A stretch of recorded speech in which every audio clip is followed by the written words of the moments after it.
Hi, I bet you thought you'd seen the last of me. Well, you didn't. I'm still here, and you might be wondering, who are you? Maybe you've never seen a video of mine before. Well, welcome to the channel. My name is Carl. I've been gone for about a year. I've been a little busy, cooking up some things, and mainly focusing on my own life. But I've been gripped by a sudden craving to come back to YouTube and do the one thing that I'm afraid only I could ever do, and tell all of you my complete understanding of the Dream SMP timeline and the story as it is, and that's what I'm here to do today. If you just clicked on this video from your recommend or something, and maybe you don't know what the Dream SMP is, allow me to tell you. I'm sure you've heard of it in passing at least, because it was a huge thing during 2020 and 2021, but if you somehow managed to avoid all of that and you've been living under a rock for the past 5 years, let me tell you.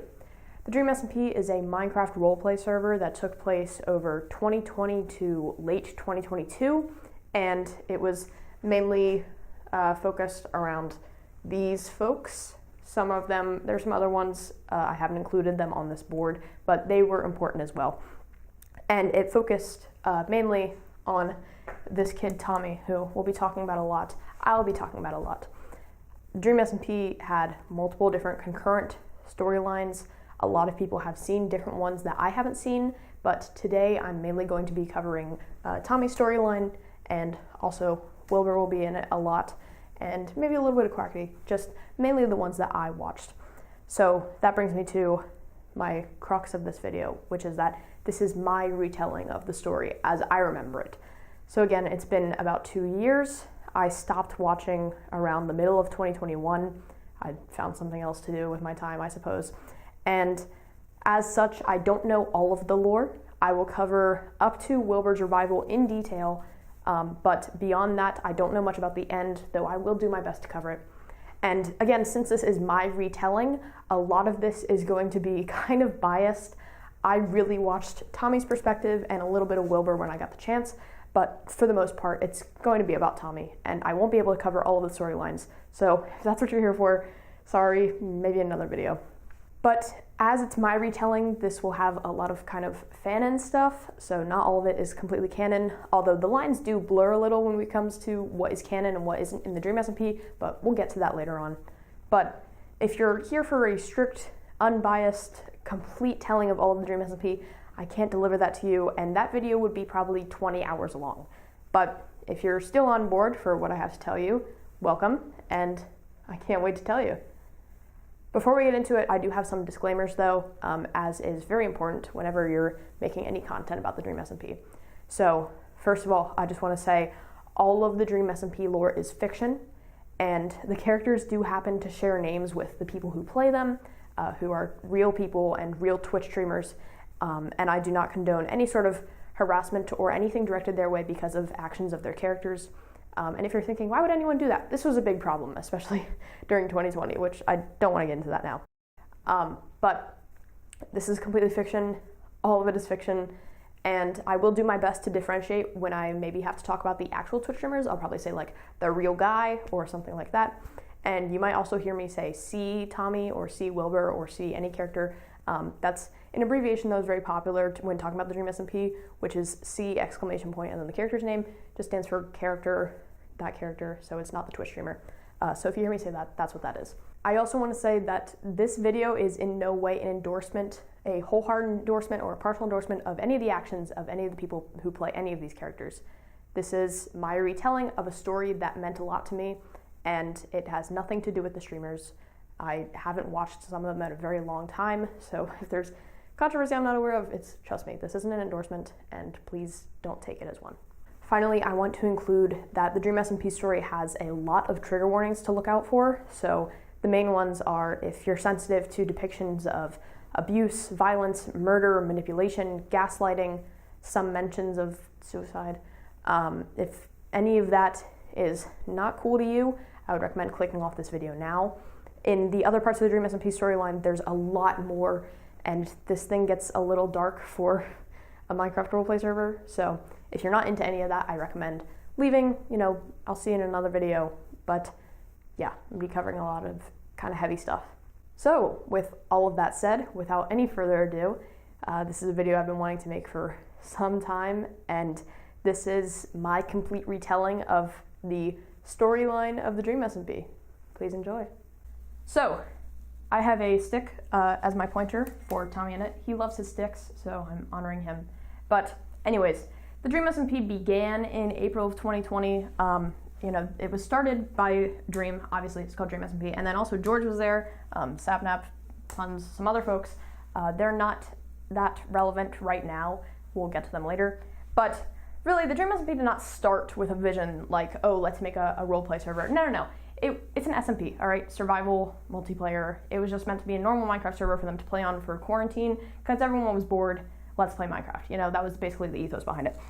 But a little bit, that started to change when Tommyinnit joins the server. So Tommy, the real guy, joined the server on July 4th, 2020. So a lot of people say his birthday is July 4th, which will be relevant later, but keep that somewhere in the back of your mind. But anyways, he joined the server on July 4th, 2020, and immediately starts to cause problems because Tommy, both the character and the real guy, are pretty rambunctious. He likes to start things, he likes to start fights, he likes to get into scuffles. So immediately the first conflict that starts and the first inkling of actual lore is the disc conflict. So Tommy has these discs that he finds, music discs. The discs are Cat and Mellow High, two of the best Minecraft discs, in my opinion. If you need some background music for this video, definitely put them on in the background, just on repeat. They're super good. But anyways, he has these discs, and they're pretty important to him. And at this time, Tommy is also the only one on the server with a netherite chestplate, which, if you don't play Minecraft or you aren't familiar with the new updates, that's basically the best ore in the game, and it's super hard to get. So Dream figures out that Tommy has this netherite chestplate, and obviously he wants it because it's super good. So he goes in through a bunch of kind of shenanigans and ends up bartering Tommy's netherite chestplate for some of his discs. So I believe he took Cat and Tommy still had Mellow High, but either way, Tommy wants both of them. So around this time is when Tubbo joins the server, and Tubbo is Tommy's best friend, both in the lore and in real life, but we'll get to that later, like I said. And Tommy immediately enlists Tubbo and is like, Tubbo, help me get my discs back. So they go and they want to get Tommy's discs back. So they have this whole fight with Dream, and it's a big thing. They're building up, and there's drama and intrigue, and they're killing Dream, and then they get the discs back, and there's a whole race to get an ender chest. And there's a lot of combat logging, and the ender chest is really important because Tommy can put the disc in there and Dream can't access it. So there's a whole thing about racing to get to the nether and get all of the stuff needed for an ender chest, and then they craft one. Tommy puts it down, puts the disc in, and then gets killed within a second. It's crazy, it's dramatic, it's wild. So all of that happens, but Tommy has the discs back in his possession now, which is pretty great for him. So all of that happens, but Tommy has the discs back in his possession now, which is pretty great for him. So this is the beginning of the disc conflict, which is going to be a through line throughout the entire Dream SMP plot. It happens a lot, and it's kind of the main driving force, except for this bad boy, but we'll get to that later. So in between this and kind of the beginning of the lore, the actual season 1, there's some other conflicts, such as the pet war, where this guy Sapnap goes around killing a bunch of people's pets for no reason, just to have fun, I suppose. And then there's the socializing club conflict, which is between Tubbo, Fundy, I think Tommy's there, maybe Purpled, who isn't up here, but he's in the lore, I swear. And that's just kind of, it kind of sows some seeds for what's to come, but it's not hugely important. Now, the actual lore of Season 1 starts when this guy, Wilbur Soot, joins the server. Now, Wilbur Soot, you probably know him. He's a musician, he's a Minecraft YouTuber, and at this point, he was just kind of friend of Tommyinnit, showing up to have a brief cameo. And then one day, there's this infamous Discord screenshot that exists where it's Wilbur DMing Tommy, and he says, "Tommy, go live, we are going to sell drugs." And this is the plot of Season 1 of Dream SMP, is that Wilbur decided to sell drugs, Minecraft ones, of course, and he enlisted Tommy to help him out. So Wilbur gets on the server, and he's like, "Tommy, listen, we're going to sell drugs to people. We are going to make Minecraft potions, we're going to sell them to people, and we need a monopoly, all right? This is going to be a business." So what they need to do to have a monopoly is they need to destroy all of the brewing stands on the server so nobody else can make potions. So they go around to everyone and they're like, "Oh, you have to give us your brewing stands because they're actually super dangerous." They go to Tubbo and they're like, "Give us your brewing stands," and Tubbo complies because Tommy's his friend. And then they go to Sapnap and they're like, "Sapnap, we need your brewing stands. Trust us, it's important." They go to Puns and they say the same thing. Basically, they try to get everyone's brewing stands. They succeed a little bit. And then Wilbur builds a van in the center of a clearing and says, this is our drug dealing van. This is our Kamar van. That's what he calls it. And it is obviously a misspelling of camper van or something to that effect, but it's important now, so it's the camper van. So Tommy and Wilbur get their drug dealing business set up in the back of this van, and things are going pretty well until people start to get a little suspicious. So Sapnap shows up and he's like, hey, what are you guys doing? Why'd you steal everyone's brewing stands? And they're like, no reason. We were just having fun. Don't go in the back of the van. And then Sapnap goes in the back of the van and sees that they're actively starting like a Breaking Bad like kind of situation. And so he says, all right, this is no good. I'm telling Dream on you guys. So Dream is the owner of the server, so he's the owner of the wider Dream SMP, and so obviously this is going to be a problem. So around this time is when Tubbo gets involved. Tommy's like, Tubbo, come here. Let's sell drugs with me, all right? Wilbur says you can come on in. So Tubbo comes in, and all three of them are getting together. They're going to sell drugs together, but then Dream shows up, and he's like, hey, you can't sell drugs on our land. This is illegal. And Wilbur says, oh, really? We can't sell drugs on your land? That's crazy, because it isn't your land, it's our land. He decides this is a new independent nation. This is L'Manberg, all right? So this is big. So Tommy comes up with the name for L'Manberg because he's like, well, we're men, so let's call it Mantopia. And can you imagine if it was called Mantopia? That's crazy. But then they changed it to Manberg to sound more European because they're all European. And then to make it even more European, they add the L. So it's L'Manberg. And L'Manberg is centrally important to the Dream SMP. So important, I can't emphasize enough.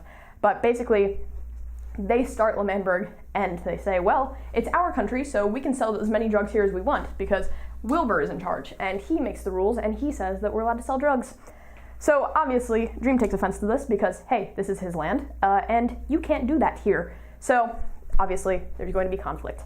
Around this time is when Fundy joins L'Manberg, and in lore, Fundy is described as being the first person born on L'Manbergian soil, and this is where I have to explain that Fundy is Wilbur's son, and his mother is this fish, Sally the salmon. Don't ask me how it works.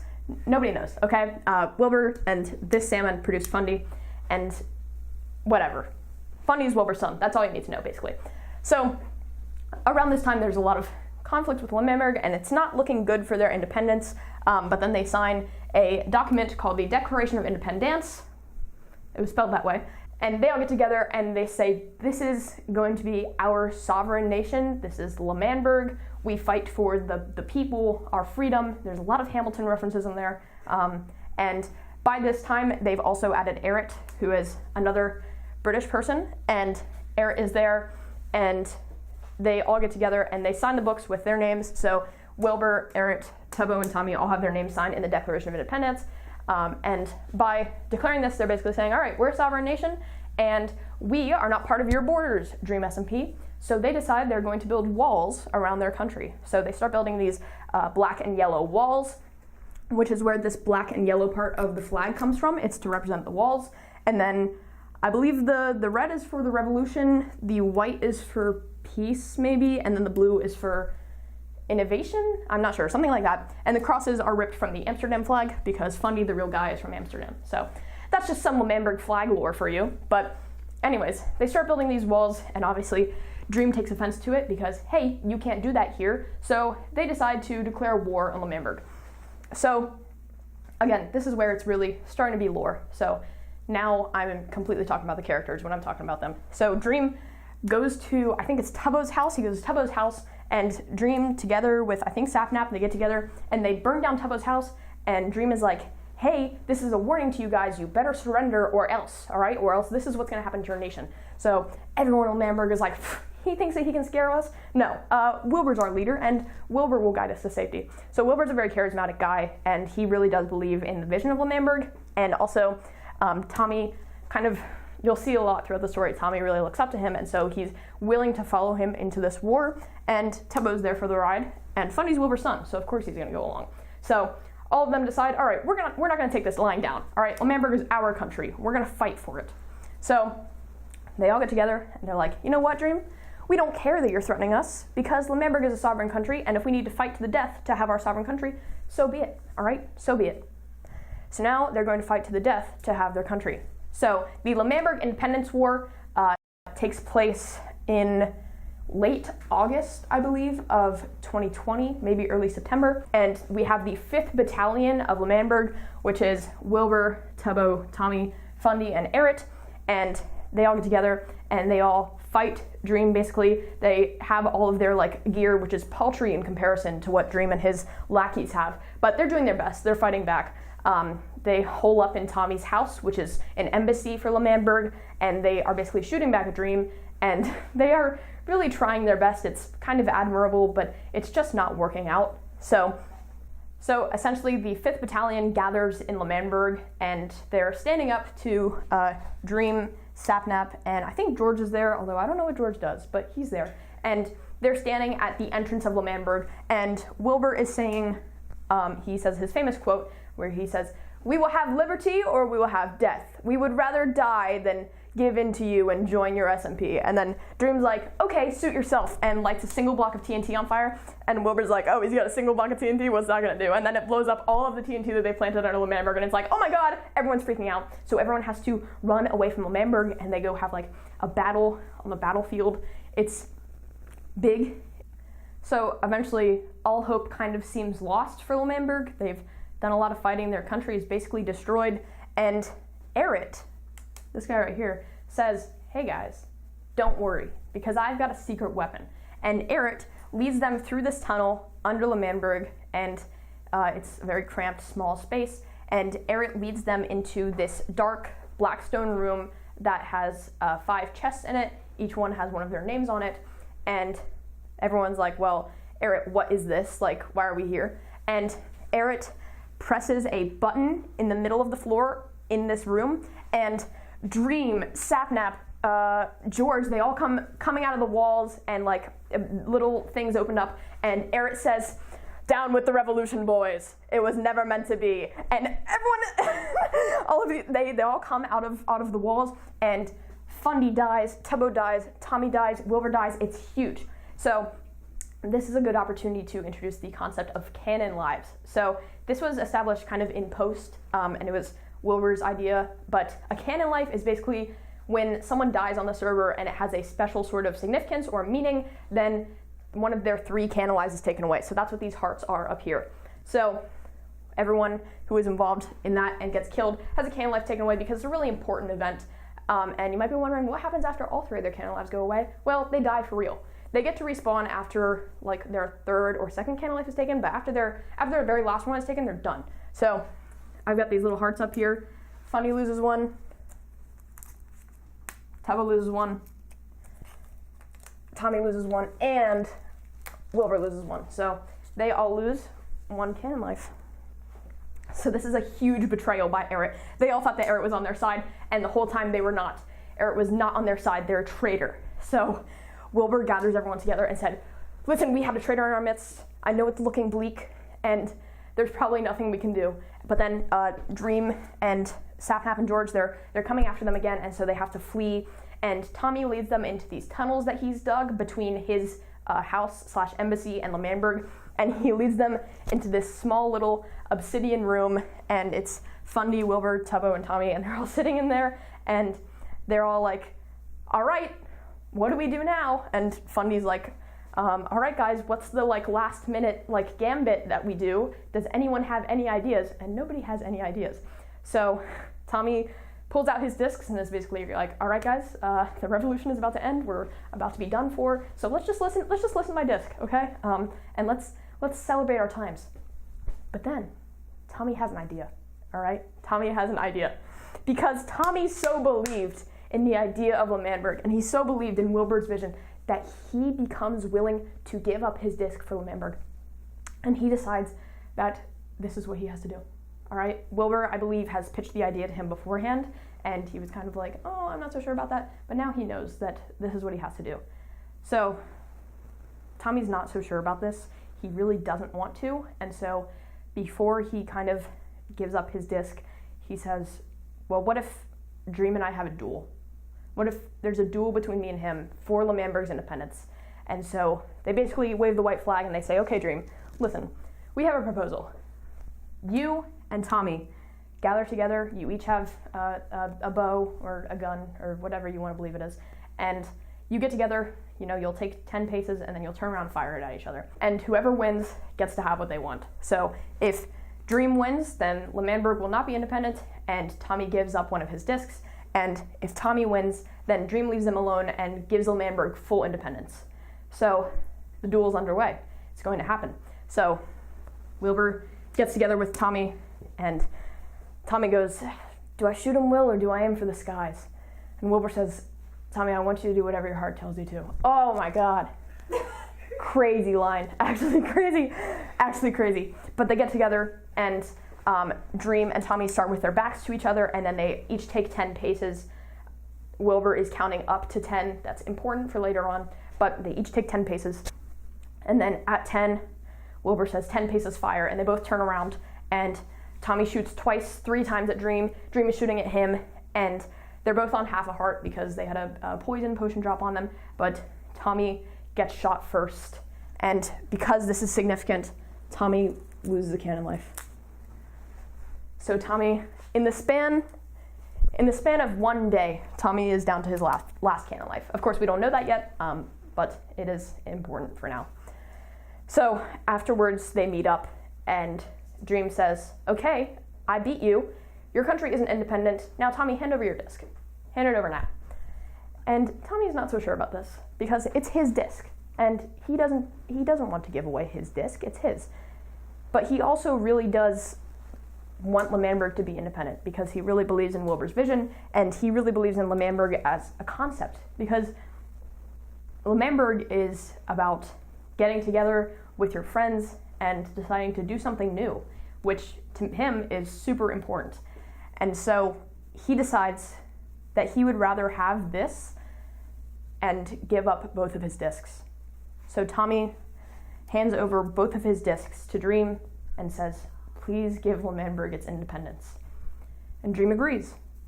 So L'Manberg is now an independent nation within the borders of the Dream SMP, and Dream has both of Tommy's discs.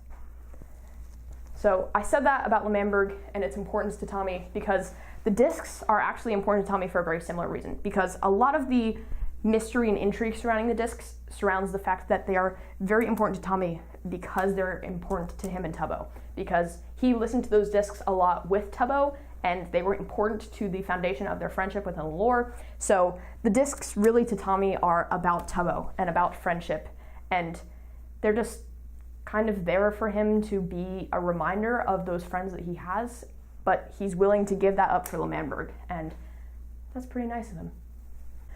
All right, so after L'Manberg receives its independence, we get a new character on the server. We get Jack Manifold. Jack Manifold is a really funny guy.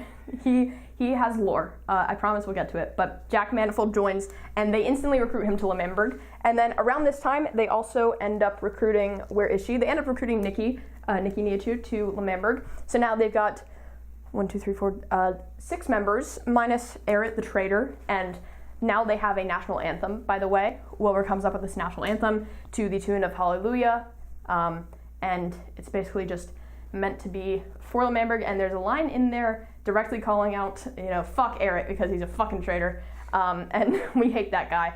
But L'Manberg's independent now, so, there's some cause for celebration, there's some cause for new recruitment, but celebration for Wilbur Soot means something a little bit different than it might mean for you and I, because Wilbur pulls Tommy aside and he's like, "Listen, Tommy, we're an independent nation now, but what does any of that mean if we're not a free nation?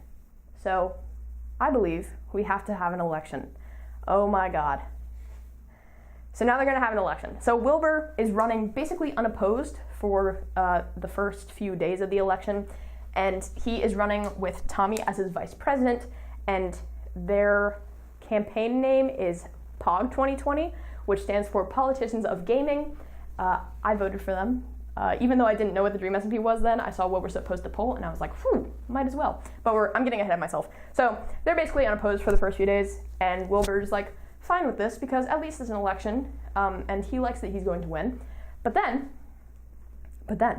something changes, all right? Because this guy, Quackity, joins the server. Quackity, you might know, he did all of those raids on the children's games. Really fun, awesome channel.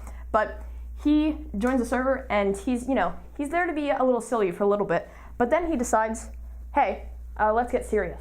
All right, let's get serious. And he forms a party with George as his vice president, and they call it Swag 2020, which stands for So We Are Gamers 2020. So they are the opposing party, and Wilbur's getting a little worried. He's like, oh man, now there's somebody actually opposing me in the election. That's not good.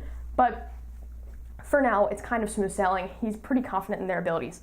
But then Fundy, who I forgot to mention earlier, but Fundy during the L'Manberg Independence War had a pastel colored uniform and generally is treated a little bit childishly by Wilbur. Wilbur calls him like his little champion and like doesn't like when he goes out to fight. So Fundy, feeling a little bit suffocated by his father, decides that he's going to run against him. So Fundy gets together with Nikki and they form Coconut 2020, another opposing political party, and they decide that they're going to run and hopefully beat Wilbur. And it's just kind of Fundy's way of rebelling, because I'm not going to get into age discourse, but it's very like teenage rebellion. Nobody knows how old the characters in Dream SMP are, and there was a lot of fighting about it. But anyways, so the stage is set for the election. But then in the 11th hour, you will never, ever, ever, ever, ever guess who joins. Actually, you might, because you've probably heard the quote on TikTok. But Jay Schlatt joins the server and says,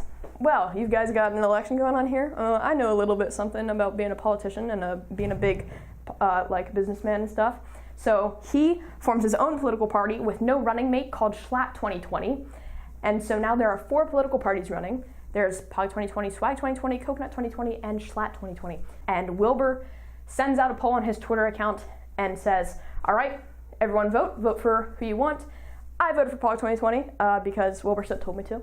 And so I voted, everyone else voted, thousands of people voted, and the election results come in.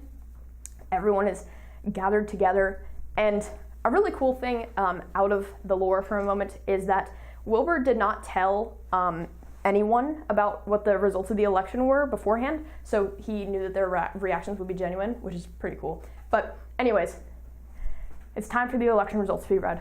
So everyone gets up on stage and Wilbur is announcing the election results. So he says, Pog 2020, Wilbur and Tommy received 49% of the vote.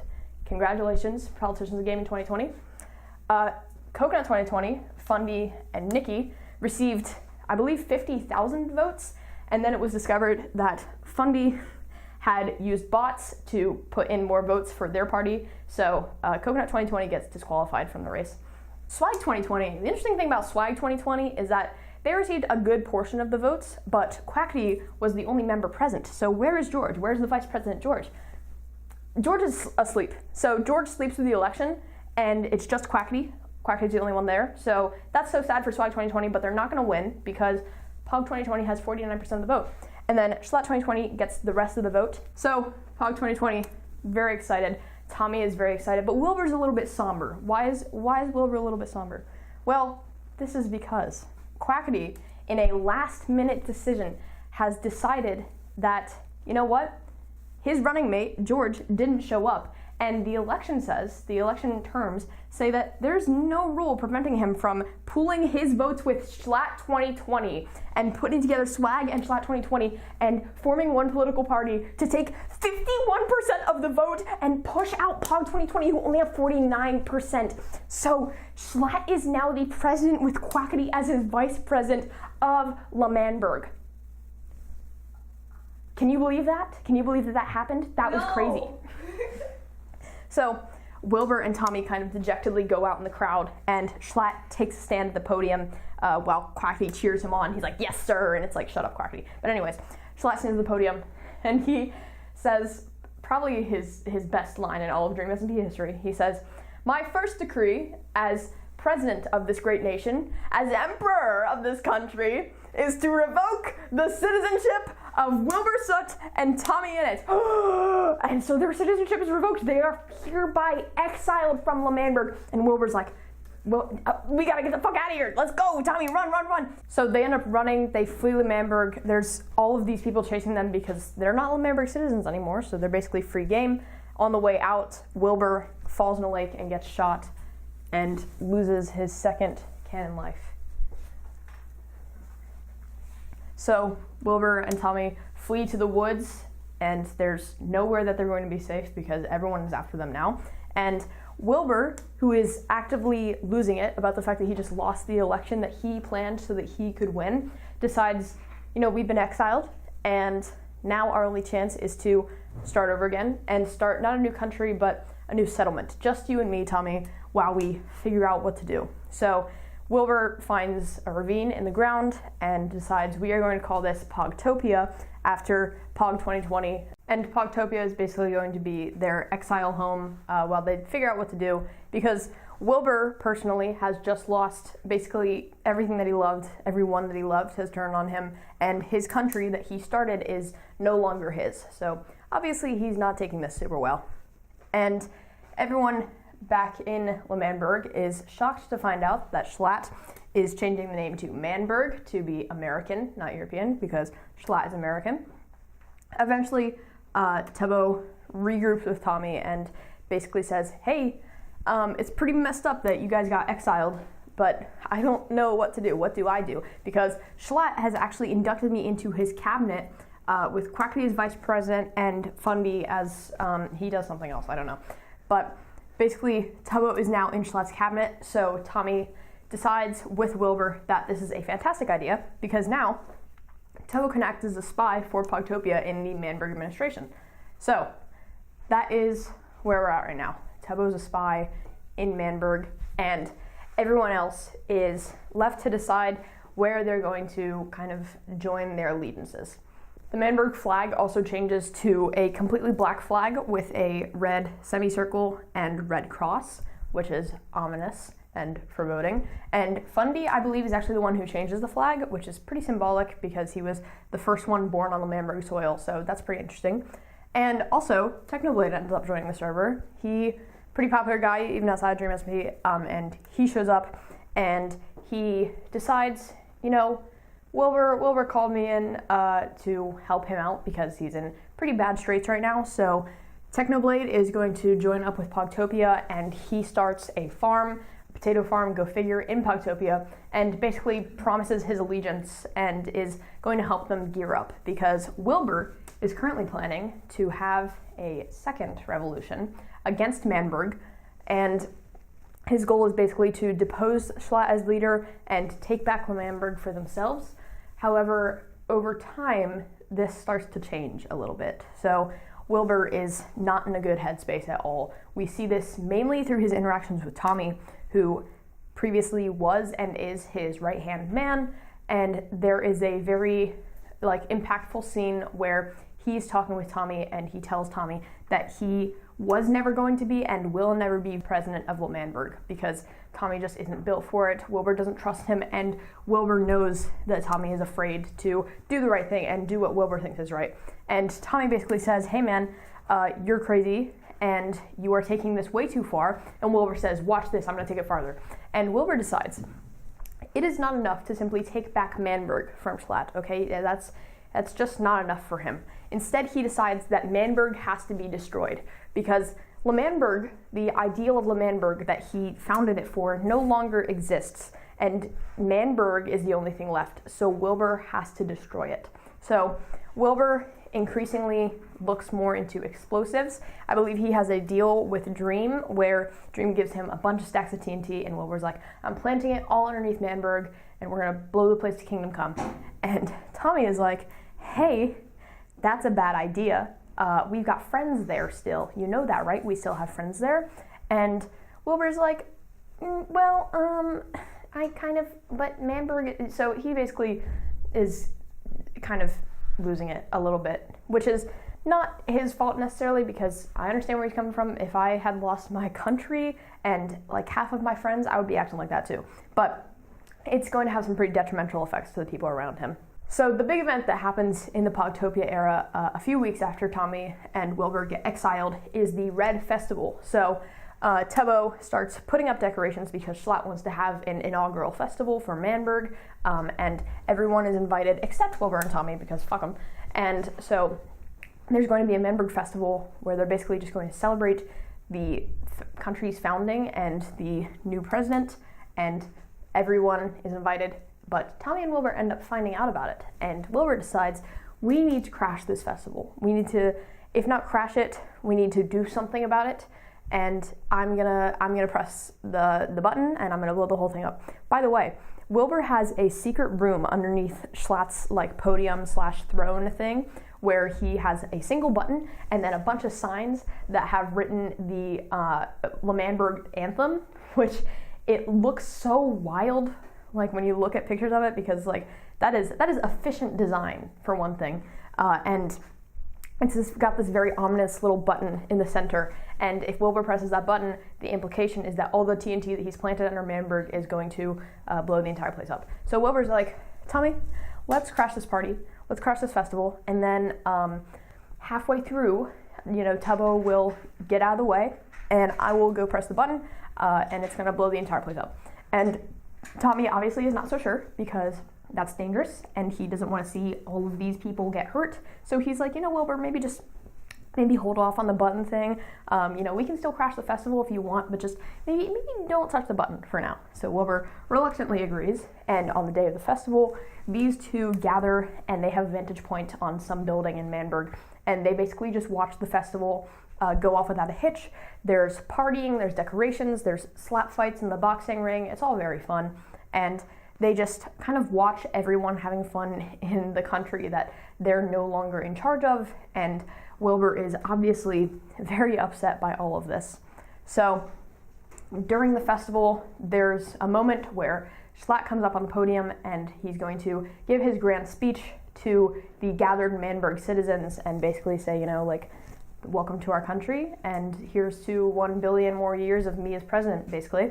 So he gets up, gives his speech.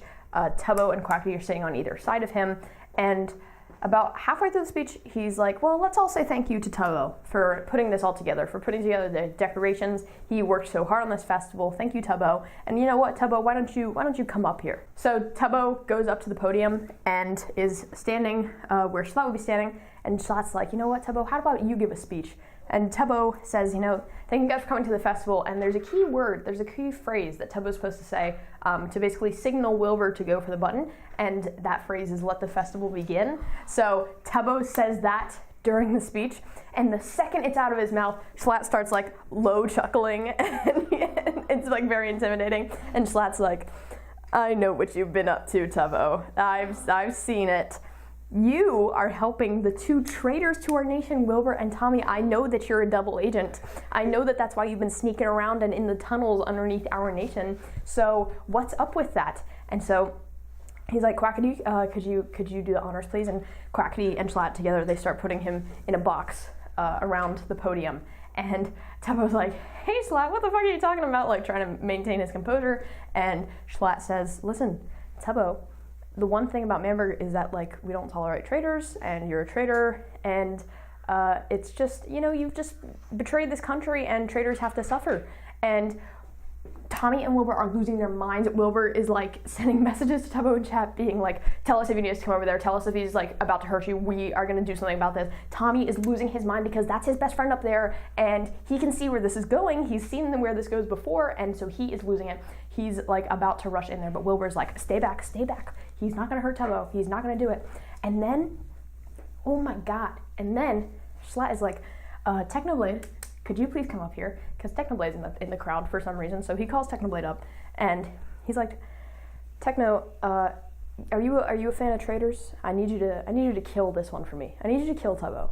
I need you to take him out. And Techno's like out to dinner or like what? And Schlatt's like, no, Techno, I need you to kill him with that crossbow that you're holding. And Technoblade is like, what?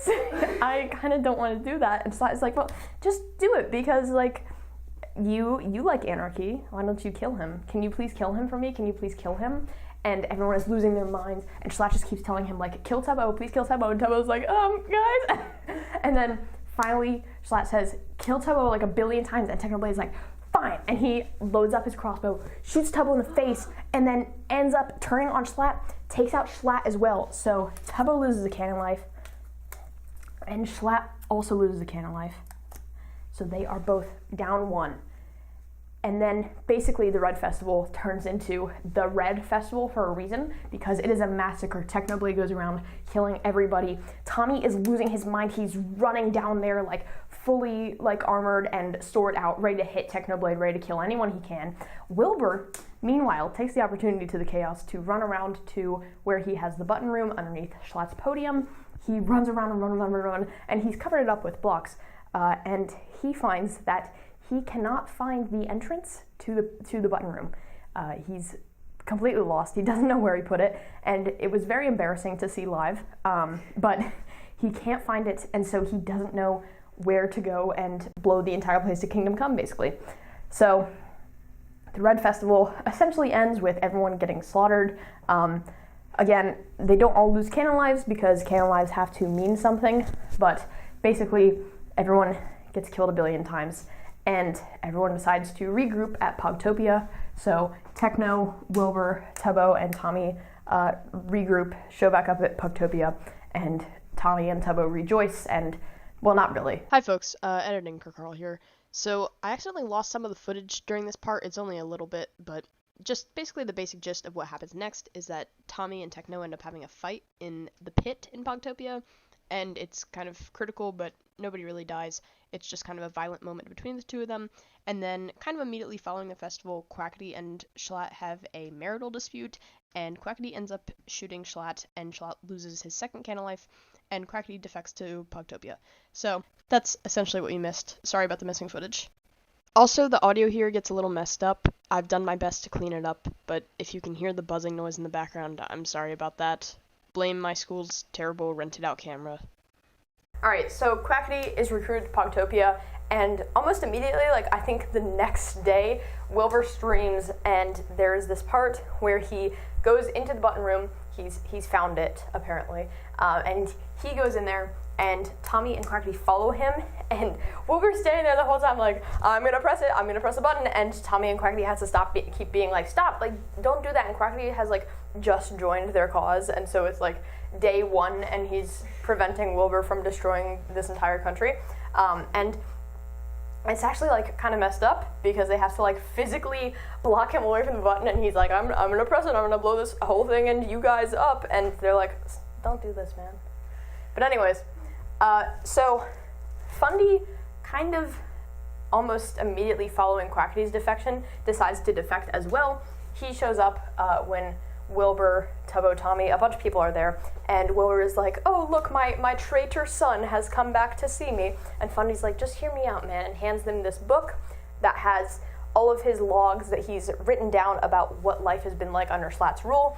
And basically the point of this book is that Schlatt has been drinking himself to death. He only subsists off of protein shakes. He pumps iron every day. His heart and his liver are probably both extremely unhealthy and close to giving out. And Wilbur's like, you know what, Funny, this is kind of useful information, all right? I've decided. You can join our cause, all right? Thank you. But he's not that happy about it, all right? Fundy's, he's still considering Fundy like a traitor to the bloodline, but he's okay with him sticking around. So, by this point, Nikki is fundamentally left, like, alone in L'Manberg, which kind of sucks for her, and she's really toughing it out, though. You know what? Shout out to Nikki, and she's doing her best, but I just wanted to mention her because she's still hanging out there. But basically everyone else has defected to Pogtopia, and they're kind of all gathering together under the Pogtopia banner and are coming together to say, all right, let's launch this offensive on Manberg because Schlatt is unfit to rule and he's generally pretty terrible.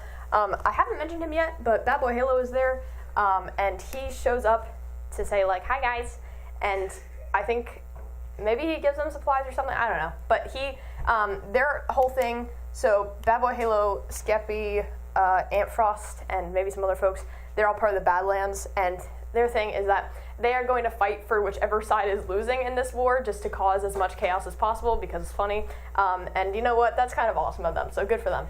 But then what happens after that is Dream shows up, and Dream is like, you guys are gonna take on Manberg? That's funny. That's really funny. Anyways, there's a traitor in your midst. What? Dude. This reveal was actually crazy, all right? There was speculation for weeks about who the traitor was. It was wild. and Dream's like, there's a traitor in your midst, see ya. So Dream disappears. Then, while everyone is away on that Saturday playing Minecraft Championships, which apparently is canon to the Dream SMP, everyone like puts down their weapons for a day and goes to play like Hunger Games and stuff. While everyone is at MCC, Technoblade grinds out a ton of different materials and has a vault full of netherite tools, weapons, armor, etc. And so basically, they are prepared to kick Manberg's ass and take it back for Manberg. So this is going to be pretty big. So finally, it is time for the Manberg Independence War. So everyone in Pogtopia gathers their stuff together, and there's this awesome moment at the beginning of Wilbur's VOD where he's like, guys, listen, I promise I'm not going to blow up Manberg, okay? Because I really want you guys, the audience, to be able to access the world map afterwards and be able to like see it for yourself. And it would like spoil the fun if Manberg was blown up. And then he pauses, and he does to the camera, he just does a little wink, and then he collapses his thing and gets into Minecraft, and it's like, oh, dude, you need to stop now. This guy is... Do you think they heard? Do you think they know about Dream SMP? No.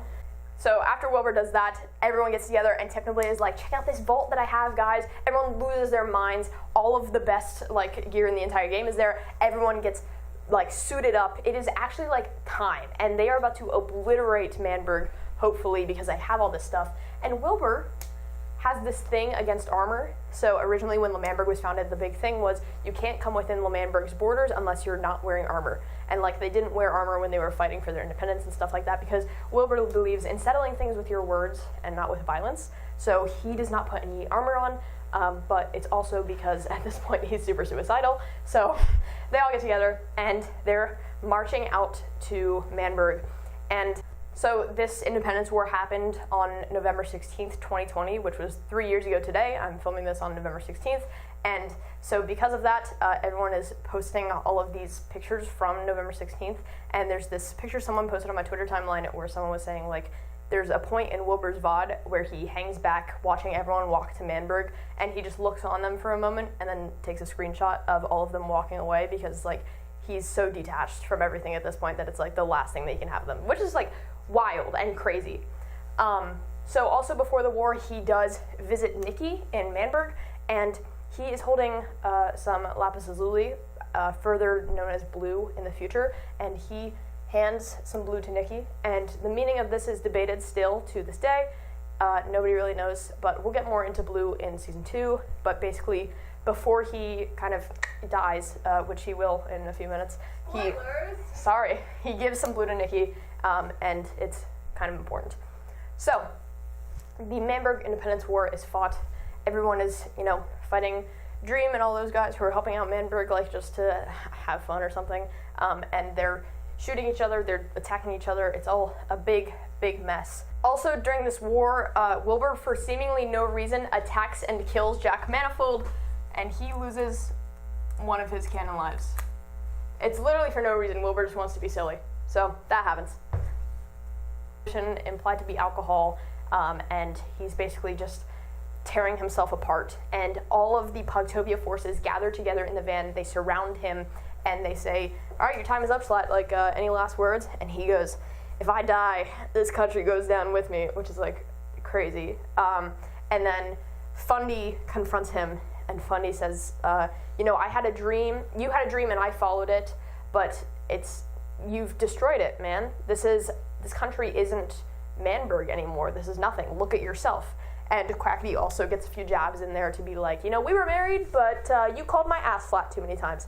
So Slat basically drinks himself to death, and everyone surrounding him, Tommy's like ready to shoot him, and then Slat goes, does anyone smell burning toast? And then dies. Like, nobody shoots him, he just dies. He falls over and dies. He had a freaking heart attack and died. That is Slat's ending. So that is his final canon life, death by heart attack. And he's dead. He's dead. So, see ya, Slat. So with Slat dead, the leader of Manberg is gone, and essentially they've won Manberg back. So everyone gathers, and everyone is ready to hear what Wilbur has to say about this, because this whole thing was his idea. So he gets up on the podium, and he says, thank you guys for helping me win our country back. You know, L'Manberg is great, liberty, whatever, all that stuff that he loves to talk about. He probably quotes Hamilton like a billion times, and he says at the end that he does not want the president title, and instead, he's going to give it to Tommy. Oh my God, now do you guys remember all that stuff about how he told Tommy that he was never going to be president because he wasn't cut out for it and he wasn't, like, worthy of it? Wilbur tells Tommy he can finally be president, which is so wild. So Tommy goes up to the podium, but Tommy, he has other priorities, all right? He's 16. He's not about to be running a country. So he instead decides, you know, he says to everyone, like, I would love to accept this position, and I've really wanted this after working with Wilbur for so long, but I cannot accept. Instead, I have to go after what's the most important to me, and I have to retrieve my discs from Dream, because those are what's most important to me right now, because they represent his friendship with Tubbo. Remember that, really important. So Tommy then says, I would instead like to pass this presidency to Tubbo instead of me. So Tubbo, please come up and accept your presidency.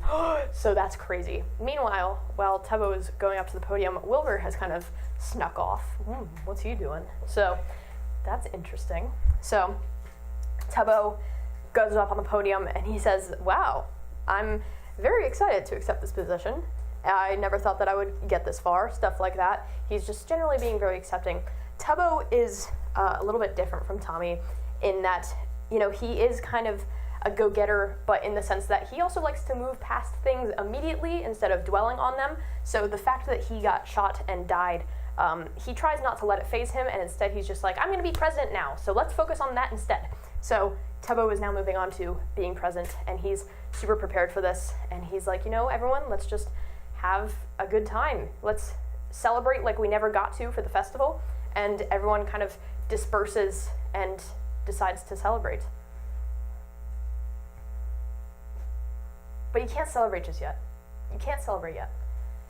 Because Wilbur has disappeared from the after party of the Independence War, and where has he slunk off to? I bet you can never guess. That's right. Wilbur heads to the button room behind the podium. Oh my God. So everyone under Tubbo's orders is outside, like, getting together to rebuild rebuild L'Manberg.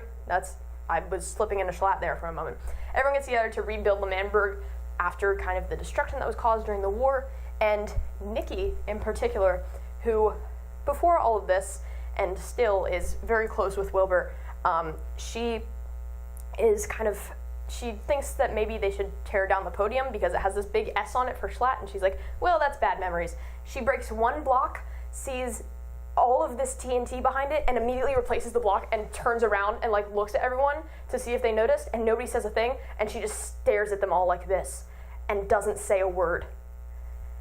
And so she knows, but nobody else knows. And meanwhile, Wilbur is in the button room losing his mind. He says, I've been here 6 or 7 times now. All of this speech is ingrained in my memory, by the way. He says, I've been here, and I've just been considering, and I've never actually pressed this button. And this scene is so crazy because he just, like, this is the moment where he should have everything that he's been working for. He's finally won his country back. He could have been president again, and he chose not to because the thing that he built this nation for doesn't exist anymore, in his own words. And so the only opportunity that he has left to end all of it, including himself, is now. He can press this button and have it all be done. And then,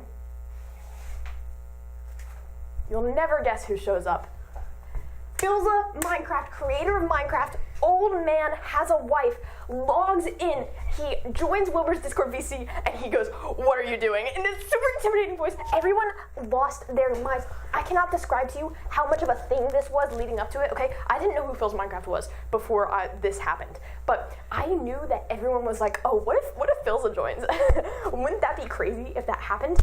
And then you hear Philza's voice, and I was like, why are people freaking out? Because it's Philza Minecraft. And Philza says, what are you doing? And Wilbur's like, hi, Philza Minecraft. I'm not doing anything. Like, don't worry about it. And Philza's like, like, what's all of this I hear about, like, what's going on here? And Wilbur's like, don't worry. Like, I'm just, like, having fun. You know, we got the country back. Don't worry about it. And then Philza's like, really now? I'm hacking into the whitelist of the Dream SMP. Which is really funny. But he says, I'm showing up. I'm coming to see you. And Wilbur's like, no, like, no need for that. Like, don't worry about it. Like, stay away. And then Filza logs in, and he's standing right behind Wilbur in the tunnel between him and the outside world. And Filza is standing there, and he's like, Wilbur, what is all of this? What are these signs with this writing on it? And Wilbur's like, this is where I like go to hang out. Like, don't worry about it.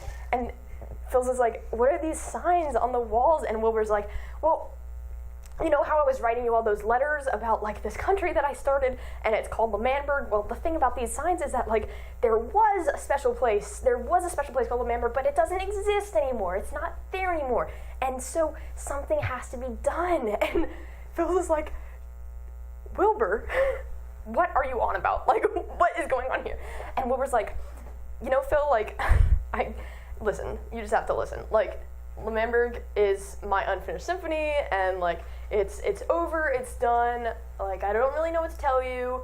And Phil's like trying to talk him out of it, and then Wilbur is like, you know, Phil, there was a saying by a traitor.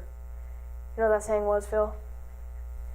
It was never meant to be. And then he pushes the button, and everything blows up. The entirety of L'Manberg blown to smithereens. There are edits of all of the different streamers' reactions, and everyone's mouth falls open like it is a huge, huge thing. Everyone is shocked, flabbergasted, perplexed. Wilbur takes some damage during the explosion, but doesn't die like he hoped. And so he is standing there in this gaping cave, which everyone below can see, including Tommy, everyone else, Quackity, and it's just Phil and Wilbur standing there, and everyone is like, what is Phil doing here? And Wilbur stands there, and he pulls a diamond sword out of his inventory, hands it to Filza, and goes, Phil, you need to kill me right now. And Phil is like, what the fuck are you talking about? And Wilbur's like, you gotta kill me. You have to kill me. Look, everyone out there wants you to do it, despite the fact that everyone is just looking at them like, and like nobody's like, kill him. It's just like Wilbur's thinking way too hard. I have my theories about this, but we'll get to that later. And Phil is like, I'm not going to kill you. And Wilbur's like, you have to kill me, you have to kill me. And Phil goes, you're my son. What? Oh my God, that reveal was so crazy, because the thing is about Dream SMP is that not a lot of the characters have actual backstories. And so to find out that Wilbur is Phil's actual canonical son, that is crazy. So Wilbur tells his own father to kill him, and then eventually Filza caves, and often it's depicted with Filza putting a sword through his own son's stomach, which is crazy, and a lot of the times also people like to depict it as like a hug almost, which drives me wild. And it is also canon. This was something that was Fanon and then got implemented later, which we'll talk about later, but it was canon that when Filza showed up, he had these big, beautiful, like, working wings, and he used them to shield Wilbur from the explosion when he pressed the button, and now they are ruined and he cannot fly anymore. And so, wonderful Sad-ist, who drew some of these images that I have up here, who is like the main Dream SMP animator, kind of drew this wonderful depiction of Phil putting the sword through Wilbur and like his broken wings kind of trying to shield him still. Like, this is his only son, and now he's just killed him. So Wilbur loses his last canon life. My hands are shaking. And Wilbur's dead. Wilbur's dead.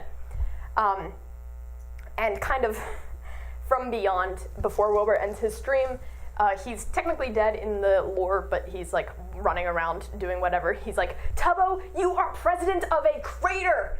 And then he logs off. So, Wilbur is dead.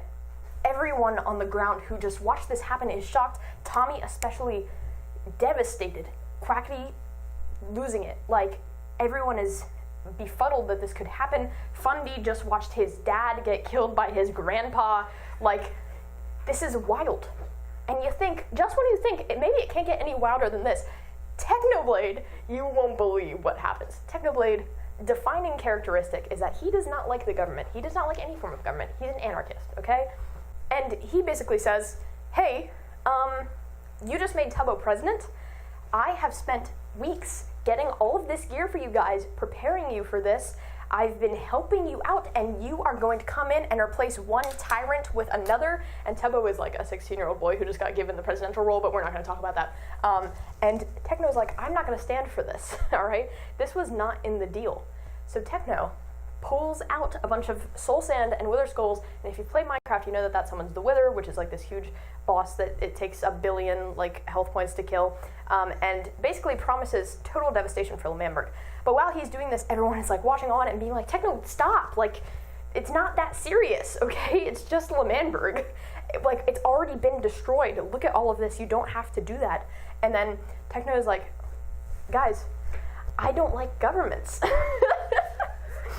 And before he lets the withers loose, he does have this really cool speech where he says to Tommy, did you know, Tommy, that in mythology there's a hero named Theseus who was loved by his people but eventually was thrown out of his own country and never got to be a hero again?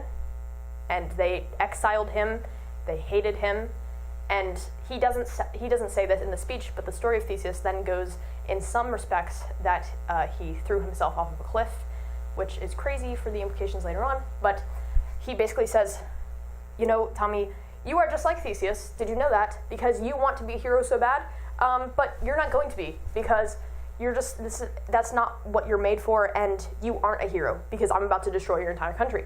And Tommy's like, I don't want to be a hero, I just want to, like, be happy and chill. And Techno's like, you want to be a hero, Tommy? Then die like one. And he summons all these withers and, like, destroys the member, utter devastation. Everyone has just watched their fearless leader, Wilbur, die, and now they have to kill all these things before it completely, utterly destroys what's left of their country.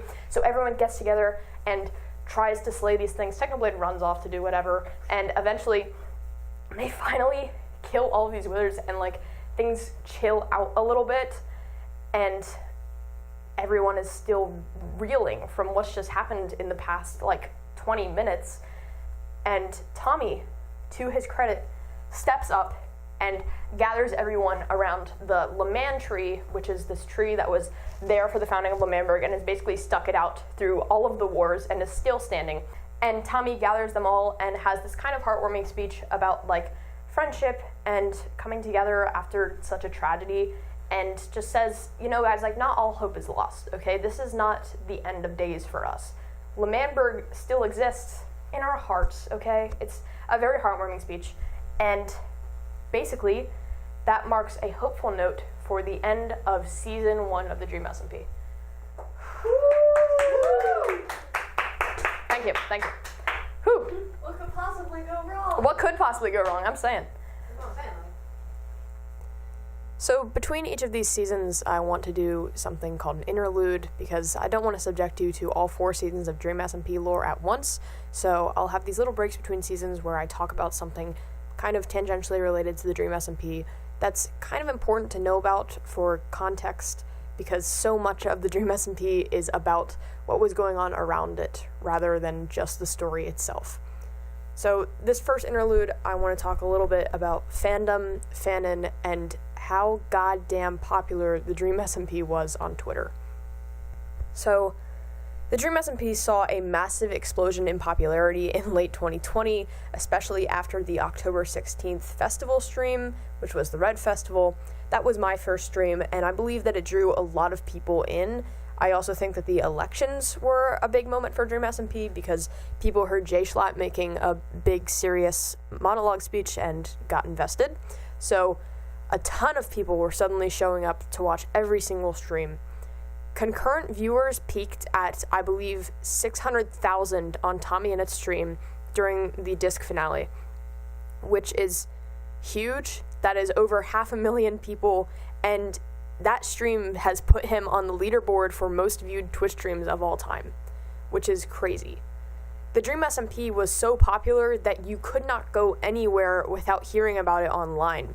Nowhere was safe. Twitter, Tumblr, Reddit. You couldn't log on to a site and be confident in the fact that you wouldn't face Dream SMP while you were there.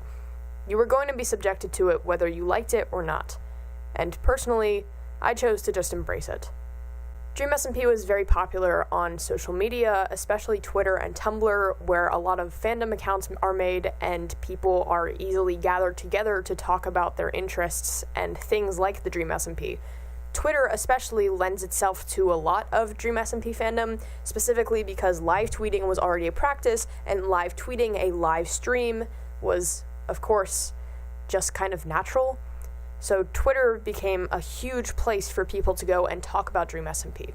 It also provided people something sort of uncommon with a lot of regular fandoms, which is immediate and direct access to the people who were making the media. If you wanted Tommyinnit to see your fan art, you could @ him underneath it and say, "Look what I made," and there was a chance that he might see it. People would stalk the likes of content creators to see what they were up to and how many people they'd recognize.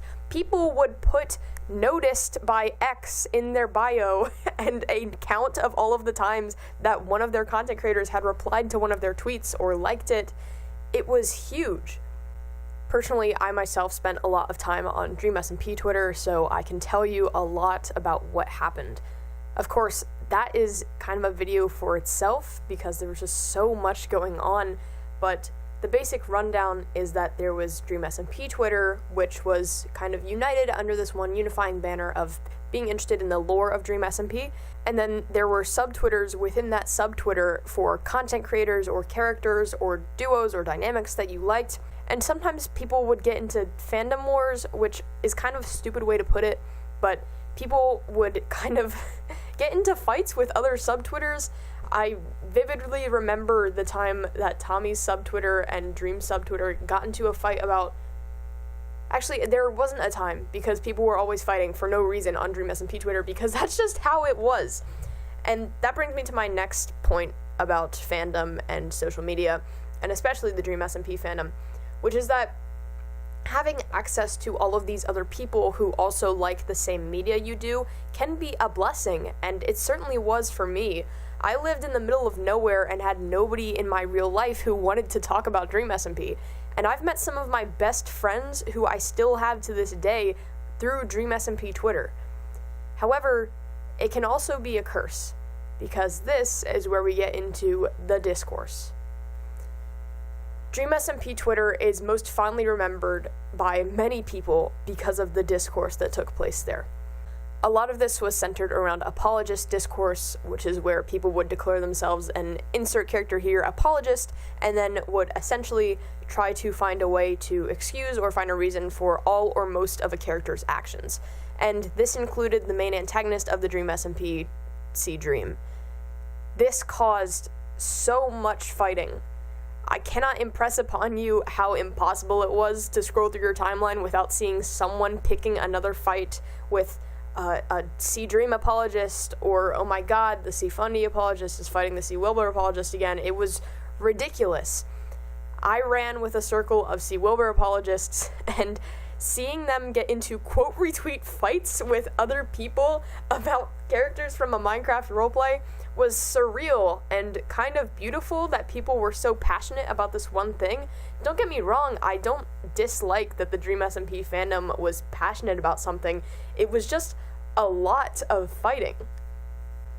Two notable incidents that I can remember specifically are the time that someone wrote a Twitter thread about how the prison was violating the UN Declaration of Human Rights, and there was another time where someone wrote an essay defending all of Dream's actions, and someone else went through it with a red pen like a professor would and marked it up and called out all of the places that didn't make sense or were poorly written. Dream SMP Twitter was certainly something different to be a part of. It was a massive, massive fandom, so huge compared to many of the smaller ones that I've been in, to the point where I couldn't comprehend how much was going on at once. Fear of missing out was a huge thing on Dream SMP Twitter as well. If you missed a stream, suddenly it was like people were talking about things and wouldn't explain what had happened to you, and so you had to be there for every stream. I remember being in class and completely neglecting to pay attention at all because there was a Dream SMP stream going on and I needed to be there just in case there was going to be lore. And it's not like I missed much because it was just high school, but I do remember some of my mutuals being like, I'm at a funeral right now, but the Wilbur stream is more important. And again, it is kind of a testament to how dedicated people were, but it was also sort of difficult to try and disconnect sometimes. I was a kid that was always on the internet, and it got even worse during quarantine, and when I went back to school, it was even harder because now I was into Dream SMP, and I didn't want to miss what was going on. I had to scroll all the way through my Twitter timeline to see what everyone had said to make sure I wasn't missing out on anything. And this is a huge thing that people will remind you of and tell you about when you talk to other people who were on Dream SMP Twitter, and it's definitely something that I haven't forgot about as well. Dream SMP Twitter was a time, and there were good parts of it and bad parts of it, but that's how it is in every fandom. I don't think it was that bad. No, actually, don't put that in. It was that bad. Dream SMP was so popular that it was difficult to go on the trending page of Twitter without seeing something about it. And when Twitter trending descriptions happened, there was someone who had to go through and write descriptions of every Dream SMP thing that trended, to the point where people started calling the person who was writing the descriptions Twitter description lady and would make attempts to contact her through whatever they were saying. And then eventually Twitter description lady did say something, and it was very kind, and thank you, Twitter description lady, for having to figure out what was going on the Dream SMP after all of that. A lot of fandom discourse and discourse on Twitter in general directly stems from the fact that Dream SMP canon is so nebulous by nature that it's hard to distinguish between what is canon and what isn't. Was something that a character said in character or out of character? Was it a joke? Were they lying? We can't tell because we're watching it from their perspective. We'll never be sure unless the streamer directly tells us. And because there was so little backstory for so many of the Dream SMP characters, people would cling on to whatever a character might have said that might hint at a backstory, and then would call it their own canon and use it as factual evidence in discourse, to which people would then say, that's not canon, that was a joke, or that was a lie, and then you would get into debates about the semantics of what is canon and what isn't, and it was a mess. One notable instance of this is when people believed that Tommy was also Filza's biological son and was Wilbur's canonical biological brother, and this had to be disproved by Filza on stream, and people would also try and edit Technoblade's Dream SMP Wikipedia page to say that he was related to them as well, when in actuality he was just like Filza's friend or something, and it was a mess. It truly was. I cannot describe how insane it was to see people debating about whether or not a relationship was canon at all, when maybe nothing had been said about it, but also maybe this thing meant that it was canon, and nobody could be sure. With the Dream SMP, canon is kind of a loose definition of anything that you want the story to be. This is why this video is my retelling of the Dream SMP, because a lot of what I believe happened might not have happened at all. I mean, most of it is factually in line with what happened, but how do we know that any of it was canon? How do I know that any of the things in my head aren't Fanon and are just implied in the story, or maybe not, maybe I'm making it up? Nobody is really sure. This is the case with a lot of media, but in Dream SMP, more than ever, canon is kind of a base guideline for whatever story you want. Who do you believe is in the right? What do you believe happened before the story and after the story? What do you even believe was happening during the story?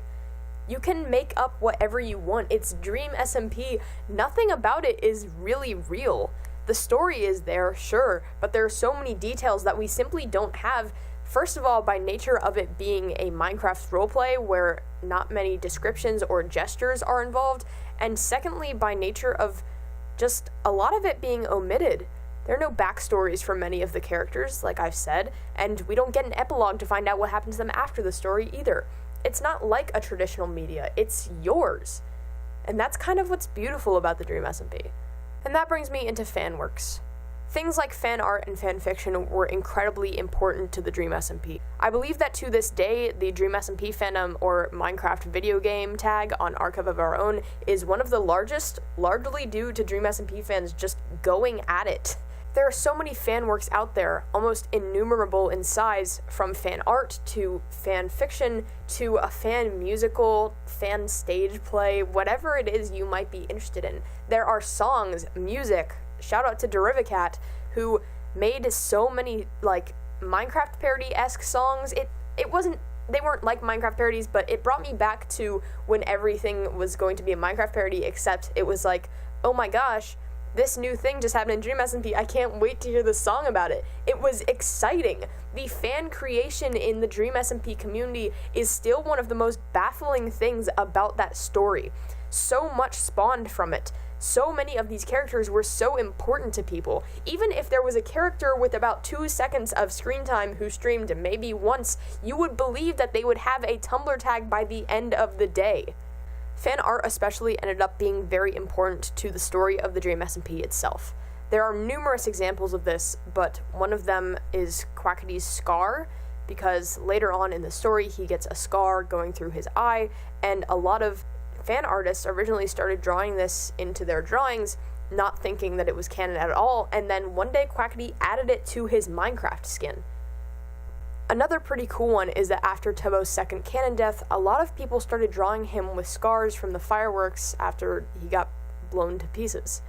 And eventually, this made it into the lore. Tebo mentions his scars, and they're implied to be the very same ones. Tebo's character design overall looks very different from what his Minecraft skin is, because his Minecraft skin, I think, is Tweak from South Park, and it's blonde and stuff, but people just draw normal Tebo when they're drawing their Dream SMP skin. Aside from fan art, though, I do want to talk for a minute about fan fiction, which is an often overlooked or glazed over part of fanworks. A lot of people see it as something lesser or dirty, and I really don't like that stereotype. A lot of the Dream SMP fanfiction that I read was beautiful. The fanfiction for the Dream SMP fandom was called Passerine, written by a friend of mine, and it was beautiful. It was well written. It was so good that it could have been an actual book if you just changed the names and didn't add in L'Manberg. Passerine itself was so impactful that the main Dream SMP animator in the fandom, Sad-ist, made an animatic for it, and most of the content creators, not knowing that it was a fanfiction, ended up watching it on stream and didn't really understand. Of course, how could they?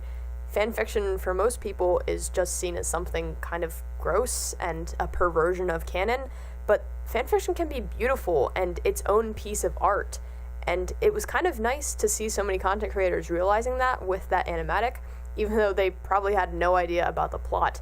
Many of them even planned to read it themselves, and that's pretty cool. Especially from a creator standpoint, not many fandoms have the unique opportunity to be so close to content creators. And that did create a lot of difficulties with fanfictions because people would have to say, hey, don't share this with the content creators at all, which was a rule that was often broken. But with Passerine, it was kind of nice. It was the only situation where I would say that that was kind of nice. But it was just so big that it was sort of inevitable that it would happen. Many other fanfictions were huge and universally beloved by so many people, and I won't name them here, but I do remember so many of them fondly. And I believe that the fanfiction community for the Dream SMP was beautiful and worked way too hard. So shout out to all of those people. They were great. Another notable fanfiction that I want to just briefly mention here is a social media AU that was posted on Twitter, and it is formally called Cheater Cheater, but everyone just calls it Mango Ball. And it is probably one of the most brilliant works of satire and fanfiction culture and social media AUs that I have ever read. I highly recommend reading it if you get the chance. Even if you don't know a single thing about Dream SMP or the content creators, it's so entertaining. If you erased the names and replaced them with completely different people, it would still be good. The characters in the story are nothing like the streamers or the characters in Dream SMP, and part of that is on purpose.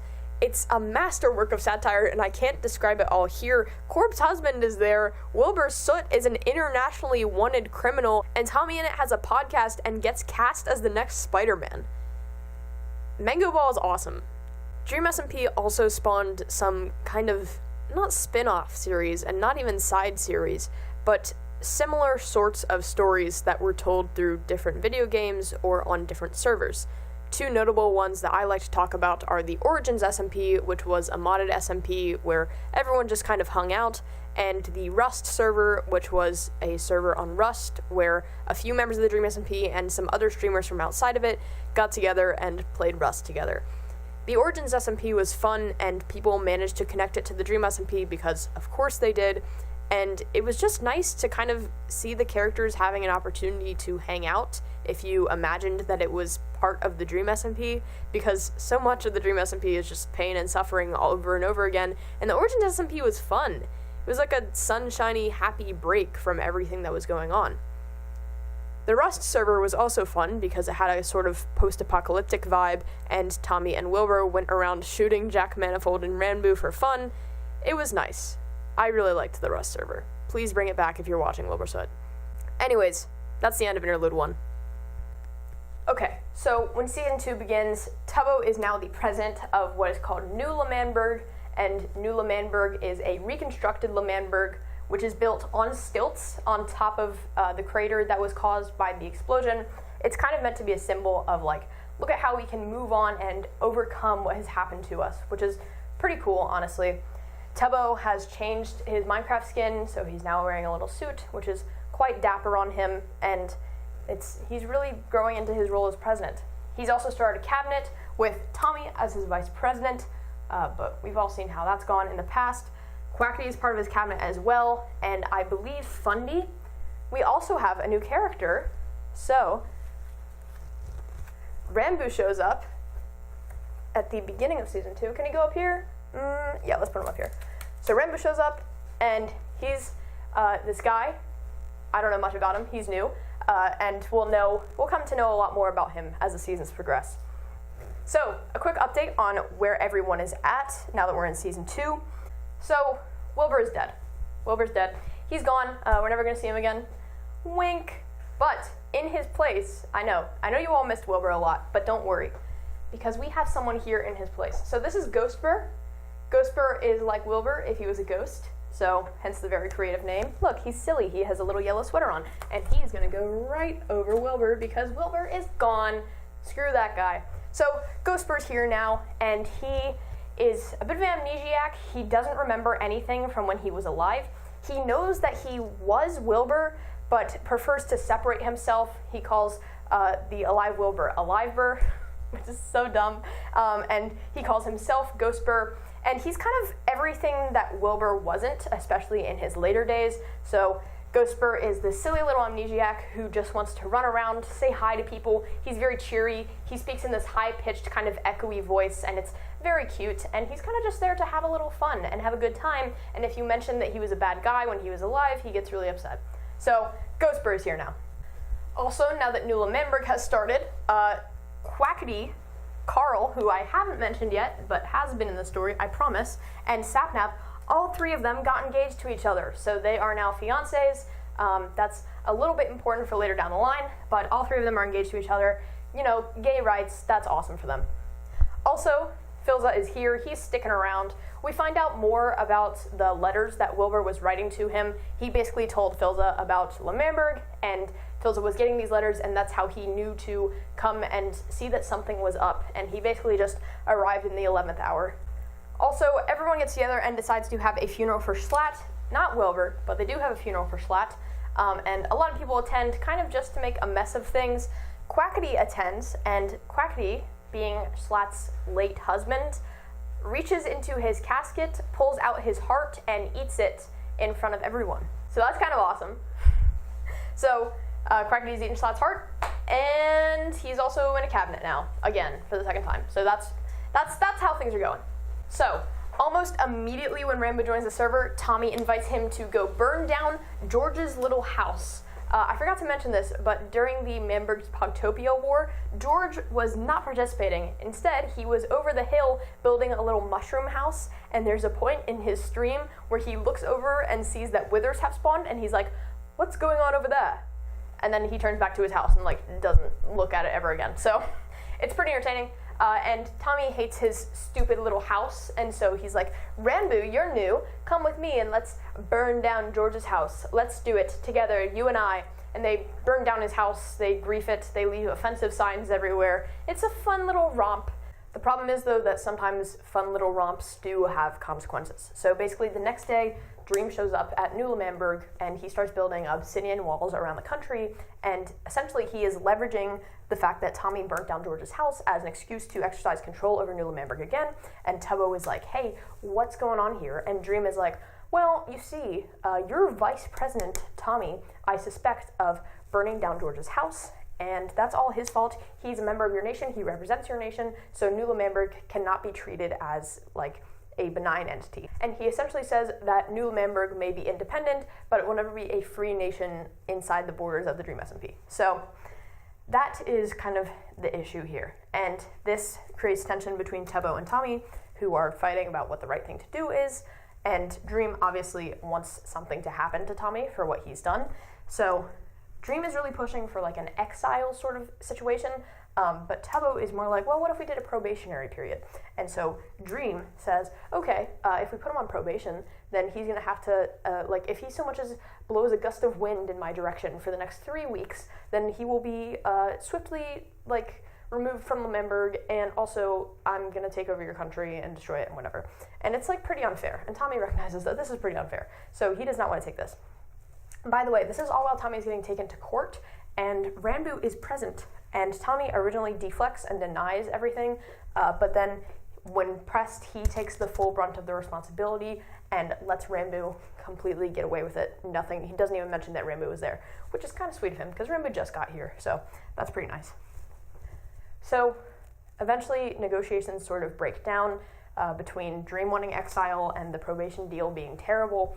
Tommy eventually remembers that he owns the pelt of Dream's dead horse spirit. So you'll remember at the beginning, I mentioned the pet wars where Sapnap went around killing everyone's pets for no reason, and Tommy somehow has possession of Dream's dead horse spirit, her pelt at least, and he pulls out the pelt out of his inner chest and he's like, look, Dream, you care about this, right? You wouldn't want to see any harm come to Spirit, basically as a leverage negotiation sort of tactic. And Dream looks at him and is like, I could not care less about that horse, and I'm going to build up these walls even higher until you give me what I want. So you might be wondering at this point why Dream is being such an asshole for no reason. That is a point of contention in the Dream SMP community. Personally, I believe that it's just like a power thing. We'll see a little bit more of that later. But for the most part, he says that his primary motivation is Tommy's discs. And again, we'll learn more about that later, but he really does just want power over Lemberg, and he wants to be sovereign over all of the Dream SMP. I forgot to mention this earlier, but the Dream SMP is a kingdom, technically, and George is the king. So Dream is basically trying to defend, like, the borders of the Dream SMP. I don't know. It's very convoluted, and I don't know a lot, but basically, he kind of wants power. So that's what his whole thing is. So this is a little bit what I was talking about with the Twitter interaction with kind of the Dream SMP. So Tubbo actually puts up a poll on Twitter asking if Tommy should be exiled, which is wild. And so many people were quote retweeting it on my timeline being like, everyone vote yes, it's going to be fun. And I was like, can you guys be nice to Tommy for 2 seconds? And I voted no, but apparently enough people voted yes, and Tommy was going to be exiled, but there was still hope, okay? There was still hope. So Tommy gathers everyone in the cabinet together. Cracky's there, Fundy's there, Tubbo's there, and he basically says, look, listen, we can fight this, okay? Lemberg has always been about fighting for what is right, fighting for our own freedom. We don't have to cave to what Dream wants, all right? Like, this is not the end. So all of you guys are going to stick up for me, right? And we're not going to exile me? Tell me that's not going to happen. And Cracky and Fundy basically tell him, like, yeah, don't worry. We'll stick up for you. It's going to be fine. And Tubbo is still a little unsure because Tubbo has this desire to not have any conflict come to pass, and he really feels this weight on his shoulders now that he's in charge of New Lemberg, and he feels like an impetus to keep this nation safe and secure like Wilbur did. And the presidential position in Lemberg kind of carries this curse in a way where it like kind of drives everyone a little bit off the rails. And this is kind of the part where we start to see that happening to Tubbo, because it starts to become like what is best for L'Manberg rather than what is best for the people around me. But I don't blame him because there was a lot going on. Well, I love Tubbo. But basically, after Tommy has this meeting, they all go and meet Dream outside of New L'Manberg, and Dream is like, okay, I want to hear what your final decision is. Just to remind you, like, this is what's at stake here, yada, yada, yada. And Tommy's like, well, nothing's going to happen your way, buddy, because I have the power of friendship on my side. And then Tubbo decides that he needs to be exiled. Tubbo kind of turns his back on Tommy. It was like such a huge backstab at the time. Again, I understand he had his reasons, but it was insane because Tubbo, like you can see it on Tommy's face too. He was shocked. Tubbo says, Dream, please detain and escort Tommy out of L'Manberg, which is wild. Absolutely wild. And Tubbo is the president of L'Manberg, so it's his decision. And at the end of the day, Dream takes Tommy out of L'Manberg. And Ghostbur shows up for some reason, and he's like, hey guys, what are we up to? Oh my gosh, Tommy, are you going somewhere? Are you going on an adventure? Can I please come with you? And Tommy's like, sure, Ghostbur, like whatever. I just got exiled from my only home, but yeah, you can come with me. You're a shell of my like dead mentor figure and stuff, and like older brother figure, but it's fine. You can come with me, whatever. And so Ghostbur, Dream is here, and Tommy all get in some boats, and they head off of the coast of Dream SMP, and they take him far away, off of the lands of the Dream SMP kingdom, to some random like beach off of a plains biome, where Tommy is to be exiled, and he will be staying there forever, ? And those are the terms of the agreement, and that's what Tubbo chose, so that's what's happening. So the second that Tommy gets there, Dream basically says to Tommy, give me all of your stuff, put it all in this hole, and I'm going to light it all on fire with flint and steel, and you have to start over completely from scratch. And Tommy's like, this is so unfair, but there's really nothing I can do because I'm on one canon life, and I don't know what to do really here. So he gets all his stuff taken away, and it starts raining, and this is where we find out that Ghostbur actually can't be in the rain, or he starts to melt. So Tommy builds a little dirt hut for them, and the two of them are just hanging out for a little bit, and Tommy is severely depressed about this and hates that he's in this new place.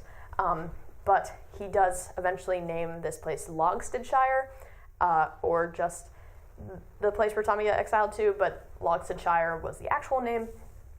And Tommy decides that this is going to be his life for God knows how long, so he better start trying to make the best of it. So he puts together a little fort, and he has a log that he rings a bell on, and it makes him a little happy.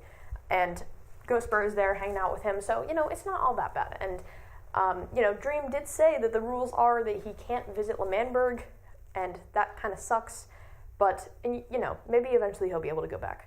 So, exile is the most insane arc in the Dream SMP because of the impact, because of what happened, and I can't really describe to you fully in video essay format what it felt like to watch it, but I will do my best. So, for 2 weeks, Tommy streams every day on the Dream SMP, and Dream shows up every day, tells Tommy to put all of his stuff in a hole, and then he will either blow it up with TNT or light it on fire. And Tommy starts to deteriorate. His Minecraft skin daily, gets worse over time. He has tears in his clothes. At one point, he loses a shoe, and you can also see his eyes are getting a little bit less blue with each, the passing time, which is wild. And from day 3, you can see the toll that this is taking on him when he is led into the Nether, and Ghostbur is there, and Ghostbur goes through the portal with Dream and Sapnap, I think, to go see L'Manberg because they're preparing for Christmas, and Tommy has to stay outside the portal because he can't go to L'Manberg, and he's standing there in the Nether, and he looks down over the edge of the bridge and stares at the lava for a good 30 seconds, and it's crazy. It was crazy to see that live. And then Dream comes back out of the portal and says, "It's not your time to die yet, Tommy." And Tommy goes, "It's never my time to die." Like, is that allowed? Oh my god. So, yeah, there was a lot going on in exile. Another incident that I remember is Quackity came to visit Tommy one time, and Quackity saw him shooting arrows up in the air and then remaining in place so that they would come back down and hit him, and Quackity came over and pushed him out of the way because, Quackity is a good guy, and there are several moments where it's clear that he really cares for C. Tommy, which is really nice, but I don't think they interact that much, but it is really nice when they get to. One of the nice parts about Exile, though, is that Ghostbur does come by and gives Tommy a compass, and the compass is labeled Your Tubbo, and it turns out that Ghostbur made these compasses, and Tubbo has a matching one called Your Tommy, and they actually point at each other, so Tommy always has a compass that points him towards Tubbo, and Tubbo is one that points him towards Tommy, which is so sweet. That is, the sweetest friendship thing I've ever heard in my entire life. And thank you, Ghostbur, because that was very kind of him. And Tommy keeps it on him all the time. He, never gets rid of it, even when Dream is like, give me all your stuff. He keeps it in his inventory, and it's, crazy, crazy characters. Another thing about Exile is that Tommy keeps waking up / starting stream out in the water, off of the coast of Logstedshire, and he gets a little bit further out every day, and so people are like, is he, sleepwalking into the water? Is he drowning when he's offline? I don't know. It's something that never really got figured out, but it was definitely crazy for all of the symbolism that you could think about it. I've got a few quotes here because Rambu, kind soul that he is, recognized that Tommy did something really good for him in taking the full blame, and so he started to write letters to Tommy, and so they had this book that they passed back and forth, and they would write letters to each other. So here are a few quotes from Tommy from those letters. So at one point he said, very scared, very lonely.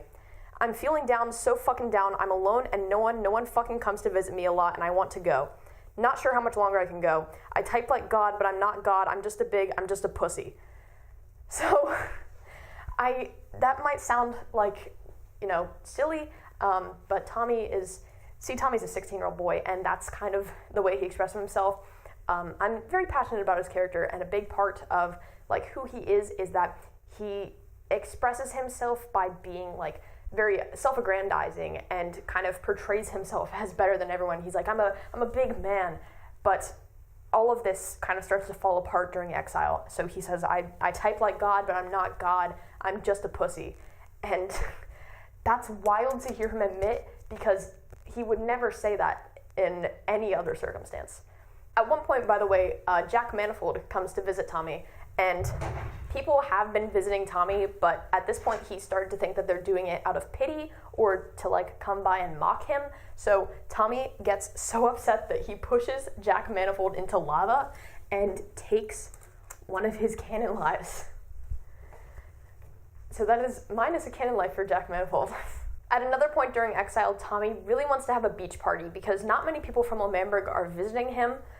Spoiler alert, this is because Dream is telling everyone in L'Manberg not to visit Tommy, and he's telling them that they're basically not allowed to, while telling Tommy that, they just don't want to come visit you, and I'm the only person that's visiting you, and I'm your only friend. So it's all part of the manipulation. But anyways, nobody's really coming to visit him, so Tommy wants to throw a beach party and invite everyone from L'Manberg to come down to his beach party. So he gets all of this stuff together. He's making a cake, he's putting together the scenery out on the beach, and he sends out invites, and nobody shows up on the day of the beach party. So it turns out, we don't find this out until later, but it turns out that Dream gave the invites to Ghostbur to deliver, and then sent Ghostbur out in the snow. And Ghostbur, if you'll remember, can't be, he can't get wet, or he can't be in precipitation, or else he starts to melt. So he sent Ghostbur out basically to die with these invitations, and nobody in L'Manberg ever got them. So Dream is the only one there at Tommy's beach party, and they eat cake together, and it's very, very sad. Tommy does end up hallucinating Tubbo a few times, hallucinating that Tubbo is visiting him, which is just even sadder.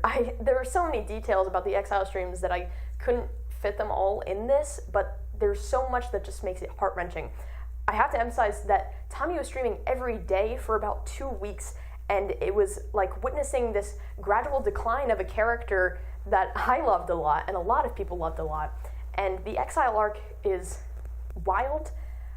I don't even like to watch the streams because I was so attached to the character that I was like a little distressed by them. But I went back and watched them for this video for you guys. But they are still distressing because Tommyinnit, Tommy is very special to me. And so those streams were so wild. Also, another tidbit about Exile is that Tommy keeps letting his Minecraft hearts go like all the way down, almost to 1 or almost to 0. He like doesn't eat to regain his hunger, and it's just a terrible situation all around. He's definitely very like self-destructive at this point, and you can see where this is going.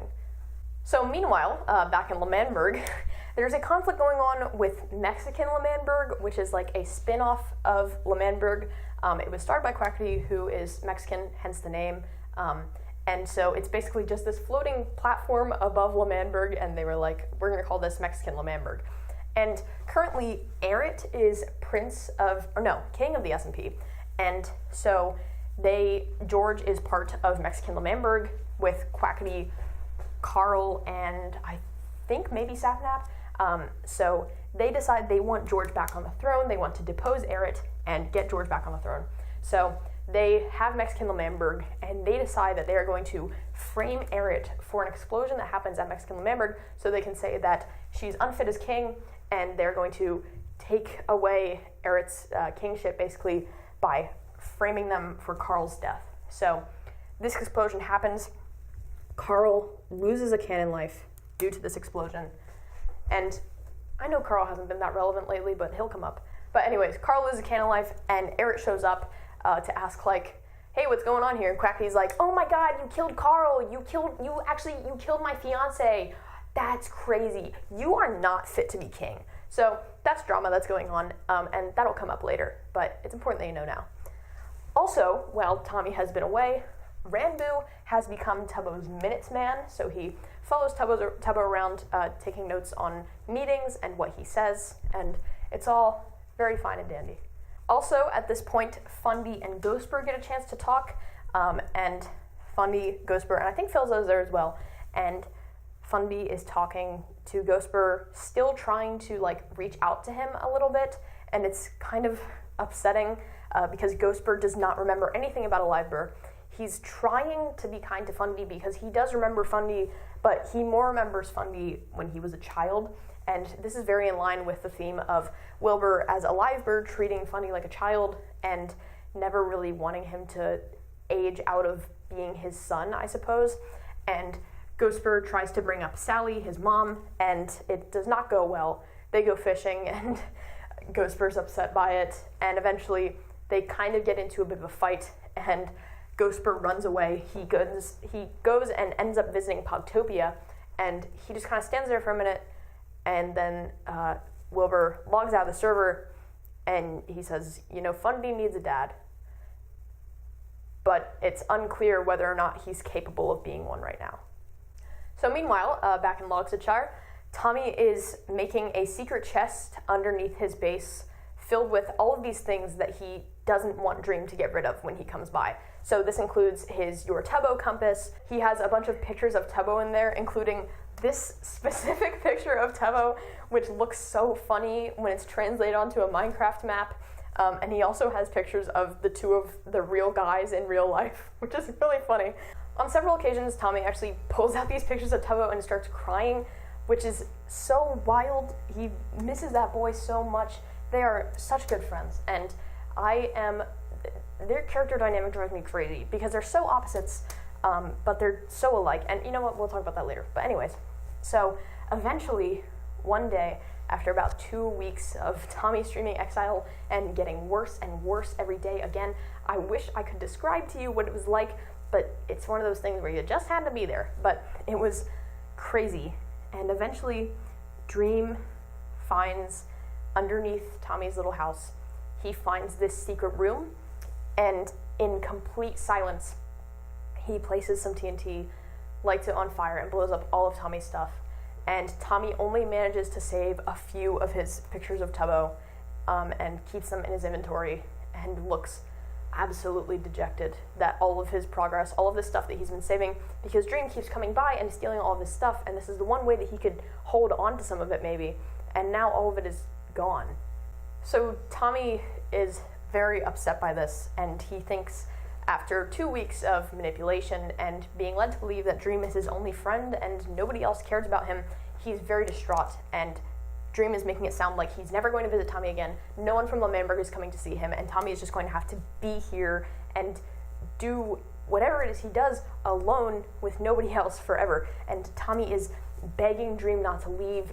He's asking he'll do anything just for some forgiveness, and he just wants Dream to stay, but Dream, in silence, walks over to the nether portal that's his only connection to the outside world and breaks one of the blocks, essentially severing his connection, any kind of connection that he had to L'Manberg. So Dream leaves, and this is where the exile arc starts to come to a climax, because Tommy starts wandering around the ruins of what was Logstadshire. His tent has been blown up, his fort has been blown up, his chests have been blown up, and he's wandering around, and he starts to wonder if any of it was worth it at all. And it's heart-wrenching. I will admit, even 3 years on, watching this stream for this video, I ended up crying for 30 minutes about how much I care about C. Tommy after watching this stream.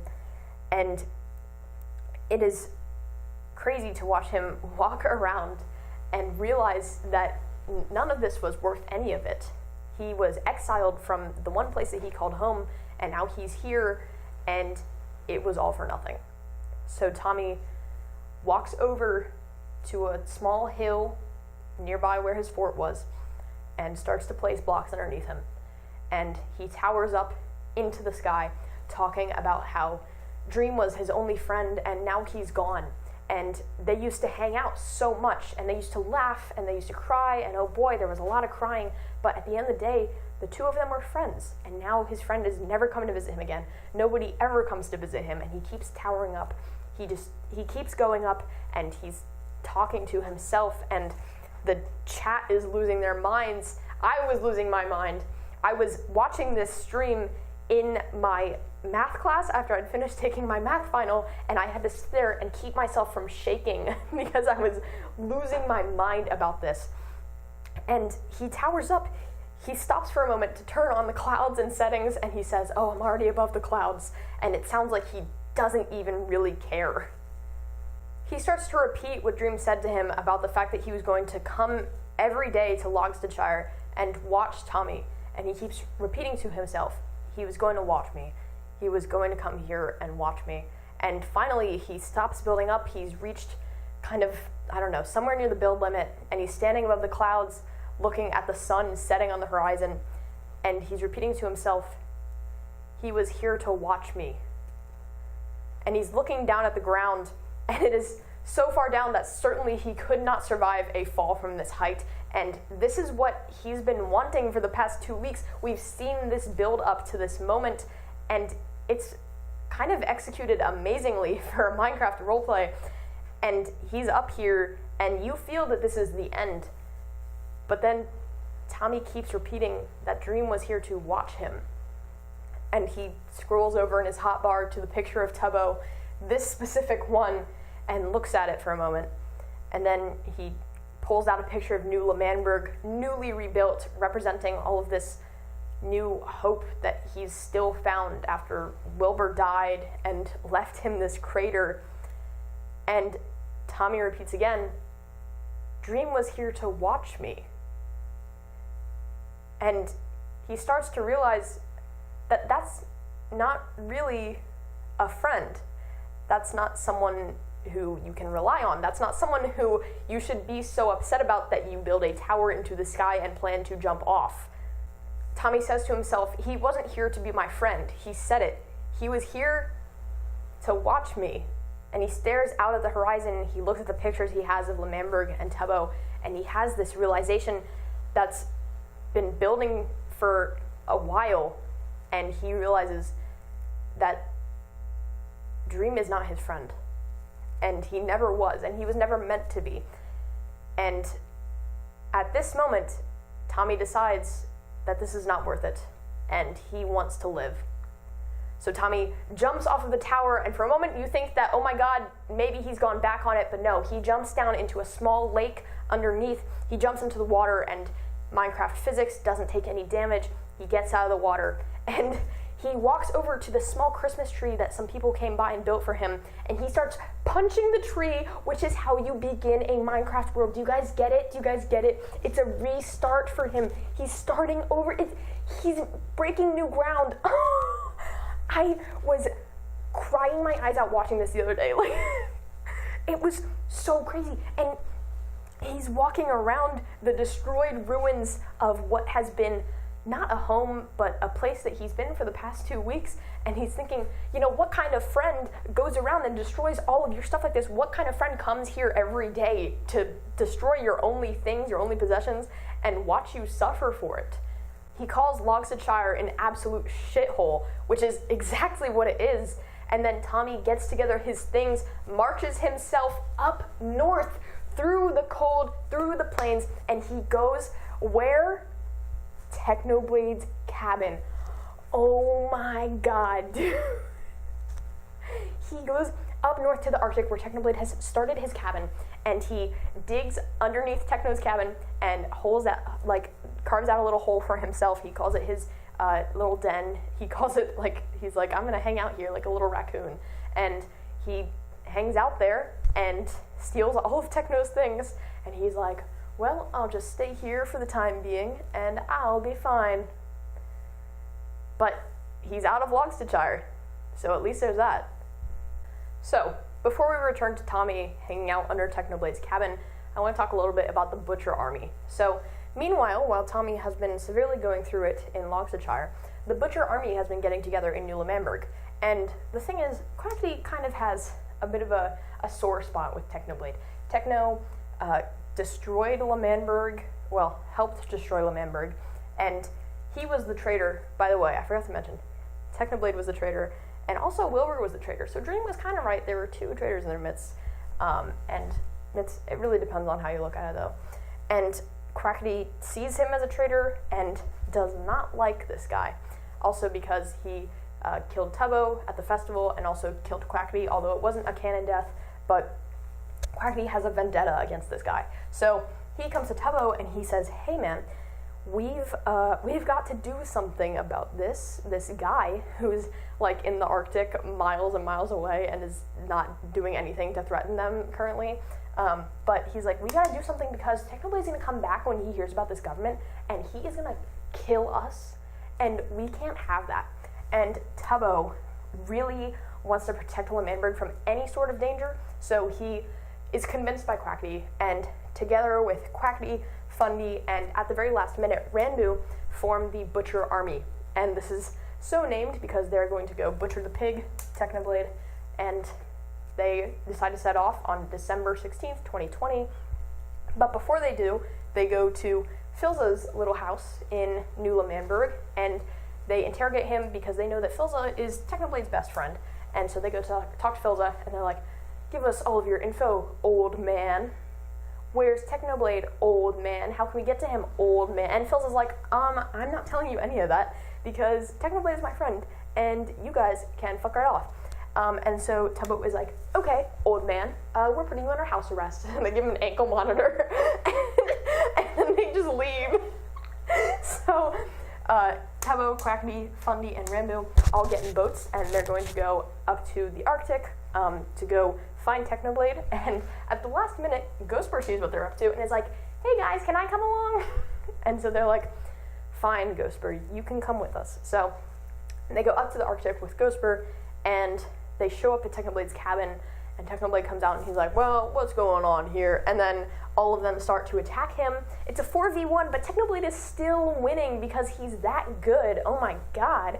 And then Quackity knows that they are losing, but Quackity's got a bit of a clever mind. So he runs over to Technoblade's stable, drags out his horse Carl, and says, Techno, if you touch another hair on my men's head, then I will kill your horse right now. So you are going to get in the boat and you are going to come with us, or I'm going to kill Carl. And Technoblade's like, not Carl. All right, I'll go with you. Meanwhile, Ghostbur is having the time of his life, because guess who Ghostbur meets? That's right. You know him, you love him. This is Friend the sheep. So Wilbur meets Friend, names him Friend, and he's a sheep that Ghostbur dyes blue, and he says, look, this is my friend. This is Friend. Do you see him? And Technoblade's like, that's great, Ghostbur. I'm about to be executed. So they all get in the boats with all 4 of the Butcher Army, plus Ghostbur, plus Technoblade, plus Carl, Technoblade's horse, plus Friend now. And so all of them are heading back to New Lamberg, and Ghostbur's like, Friend is so awesome, like, look at my sheep. And meanwhile, everyone's discussing, like, okay, we're totally, like, owning Technoblade right now. So they all get back to New Lamberg, and Ghostbur is running around with Friend, his new friend. Later on, we find out that Ghostbur is romantically involved with Friend, so this guy has a problem with animals, but, like, that's Wilbur said, so I don't really know what to tell you. But he's hanging out with Friend, and meanwhile, the Butcher Army are putting together Technoblade's execution. So they have this thing rigged up. It's a series of, like, redstone adapters and stuff rigged so that when someone pulls a lever, an anvil will drop on Technoblade's head and kill him. Most assuredly, because they can't kill him in PvP, so they have to drop a whole anvil on his head. And Philza is still on house arrest, so he's leaning out of his house and being like, oh my god, Techno, what happened to you? So they all get together, they put Technoblade in the cage underneath the anvil, and they're like, do you have any last words? And Techno's like, no, but you might. He doesn't say that, but it's implied. And so Tubbo says a few words about how Techno is a danger to Lamberg, and they're finally going to end this danger, and then pulls the lever, the anvil falls, and Technoblade does not die, because guess what? Technoblade never dies, alright? He has a totem of undying in his inventory, and he comes back to life, and everyone's like, what? What's going on? And then Dream and Puns show up, they start fighting everyone, they break Techno out of the cell, Techno starts running, and Quackity, again, is the one with the vendetta against him, so Quackity runs after Technoblade. Technoblade ends up in the final control room, which is the room where, during the original Lamberg Independence War, Eric gathered everyone, and then they all got killed. So Techno ends up there to get Carl, and Quackity pulls up behind him and is like, you're not getting away that easily, and Technoblade is like, did you think, Quackity, that you could kill me that easily? It's never that easy, alright? It's never that easy. And they have a whole, like, fight, and Quackity's like, you're a danger to Lamberg. And Technoblade delivers this awesome line. He goes, I have a pickaxe, Quackity, and I'll put it through your teeth. And then he goes right up through Quackity's mouth and right through his eye. And that's where the scar comes from that I talked about earlier. And Quackity loses a canon life. That's crazy. So, Technoblade escapes with Carl. I think it's unknown why Dream and Puns decided to help. They were just, like, in the area, I guess, but it's probably just because they don't like Lamberg. But anyways, Technoblade escapes, basically unharmed, and the Butcher Army regroups, and they basically go, well, that was a complete and utter failure. We're gonna keep Phil's on house arrest. So, New Lamberg, after this, they decide that their true enemy is Dream, because he helped Techno. So they decide that they are going to plan a new festival, the Green Festival, which is basically going to be a trap to lure Dream and then kill him, and it's going to be big, so they have to start prepping now. It's going to be huge. Meanwhile, Tubbo pays a visit to Logsashire, which Tommy has already escaped from, so Tubbo goes there and sees that everything has been decimated, and he sees this massive tower up in the sky, comes to the logical conclusion, and he says, surely not, and then blacks out. And then he tweets on Twitter, we need to hold a funeral for Tommy, and they build a little grave for him, and it's very sweet. By the way, I mentioned this earlier, but Tubbo has a huge problem with just repressing things and not thinking about them, so immediately after something happens to him, he's like, okay, let's move on. So that's why he only, like, built a grave for Tommy and then was like, okay, I have to keep moving because he's like a shark. If he doesn't keep moving, he'll die. So that's, Tubbo seems like kind of an unsympathetic character at times, but really he just needs to keep going or he will crumble to pieces. That's my amateur C Tubbo analysis. Other people probably know more though. So Techno, obviously, when he gets back, he discovers that Tommy is hiding underneath his house, and he's like, Tommy, what are you doing here? That's not a good Technoblade voice. He's like, Tommy, what are you doing here, Tommy? And Tommy's like, I'm just hanging out, leave me alone. Leave me alone, okay? I'm just hanging out. And Technoblade's like, Tommy, I want to know what you're doing under my house, because I need to know if I can make you start paying rent, like, what's going on? And Tommy's basically like, listen, you don't need to worry about it. Just let me hang out. Let me steal all of your stuff, all of your potions, all of your golden apples. And he's, like, actively eating one while he's talking to him. So after Exiled, Tommy has a thing with taking damage as opposed to letting his hearts get all the way down. So if he takes a single heart of damage, he immediately starts eating a golden apple, and he's terrified of taking damage again, which is so crazy. But he basically tells Techno, like, I'm here to hang out, and I'm, like, not gonna do anything, just let me steal all your stuff. And Techno finds this reprehensible, but Techno sees an opportunity here. So he makes a pact with Tommy, and he basically says, listen, you can stay here, and I'll help you get your discs back, but you have to help me destroy L'Manberg. And Tommy is like, my best friend is in L'Manberg, and it's a country that I am a founding member of, so I don't think I'm going to do that. And so Technoblade is like, okay, we'll talk a little bit more about it later, but watch this. So he brings Tommy to this huge vault where he has all of these supplies, wither skulls upon wither skulls upon wither skulls. He's got netherite. It's huge. He has enough ammo and, like, gear to kill Dream a billion times over. At least that's what Tommy sees. Technoblade sees another opportunity to destroy L'Manberg, but, you know, Tommy is thinking about his own problems, and so he agrees and says, as long as we're not going to hurt Tubbo, then I will, you know, join you, and I would like to get my discs back anyways. So he basically becomes Technoblade's roommate for a little bit. He hangs out at Technoblade's place, and eventually Technoblade negotiates the deal down to be like, okay, we won't destroy L'Manberg, we'll just do some, like, light terrorism, okay? It's fine. It's not going to be that bad. You and I can still have a pact, right? So they negotiate down to that. And then Dream starts showing up at Technoblade's cabin to be like, hey, I noticed Tommy isn't in Lockshire anymore, and I was just wondering, like, if you've seen him, because your place is pretty close by, so I was just, like, wondering. And meanwhile, Tommy is, like, hiding in this box in Techno's house drinking invisibility potions, and he keeps making noise because he's Tommy and he can't stop. And Dream is like, what's that noise? What's that sound of an opening trap door? And Techno's like, don't worry about it, man. Don't worry. I'm not under your authority. Don't worry. And Dream is like, okay, I don't really care anyways. I just wanted to know. I will know if you're lying, but I don't really care, as long as he doesn't go back to L'Manberg. And it's like, okay, man, like, whatever. Tommy also directly calls back to Wilbur's line, calling L'Manberg his unfinished symphony, and says L'Manberg is now his unfinished symphony, and basically says, when I have the discs back, then it'll be finished. The melody will be complete. Which is crazy, because there's a lot of parallels between him and Wilbur, just as there are parallels between Tubbo and Schlatt. I'll talk about those more later, but that's a direct quote from Wilbur that he's reciting, so that's wild.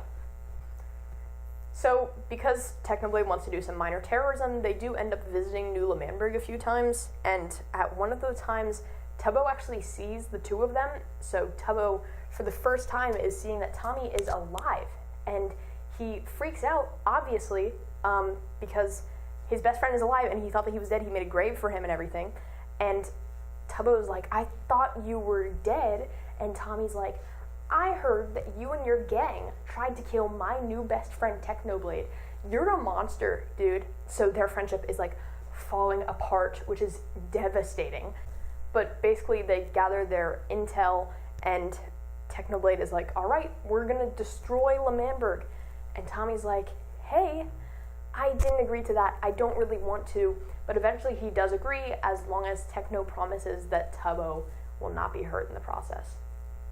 That's crazy. So, the day of the festival arrives, the Green Festival. New L'Manberg prepares games and decorations, and it's going to be a huge thing, and Technoblade and Tommy are heading over to take this opportunity, and on the way they pass by this huge Blackstone intimidating build, which is a prison that Dream has been commissioning from this guy, Sam, awesome dude, and he's been building this thing. Nobody knows who it's for, nobody knows what it's for, but it's there, and it's big and intimidating. So Technoblade and Tommy arrive at the Green Festival, and then Dream shows up, but he starts building the obsidian walls around the Manberg higher. What? Why is he doing that? He says it's because someone blew up the community house. The community house was the first thing ever built on the server, and it's just a short ways from New Manberg, and it's basically what it's intended to be. What the name says is a place where everyone in the community can come and hang out. It's like a neutral zone, and somebody blew it up. So everyone heads over there. Dream obviously starts to blame it on Tommy and is like, oh, Manberg can never be trusted if this is what your citizens are like ignoring the fact that Tommy has been exiled and is no longer a citizen. And he basically tells Tubbo, I'm going to consider Tommy responsible for this and responsible for all of Manberg unless you give me Tommy's disc Mellow High, which Tommy had actually given to Tubbo a while back as a sign of trust and a sign that the bond between them would be like unbreakable. And the discs, again, for Tommy are about Tubbo. So giving the disc to Tubbo is kind of a major sign of trust, and Tubbo is expected to give this up to Dream, but Tubbo, understandably, does not want to betray Tommy's trust like that. Even if they're not the best of friends right now, Tubbo does not want to betray him like that because that's his oldest best friend. He's not just going to do that. So Tommy jumps down into the fray and like takes off his invisibility potion and is like, listen, it was not me. It was obviously not me. I've been exiled for the past several weeks. Do you even want to know what happened to me out there? It wasn't me. I did not blow up the community house. And I am very upset that none of you believe me, especially you, Tubbo. I expected better of you. And eventually, Tubbo and Tommy get into a fight about it. And this is a physical fight. So they're attacking each other with swords and holding up shields. And eventually, they're screaming at each other and they're still fighting. And Tommy says, the discs were worth more than you ever were. Both of them break apart and freeze completely in shock that Tommy just said that. Both of them have not processed that that is a real thing he just said. And Tommy realizes and says out loud that he is worse than everyone he's ever hated and tells Tubbo to give Mellow High to Dream. And Tubbo is still reluctant, but he does because Tommy, he trusts Tommy, and so he gives up the disc. And Dream is like, cool. By the way, this is kind of awkward, but I'm going to be destroying your country tomorrow, just so you know. And Technoblade is there still, and he's like, hey, Tommy, you should come with me and come back to my cabin, and let's hang out, because I can't believe that you're siding with the enemy right now after everything that we've been through. And Tommy is like, well, listen, I'm on the side of Manberg because, I believe in this nation, and I believe in Tubbo, and they deserve, me to do better for them, basically. And so he's on the Manberg side. Techno feels betrayed, and Filza, whose house arrest is over, decides to leave with Techno and go back to the cabin. And Dream is like, this is awkward, and gets out of there as well. So, it is the morning of Doomsday, January 6th, 2021. Don't worry, I'm going to address it. And Tommy, before everything goes down, he decides that he has a few things that he needs to work out with people. So he goes nearby to the beach and ends up fishing around and picking up Sapnap's pet fish, Mars, in a bucket. And it was believed that Mars was gone forever, lost to the ocean. But Tommy found him and brings him to Sapnap, and he's like, hey man, I just want to apologize for the way I treated you, and I think that, you're a bit of a good guy. So here's your fish, and this is a token of goodwill. And Sapnap is trying to be cool about it, but he's clearly overjoyed. And you know what? A little bit, in some ways, Tommy and Sapnap are kind of similar as characters, but that's for someone else to understand, not me. Tommy also goes to Tubbo and says, hey, I'm sorry, and I forgive you for exiling me. I understand why you did what you did. And I had a horrible time out there, but I understand why you had to do it, so it's okay. No bad blood between us. And it's clear that they're still repairing things, but things are gonna get better now, hopefully. So Fundy also decides that he is fed up with fighting the same wars for the same pieces of land for a country that his father made, and now his father is dead. So he decides that he's going to sabotage all of the supplies for Doomsday, and he gets together with Nikki and asks Nikki for assistance, and together they destroy all of the supplies. And they're not going to side with anyone in the war because, again, they're just tired of fighting in general. But they do sabotage L'Manberg, and Funny has this whole speech where he's like, if I can't make people laugh, then I will make them cry. And it's a little bit cool. And Funny's a very cool character. But basically, they kind of bring L'Manberg to its knees a little bit and destroy all their stuff. And now the actual war can begin. So that's exciting. So, Doomsday begins, and Filza, Technoblade, and Dream are all there. Dream has rigged up these scary-looking grids of obsidian above L'Manberg and starts dropping TNT, like, by the bushel down onto L'Manberg, and everything is exploding. There's new craters. It is even bigger than the original crater that Tubbo was present of. Now, he's present of an even bigger crater. And Technoblade and Filza kind of get in the heat of it, and Technoblade, Tommy, and Tubbo all start fighting. And they're basically shouting across the battlefield at each other while they fight, and they're just basically arguing ideologically about governments and, you know, what's right and why Techno keeps doing this to them. And at one point, Technoblade says, like, you only see me as a weapon, but you forget that I'm a person, Tommy. And Tommy says, you are a person, Techno, and we are too. Which, oh my god, that's cool. Like, that's awesome. So, at one point during the fighting, Jack Manifold actually loses his final cannon life to Technoblade and does not die, alright? We will get to that in a minute, but he did just lose his final cannon life. He's still alive, but we're gonna see what's gonna happen to Jack Manifold. I'm fucking leaving after that. I can't believe you fucking died. I can't believe you fucking died. He's still alive, but he shouldn't be. I guess you'll have to come back and You'll have to come back and find out and keep watching the video. I really need to put on that subscriber bell. So to sum up kind of the ideological differences here, Technoblade is anti-L'Manberg because of how much hurt it's caused, and also ideologically he's just opposed to governments in general, and that all kind of gets projected onto L'Manberg. And Dream tells Tommy that he's anti-L'Manberg just because it's fun. Like, okay, whatever, man. So briefly during Doomsday, Nikki actually comes over the hill. She shows up about halfway through the battle and catches a glimpse of Ghostbur for a moment, and up until now she has like not accepted that Wilbur is dead, because that was before like everything happened. He was her best friend, and she has basically been repressing it and refusing to accept that he's dead. And now she sees, oh my god, there's a ghost that looks exactly like him, and what is he doing here? So she basically has a full breakdown, loses her mind. She goes and I think blows up her bakery in L'Manberg, and then she goes to the L'Man tree, which is this tree that's been there since the beginning, the founding of L'Manberg. She goes to the L'Man tree and completes the 3-part whatever symphony or something, and she pulls out a flint and steel, burns down the L'Man tree, and says it was never meant to be. That's 3 times now.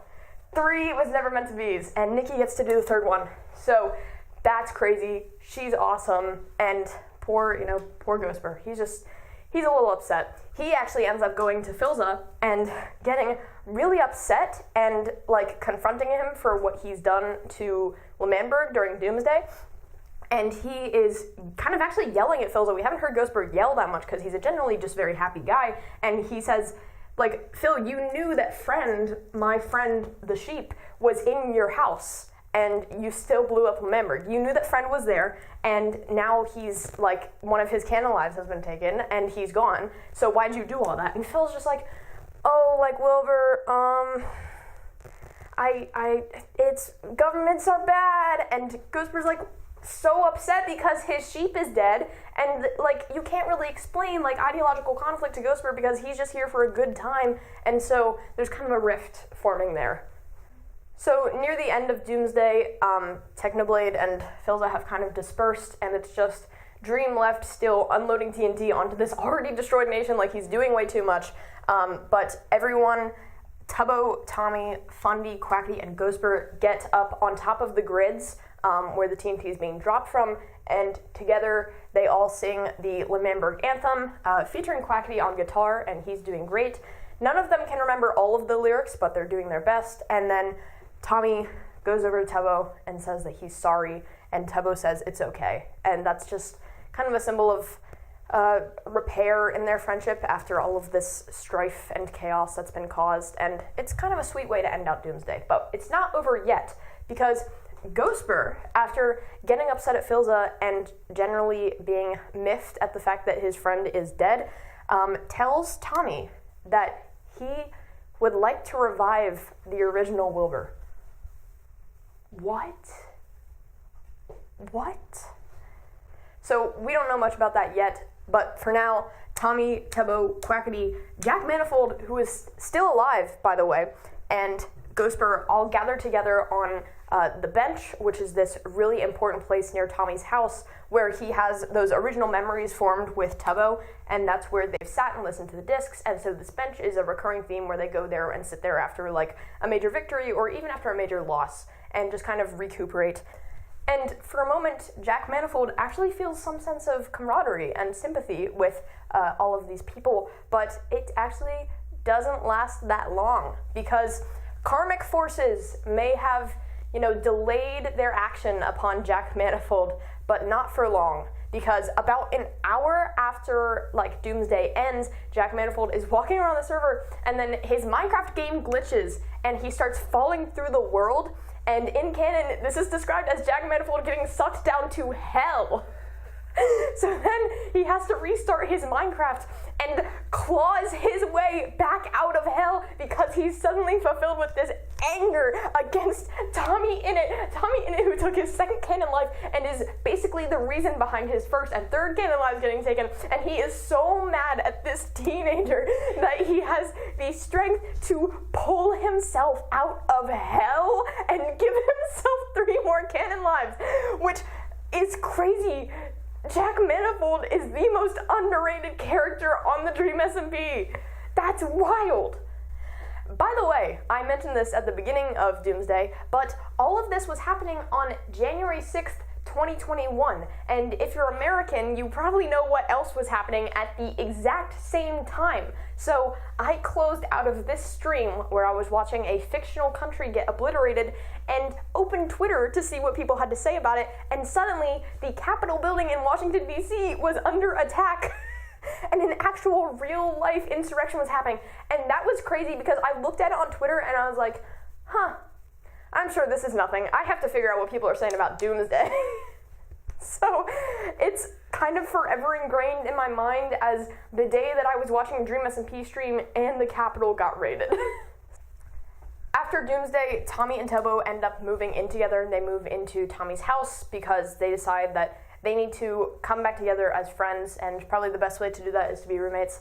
And they also need to prepare for their eventual takedown of Dream, because Tommy is still on this, and you know what? I don't blame him. He still wants his discs back, and so he tells Tubbo, one last time, please help me get the discs back, and then no more, all right? And Tubbo agrees, and they move in together. Also, after Doomsday, Jack Manifold and Nikki both have a common enemy now, all right? They both have beef with Tommyinnit because they see him as the source for all of their troubles. Mainly, Nikki is torn up after Wilbur's death, and she kind of needs someone to project that onto. And Jack Manifold maybe has a bit more of a legitimate reason because he just crawled out of hell because he was so mad at Tommyinnit. And so they get together and they form Team Rocket and decide that they are going to kill Tommyinnit at whatever cost. So that's happening in the background, just be aware of that. And also, Ghostbur wants to die. He's done, and he keeps asking people to revive the original Wilbur. His change of heart comes from probably seeing all of this destruction and just generally being a ghost. So he starts telling people, he starts shopping around being like, who wants to revive me? So that's going on as well. In between Doomsday and the end of Season 2, they actually do attempt to revive Wilbur. So Filza gets together with, I believe Fundy is there, and maybe Quackity, and they all decide that they are going to revive Ghostbur as he's, requested. And they get together kind of materials that they might need. And the first one goes and doesn't work out that well. Ghostbur comes back and is like, I saw the afterlife for a few minutes, but not much. And then they're like, okay, well, we need to try something stronger. So they do try something stronger. I think they get a totem of undying and give it to him, and then they kill Ghostbur, and they're like, all right, man, go to the afterlife. And Ghostbur, like, loses his mind. He's screaming in panic, and then suddenly he disappears.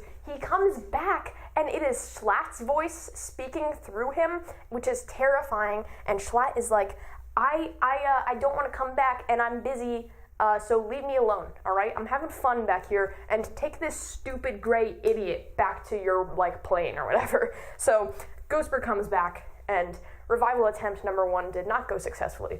We also get a cameo appearance from Tommy where they ask him what his thoughts are on reviving Wilbur, and Tommy says, Wilbur wasn't so poggers, so maybe we shouldn't bring him back. So Tommy has very conflicted feelings on reviving Wilbur. We'll see that in a bit, but it's a sore spot for him. So a little bit after Doomsday, Dream ends up coming to Tommy's house. He lights the entire thing on fire, destroys it, like replaces all of the dirt with netherrack and lights it on fire, and he leaves a sign telling Tommy and Tubbo that they have to meet with him and that it's about the discs. So this is the big climactic moment of season 2.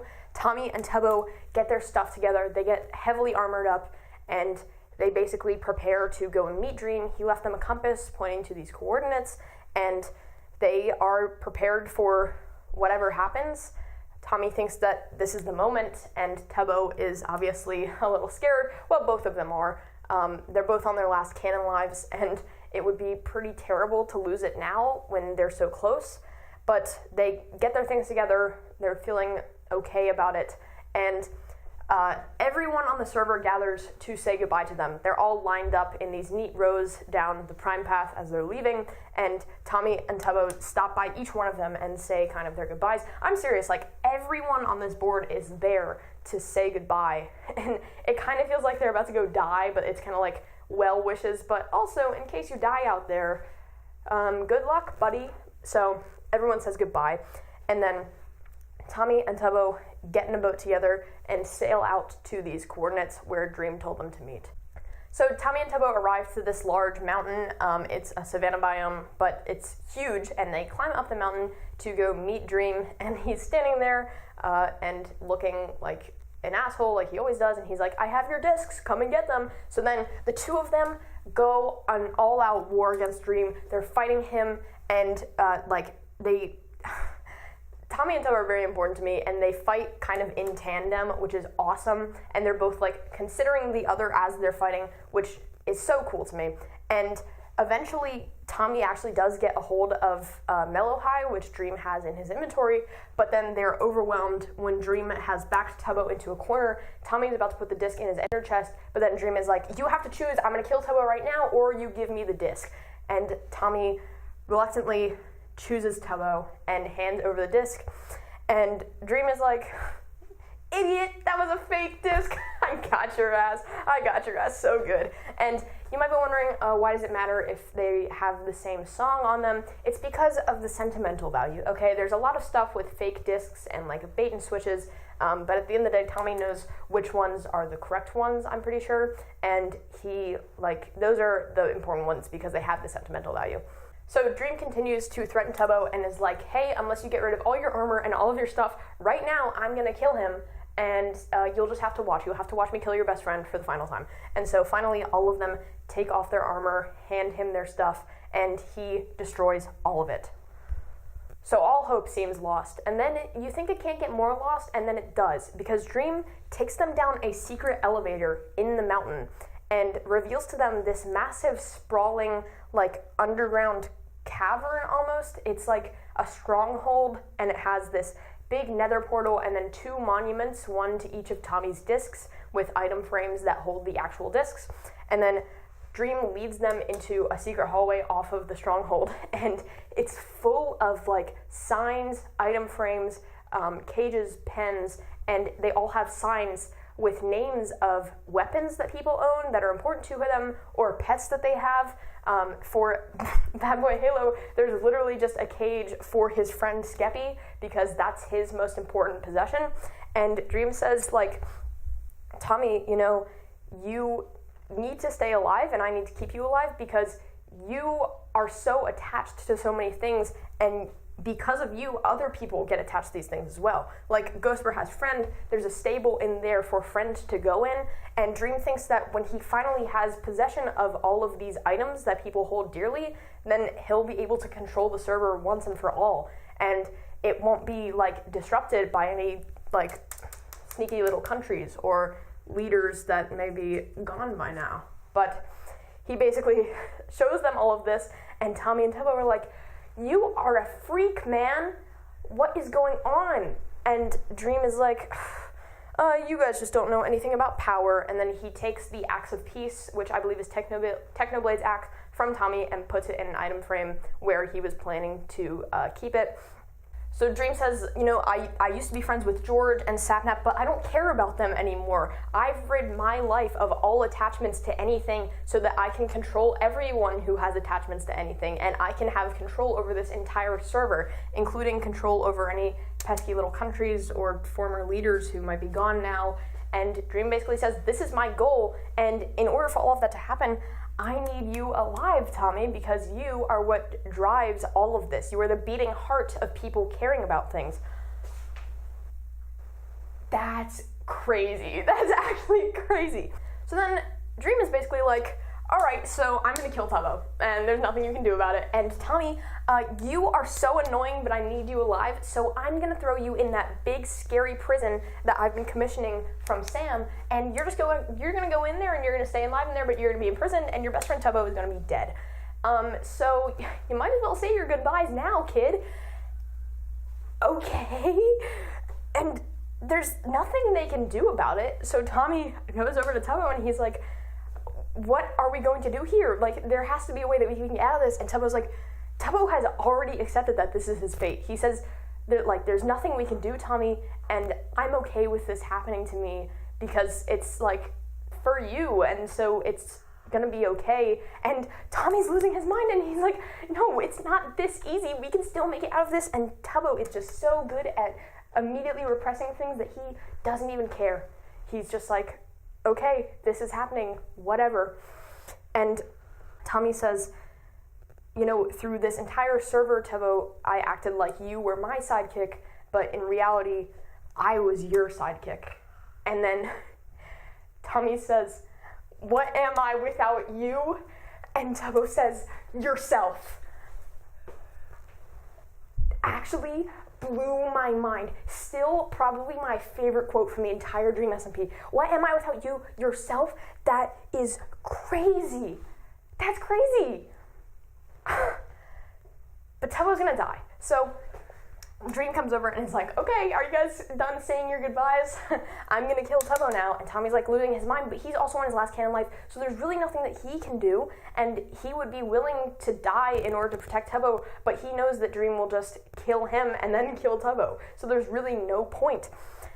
But then, just when you think all hope is lost, just when Dream is corralling Tubbo into a corner and he's about to kill this guy, you will never guess who shows up. You will never guess. That's right. Maybe the most irrelevant character so far in the lore, just because I haven't talked about him a lot, but Puns comes out of the nether portal at the back of the base, and Dream is like, Puns, like, what are you doing here? Puns, by the way, is Dream's, like, lackey. He's kind of hired him, and he's been along for the ride this whole time. And Puns says, sorry, Dream, but you should have paid me more. And then everyone on the server comes out of the nether portal, and they all surround Dream, and Tommy pulls Tubbo away to the back of the crowd, and everyone is here in full netherite armor, and they are ready to kick this guy's ass. And Sapnap himself comes forward and is like, no, Dream, step away, all right? Step away. Oh my god. Do you understand? He doesn't have any attachments to anyone, so he can't have any friends here to defend him. Like, do you get it? And Tommy has all of these people who care about him because he has a heart and he's so attached to people, and so they all come to his defense. Oh my god. And then in the most cathartic moment of all time, Tommy goes over to the little hallway where Dream has all of those possessions. He grabs an axe and a pick, and he digs 2 blocks down in the floor of the stronghold, and tells Dream to put his stuff in the hole. Oh my God, dude. And so he does, and Tommy's like, this is exactly what I felt like. You have no idea. And he's like, this is so cathartic. He's finally getting to tell Dream, like, dude, fuck you, and I'm about to kill you. And Dream is like begging for his life. He's like, please don't kill me, please don't kill me. And Tommy kills him not once, but twice, takes 2 of his canon lives. And then on his 3rd life, Dream respawns back up at the top of the elevator, and he's not coming back down. And Tommy says, Dream, if you don't come back down this elevator, God help me, I will kill myself. Because he knows that Dream needs him alive, and so he tells Dream, come back down here, I'm about to kill myself right now. And so Dream, like, dejectedly comes down the elevator, and it's so fucking funny. And he's like, oh, Tommy, like, we were friends, don't do this to me. And Tommy's like, shut up. You were never my friend, okay? Dude. That's so awesome. That's so awesome. And then Tommy is going to kill him for the 3rd and hopefully final time, but then Dream stops him and says, I can bring people back to life. He can bring people back to life. And Tommy's like, what on earth are you talking about? And Dream says, when Schlatt died, he left me a book. God knows, by the way, why Schlatt had the revived book, but he left me a book that had the secret to reviving people if they died. So if they lose all 3 of their canon lives, we can bring them back. So that means Wilbur can come back. They've been trying to revive him, and now it's finally a possibility. And so Tommy is ready to kill Dream, but the minute that he says that they can bring Wilbur back, Tommy doesn't want to do it anymore because he wants Wilbur back. Even though he's been insisting this whole time that if they brought Wilbur back, it would be disastrous, Tommy still wants to see him back. That's crazy. So he keeps Dream alive, and Sam volunteers his prison and is like, hey man, I'm a neutral party. I just built the prison because Dream gave me money. You don't have to go in there. We can put Dream in there. So Dream goes in the damn prison, which, by the way, is so inescapable that millions of YouTube videos were made on, like, figuring out how you could conceivably break out of there.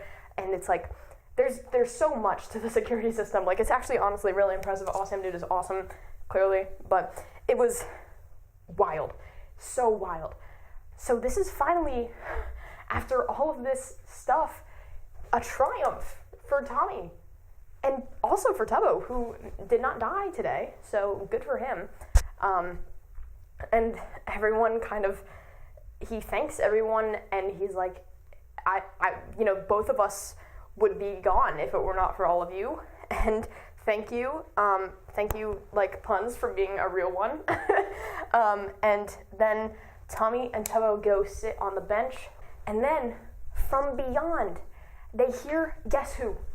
They hear Wilbur Soot's voice, and he speaks to them from beyond the mortal plane and says, you know, Tommy, I could feel the thickness between my plane and yours starting to separate, and I could feel that, like, the afterlife was ready to accept a new person into it, and I could feel that it was you, but here you are, alive. And he says, you never really seem to die, do you? And Tommy's like, Wilbur, is that actually you? And Wilbur's like, yeah, it's me. It's boring down here. What's up?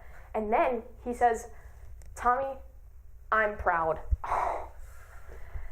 And Tommy, like, as a character, Wilbur's, like, approval is really what the vice president position was all about. That's why Tommy wanted to be vice president, was because it would be a sign of Wilbur's approval. And so for Wilbur to say that he's proud of him is, like, wild.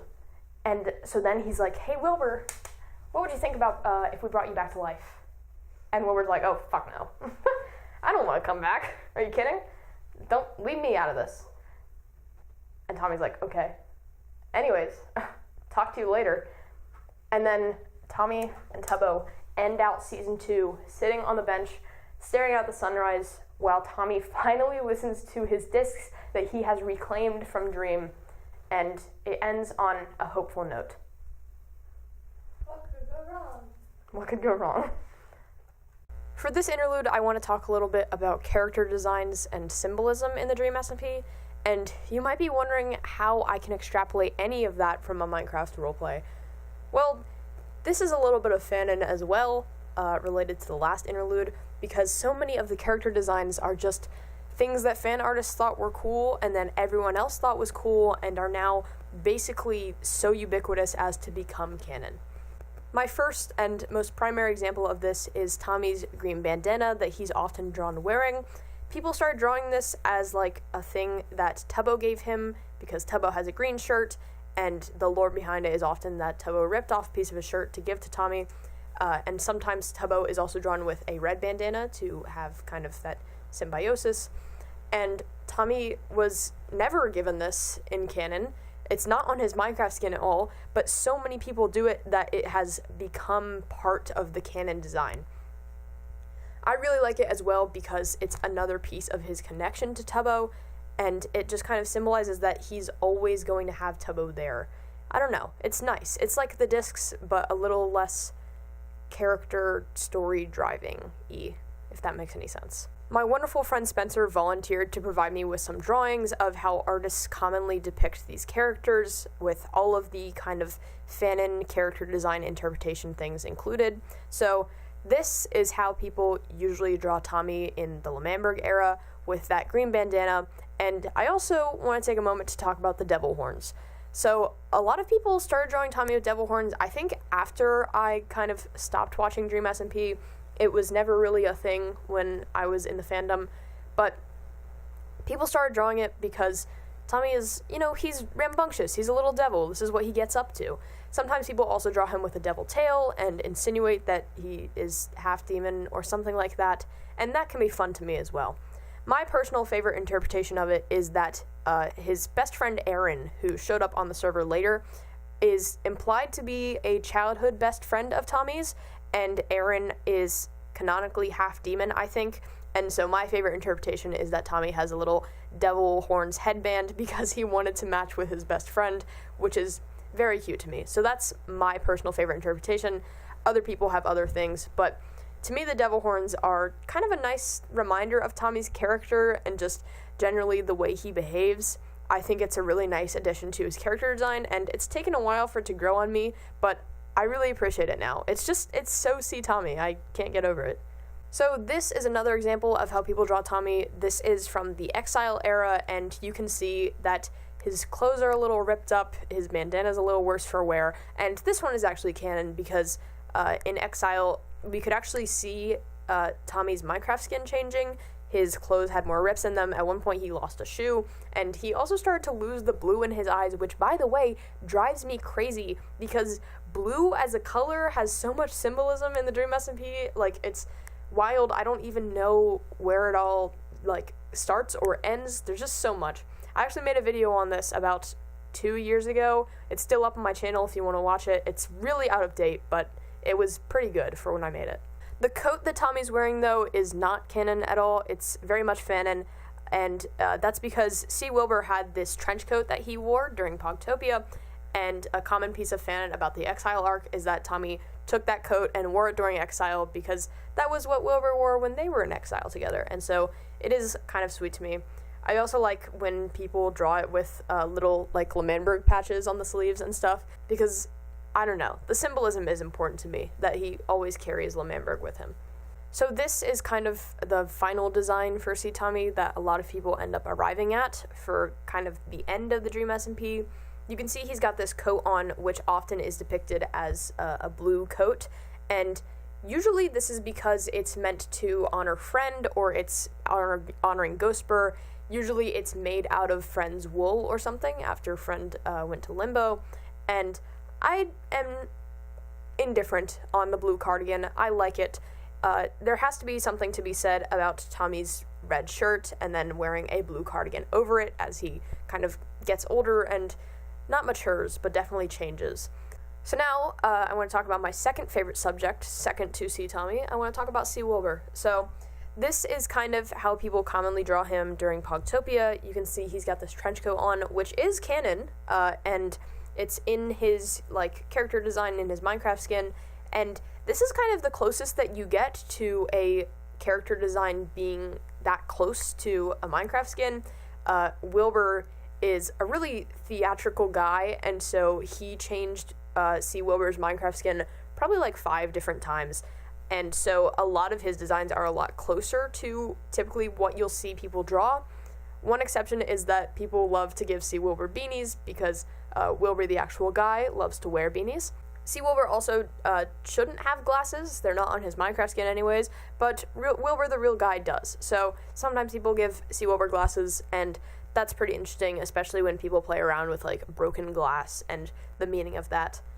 So this is an example of how people commonly draw Ghostbur. Again, it's pretty similar to the actual Minecraft skin, but I do want to point out this scar in the middle of his torso. So a lot of people draw Ghostbur with the scar from his death wound, like his killing blow from Filza, in the middle of his chest, which is just wild. It's also sparked some debate about the color of Wilbur's blood.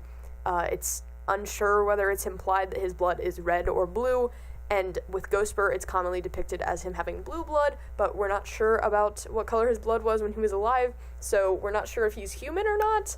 It's kind of difficult to talk about. Again, Dream SMP has no canon. It's really up to you. Finally, here is kind of how people draw Wilbur when he gets revived. Spoiler alert, I know, but they do eventually bring him back, and this, again, is super close to his Minecraft skin.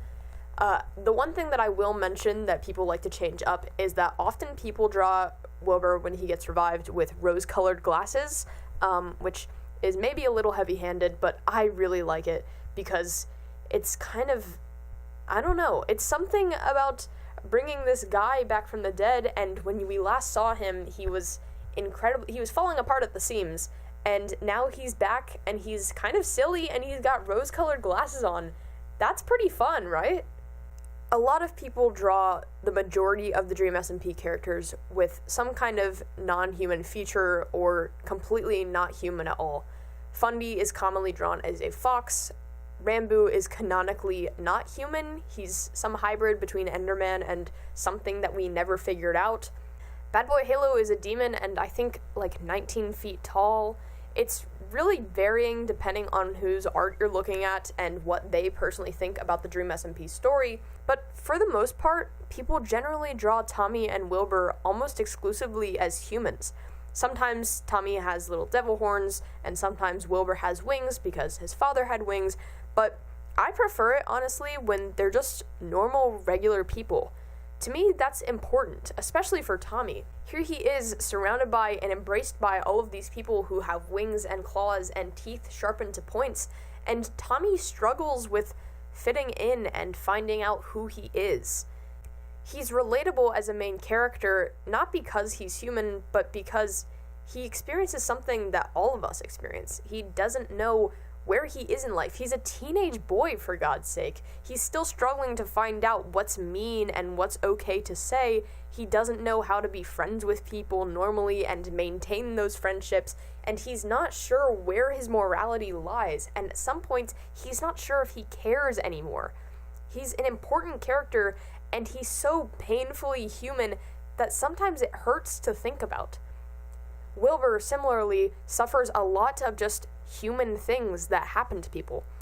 See, Wilbur is very clearly mentally ill, and this is clear when he's in Pogtopia and spiraling with paranoia and delusion, and it's sad. See, Wilbur doesn't get the help that he deserves or needs. He's just a regular guy, not under the afflictions of any magic or corruption or curse, though that would be cool as well. He's just like a guy going through something. Similarly, I sort of like when people don't draw Wilbur with wings, because if his dad had wings and Wilbur didn't, it kind of adds to the sense that we get that Wilbur was always a disappointment of a child, and that he's doing all of this partially for his own motivations, but deep down because he feels that he needs to impress his father, even to this day. Even when he's like 30 years old and starting a country, it's all to impress his dad. Now I want to talk about Tubbo for a second. A lot of people draw Tubbo with these small little goat horns, which are reminiscent of Schlatt's, although they're usually a lot smaller. And this started as a trend when Tubbo was in Schlatt's cabinet, and eventually it's, like the green bandana, becomes so ubiquitous that it's hard to find a C Tubbo design without little horns. Tubbo himself has said that he doesn't see this as canon, but it's so common that it might as well be. For a while, there was a coalition of people who sort of headcanon Schlatt as C Tubbo's canonical father, or like estranged father, or something like that, and that also ended up not being canon, but it was fun for a little bit.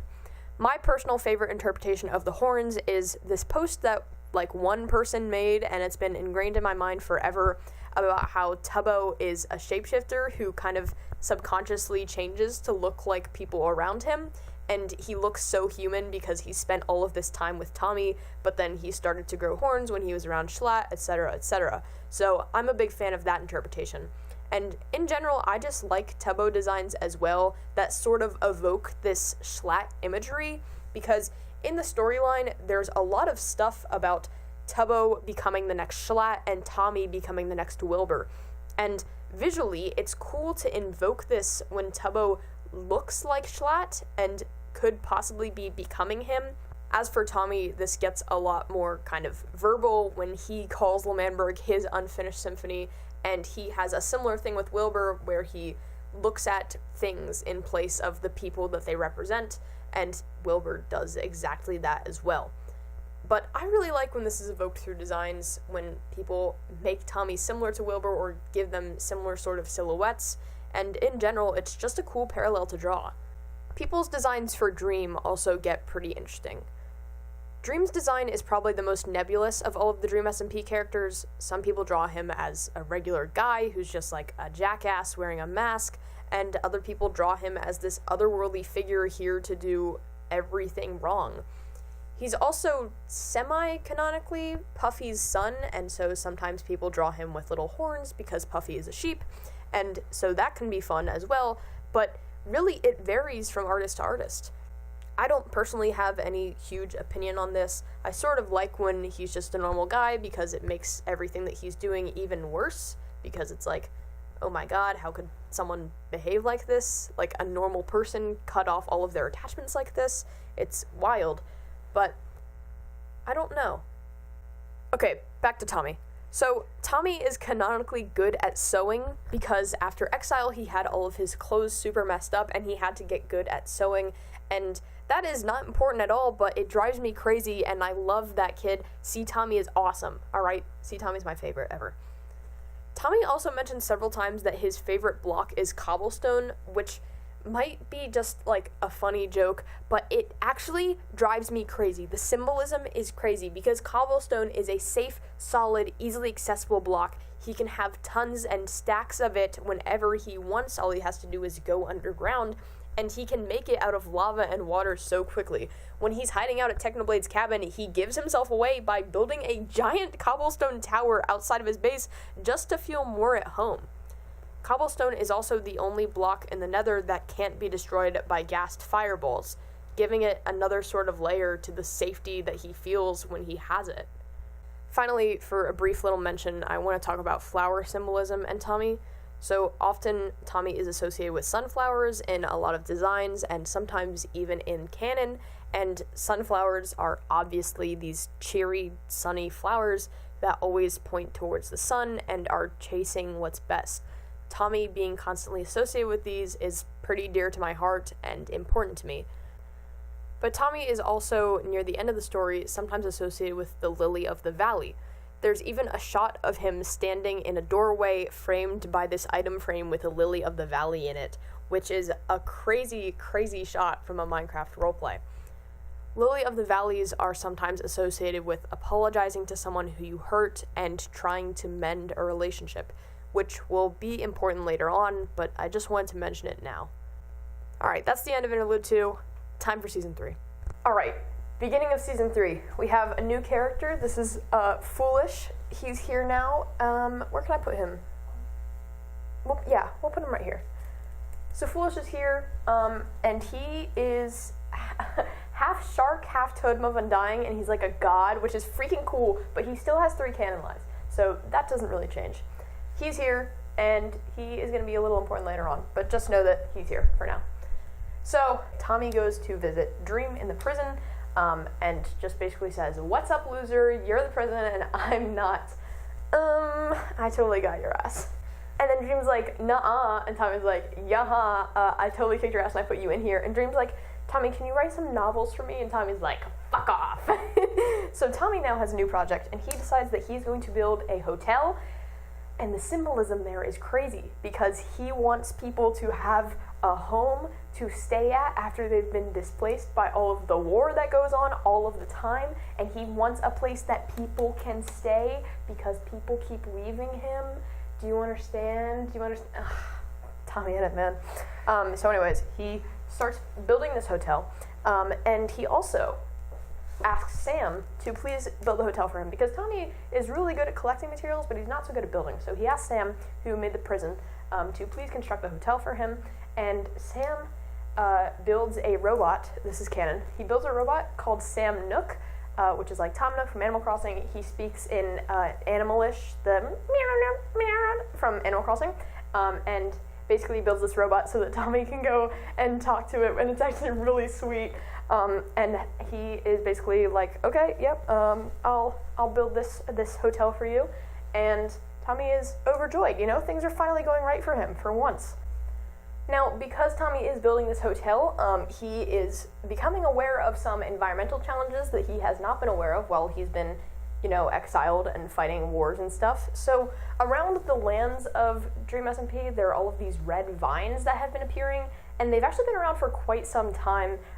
They come from this red egg. It's just called the egg, and it appeared somewhere, and there's been a lot of background lore going on that I haven't really talked about. I mean, it's not background, it is its own lore in its own right, but I didn't watch it. But basically, this guy, Babo Halo, and this guy, Skeppy, found the egg. Skeppy got infected, and then Bad also got infected because Skeppy was infected, and he was like, "Well, I can get infected as well." And then this guy, Ant Frost, also got infected. And so these, basically, Bad and Ant are the main ones that are trying to spread the egg, and it's kind of become a cult thing. It's actually super cool, and it's just kind of okay, this is a dangerous sort of religious movement, and these eggs, all of these vines are super annoying, so Tommy decides that he's going to take it upon himself and go visit the egg. So Tommy and Tubbo both go see the egg, and Tommy is kind of immune to whatever the fuck is going on with the egg. Nothing happens to him, but when Tubbo sees it, he starts crying and can't stop, so Tommy has to take him away, and he's like, "Well, that was weird. Anyways, I have a hotel to build." Meanwhile, Tubbo has been working on reconstructing his own life. He started a new, not country, but a commune called Snowchester out in Tundra biome, and Snowchester is basically a socialist kind of affair. It's really just Tubbo, but Rambo will move there eventually, and Jack Manifold is also there. And together, Jack Manifold and Tubbo are working on a nuclear weapons project, because Tubbo has this thing about feeling safe, and because he needs to feel safe, he needs to build nuclear weapons to ensure that nobody will ever attack him. Because if he can assure complete and total destruction of their entire life, then he'll finally be safe. So Tubbo is a crazy character. Meanwhile, Jack Manifold sees his opportunity and is like, "We are going to use these nuclear weapons. Hey, Nikki, we're going to use these nuclear weapons and we're going to blow up Tommyinnit." So the plan is Nikki will guide Tommy through the forest to the test site, and then she will push him out into the test site and run away while Jack Manifold launches the nuke, and Tommy will die. So that's crazy. So they try to execute this plan, but Tommy, being Tommy, keeps getting distracted and stops to chop wood and stuff while Nikki's trying to lead him through the forest, and she's like, "Come on, Tommy, let's go." And he's like, "Oh no, look at this bird I just found." So they don't get to the test site in time, and then they come upon it, and it's a huge, massive crater, much bigger than the Manberg crater. So these nuke things are actually super powerful. Keep those in mind, because they're just going to be there in the background. And Tommy is a little suspicious, because he's like, "Oh, Nikki, why were you taking me to this nuclear test site?" but he doesn't have any, like, major suspicions of her yet, and Jack and Nikki are like, shit, well, that didn't go very well. We need to find a new way to kill the 16-year-old. So Jack decides that he is going to get closer to Tommy through his business, the Big-Innit Hotel, and so he kind of worms his way in and is like, Tommy, let me be your employee, like, I'll help you out, man, you don't even have to pay me, whatever. And so Tommy is like, okay, Jack Manifold, and Jack Manifold becomes his employee. Meanwhile, Sam Nook tells Tommy that he has to go and destroy the egg, and that's a pretty big ordeal, but Tommy goes over, listens to Sam Nook, and he goes over and he actually hears the egg, like, speaking. It's, like, whispering, and he's hearing, like, these whispers, and Tommy decides that he kind of doesn't want to start another war because there are a lot of people who really love the egg, and Tommy is kind of tired of being in wars, so he just kind of leaves and is like, that's somebody else's problem, alright, I have a hotel to build. So Tommy's hotel is ready for the grand opening, and he decides that he's finally having something go right for him, and he needs some closure before he can move on to this new chapter of his life. So Tommy decides that he's going to go visit Dream in the prison before his grand opening and kind of try to get that closure and basically tell Dream that he never wants to see him again and that he sucks and just, don't ever show your face around these parts ever again, basically. So Tommy heads to the prison and goes to Dream's super mega ultra secure cell, and while he's over there across this lake of lava and several lines of defenses, there are explosions on the outside of the prison, which are suspected to be a prison break of some sorts. So Sam gets on the horn and says, hey Tommy, you're gonna have to stay in the cell with Dream because there's something going on. There is a prison break attempt happening or something, so you're just gonna have to stay in there for a little bit. And then a week passes of real life time while Tommy is still stuck in the prison. Jack Manifold is pretty much the only one aware that Tommy is gone and away. He is ecstatic, immediately takes over Tommy's hotel and decides that it's his own now, he's the boss, and, screw this kid, this is my hotel now. But everyone else is pretty much unaware that Tommy is hanging out in the prison with Dream for an entire week. So after a week, Tommy goes live again, still stuck in the prison with Dream, and after some fighting and arguing, Tommy is still being resistant to Dream's attempts to be friendly with him again, and basically understands what's going on and doesn't want Dream to get back under his skin. And Dream eventually brings up the fact that he knows how to revive people. He has the knowledge in his head, and he can bring Wilbur back if Tommy so chooses. And Tommy basically says, after a week of being stuck in there with him, that, hey, I think you're lying, and you suck, and I would like to never see your face again. Please, can I leave? And then Dream gets into a fight with him and punches Tommy to death. Tommy dies.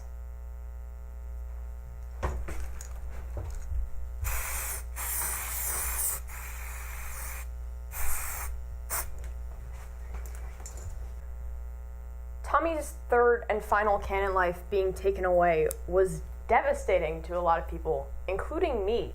I went into a depressive episode for about 3 days after this because I couldn't believe that this had happened to this character. He had been through so much and seemed like his story was finally coming to a happy close, but then he just dies like that, beaten to death by the person who hated him most in a dark prison cell. That's grim. That's bleak. I was sad and couldn't do anything for about 3 days until the next stream, and I was moping around my house, and eventually my mom knew something was up, and I explained the entire Dream SMP lore to her while crying on her bed. So Mom, if you're watching this, thank you. But I know that this has affected a lot of other people as well. You would have thought that the Pope had just died, the way people were crying in the streets of Twitter and Tumblr. People would not shut up about what was going to happen next, and devastation was unavoidable. Nobody knew what was up with this, and nobody understood why anyone would choose to end Tommy's story this way. Thankfully, that's not where his story ended. So, of course, because Sam is the warden of the prison, he's the first one to find out that Tommy dies, and he shares the news to the entire SMP. Tubbo, of course, is immediately in denial because this has happened before. He's thought that his best friend was dead, and he just did his best to move past it because, again, that's what Tubbo does, and so he just tries not to think about it, but it's clearly taking a bit of a toll on him. Jack Manifold has a very interesting reaction. He's taken over Tommy's hotel and finally has what he wants. This kid that he hates so much is dead, but Jack feels strangely empty and can't figure out why this is happening. He wanders around the SMP for like an hour talking to himself and not understanding why he doesn't feel fulfilled until he realizes that maybe he actually didn't want Tommy dead. And he's not sure what he wants, but he knows that this isn't it. Killing Tommy was the only thing that was giving Jack Manifold purpose, and now that's gone from him, so he has nothing. He ends up having a bit of a breakdown and burns down Jack Manifold Land, his house, I'm pretty sure, and then comes back to the Big Innit Hotel, continuing to run it, but now he feels even more conflicted about who he is and what his goals in life are. Quackity is very stunned by the news. He can't believe that Tommy would be able to die because he's survived so much already. Ranboo feels very guilty and feels like nobody really seems to care, and as it goes, when someone close to you dies, can't understand why the world keeps spinning without him. Ranboo initially isn't sure how much Tommy cared for him at all, but this changes when he goes to Tommy's house and finds the flower that he first gave to Tommy when they met in a chest, kept there all of this time, away from everything else, and treasured because it was a gift from one of his friends. By the way, Bad Boy Halo and Aunt Frost are celebrating because now there's one less enemy to the egg, and they are very corrupted and influenced by this point. So that's a little messed up what they've got going on there.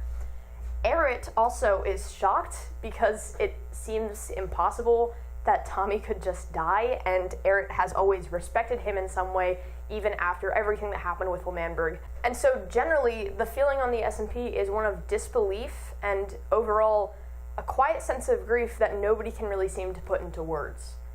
By the way, before we get back to Tommy, around this time, this event called the Red Banquet happens, where Bad Boy Halo and Aunt Frost get together a ton of people, including Puffy, who I haven't mentioned yet, but she is here, and they all get together and have a dinner together nearby the egg. They're trying to recruit even more people to their cult, and it seems to be going badly, and then Bad Boy Halo is going to kill everybody, and then Quackity shows up with Foolish, who now has plot relevance, and we get a little bit of Foolish lore where he reveals that he might be a totem of undying, but he actually used to be a war god, and then he summons lightning and strikes down Bad Boy Halo, which is actually awesome. But then Bad Boy Halo takes out a sword and kills Foolish. He might be a god, but he still has 3 canon lives, and that's his first one taken away. And we're going to learn more about this later, but just keep that in the back of your mind for now. So finally, we're back to Tommy. I still remember the exact day because it shattered my world and then put it back into place. So Tommy died on March 1st, and on March 4th, he went live again, starting out stream with a completely black screen, and we hear his voice, and who else but Wilbur Soot speaking, not Ghostbur, normal, regular Wilbur. And they seem to be communicating with each other. There's nothing on screen, it's just black, and Wilbur drops some hints that time passes a lot slower wherever they are, and Wilbur is, he's happy to see Tommy, but he's clearly not in a right state of mind because he tells Tommy, we were never good for that server, it's good that you're down here now because you and I, we're like cancers on that server, and we should have never been there in the first place. And Tommy is like, okay, man, you're dead. Well, they're both dead, but Schlatt is also there, and he's mentioned by Wilbur, and it seems like he's doing okay. So, in case you were worried, he's doing just fine. After a few minutes of conversation, Wilbur asks Tommy if he wants to play competitive solitaire, which the meanings of what this metaphor means, again, are still debated to this day, and nobody's quite sure. But Tommy is like, I'm kind of tired of solitaire, Wilbur. And then Wilbur doesn't say anything, and Tommy says, Wilbur? Wilbur? And then Tommy comes back to life. That's right, baby! He's back! He's number 1, and you can't put him down. Tommy gets brought back to life, resurrected by Dream, who has the knowledge of how to revive people, and Tommy returns exactly to where he was when he died in the prison cell. And he might be in horrible circumstances, but he's alive, baby. Tommyinnit alive and well. Big news. Tommy is freaking out. He says that it's been 2 months since he's been back here, but Dream says that only about 2 days have passed. Tommy is very disoriented. He's confused on what has happened to him, and he is freaking out, obviously, as he would be. He says that being dead was torturous. There was nothing around. It was just a black void, and Dream is like, that's very interesting. And then Dream is like, okay, do you mind if I kill you and then bring you back and kill you and bring you back and kill you and bring you back forever and ever and ever so that I can learn more about death and become a god? And Tommy's like, I would mind, actually. And Dream's like, that sucks. I'm going to do it anyways. Tommy wants to try and kill Dream because he feels a duty to, so Dream doesn't do this to him or to anyone else. But he's pretty sure that if he killed Dream, Sam might not let him out of the prison, so he kind of can't, and he's stuck in this situation for the moment. Dream tells Tommy that he actually does really want to resurrect Wilbur, and Tommy immediately begs him not to. After just spending 2 months with the guy, apparently he's learned some pretty devastating stuff, and says that Wilbur coming back would be worse for the server, for everyone on it, if that happened. And he basically tells Dream, like, do anything but do not bring back Wilbur. So Dream is obviously gloating, drunk on power, and might be about to kill Tommy again, but then Sam shows up and is like, oh my god, Tommy, you're alive? Oh, let me get you out of there real quick, buddy. So Sam lets Tommy out of the prison, can't believe that he's alive. Tommy is kind of understandably quite upset at Sam. He thinks that he's a terrible warden for allowing this to happen to him, and basically just doesn't want to talk to him. He almost immediately flees the prison and feels kind of disconnected from the world. He doesn't know how to connect with people because everyone he encounters is like, oh, aren't you supposed to be dead? Tommy comes across Tebo and finds out that while he's been dead, Tebo has gotten married to Rambu for tax benefits, and instead of being upset about the fact that he's been dead, Tommy is upset at the fact that Tebo married Rambu and feels left out, and kind of generally gets upset about his best friend getting married, and is like, well, I'm out of here. I've just been dead, so whatever, it's fine. Rambo, though, to their credit, did end up planting flowers all over Tommy's dirt house, and it is really beautiful from an aesthetic point of view, but I believe when Tommy comes back to his house, he sees it and feels dead all over again, and like this is a memorial for him, so generally he's just not doing well. He does go to the Big Inn Hotel and come across Jack Manifold, who is surprised and angry to see that Tommy is alive after he's done all of this character development. How could Tommy just be alive all of a sudden? Jack basically tries to have an honest conversation with Tommy and tell him that, hey, I've been wanting to kill you for the past month or so, and Tommy, of course, does not want to have this conversation right now because he has just been dead, and Jack Manifold gets even more angry because Tommy can't just have a conversation with him, and now he hates Tommy even more and probably is like, you know what, you should have stayed dead, but he doesn't say that out loud. Tommy, once again, is following familiar patterns and has made it his goal to, once again, kill Dream because he is certain that if Dream escapes and or uses the revive book to bring Wilbur back to life, then he will destroy everything that everyone loves. So Tommy is kind of walking around grumbling to himself, trying to figure out his next plan of attack, when he comes across Quackity, who takes one look at him and says, hey man, it's pretty fucked up to dress as a dead guy. And Tommy's like, what are you talking about? And Quackity's like, that's messed up, man. You know, he was a friend of mine, and he just died like a week ago, so you could be like, you could be a little sensitive and have some respect. And Tommy is like, Quackity, it's me. I'm alive. It's me, Tommyinnit. And Quackity's like, oh my god, good to see you, man. Guess what? I've been up to some crazy stuff. I'm starting a country, did you hear? And Tommy's like, I was dead for 2 months. Bye. So now that Tommy has come back to life, we can get to a little bit of Quackity lore. So Quackity is starting this new country, Las Nevadas, and Quackity has this big first stream for it that is an actual like cinematic production. Quackity, the actual guy, has like insane streams in this era, and he really kicked up the production quality. It's kind of beautiful in some ways. But anyways, Quackity ends up meeting with Schlatt's ghost, otherwise known as Glatt. He says his own name like that, like a Pokemon. And he meets with Schlatt's ghost in an underground cave, which has been transformed into a gym. And Glatt basically stays there pumping iron all day. He has pictures up of his dad, and he invites Quackity down there and immediately starts calling him Flatty Patty again, saying like, oh, you have a flat ass, and Quackity is getting upset again. And generally, it is a bad reunion between the two.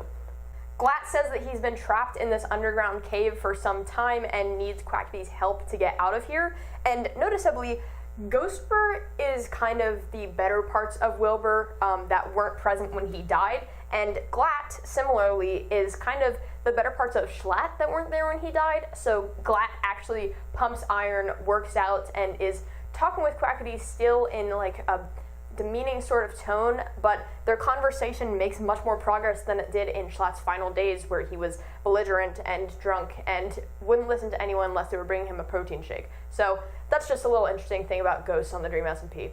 But anyways, Quackity and Glatt end up making a deal that might involve some resurrection, because Quackity has heard about this revival book, and Quackity says, you know what, Glatt, I will resurrect you, but you're gonna have to be on my side. You're gonna have to do some things for me.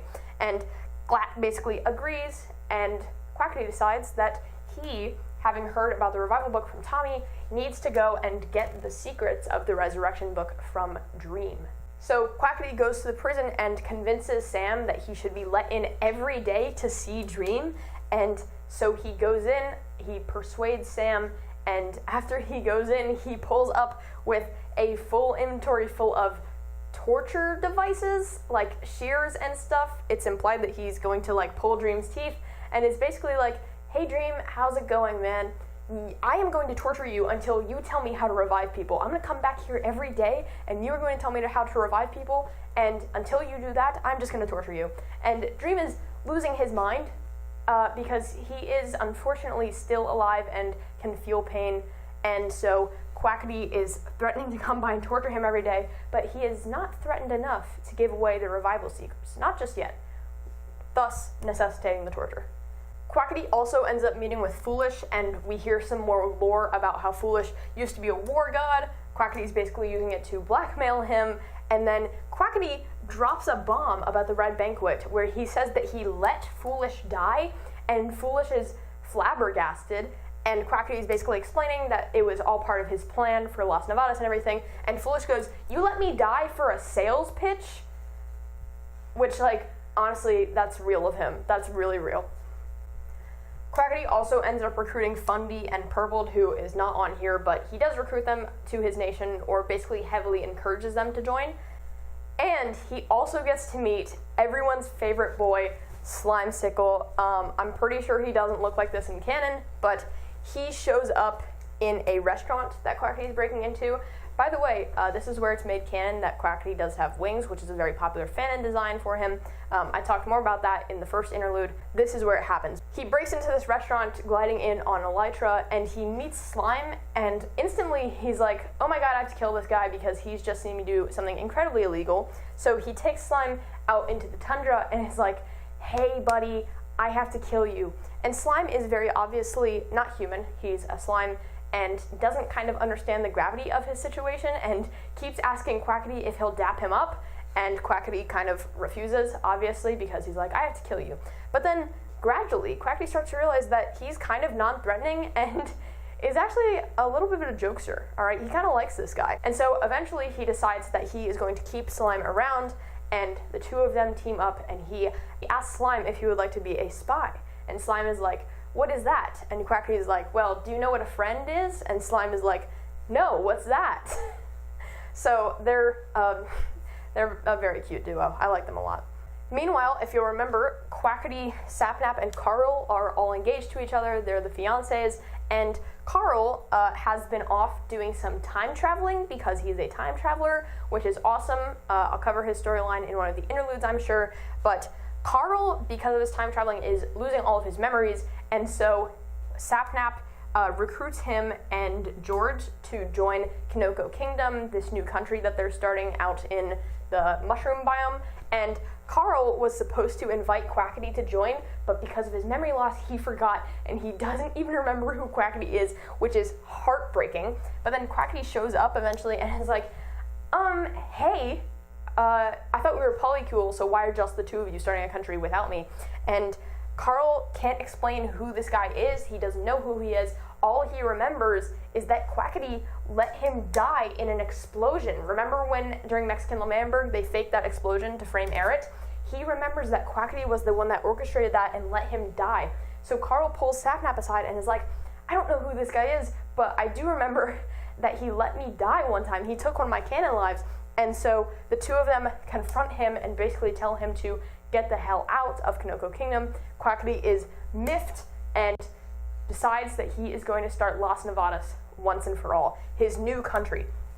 Something quick about Las Nevadas is that it is a desert built in a, Something quick about Las Nevadas is that it is a desert built in a taiga biome, I believe, so it snows there. It is manually a bunch of sand blocks placed on top of a snowy biome, so it snows in Las Nevadas. And the symbolism of this is so crazy that I have to talk about it right now, because it snows in Las Nevadas means that you can never escape who you are underneath, just like Quackity will never escape who he was when he first joined the server, being George's running mate, being who he was, and now he's trying to be something that he's not. He's trying to be a businessman and a country runner, and that's just not who he is. And so there's always going to be some of the old self in the new self, which is a little bit crazy for Dream SMP, I'll be honest.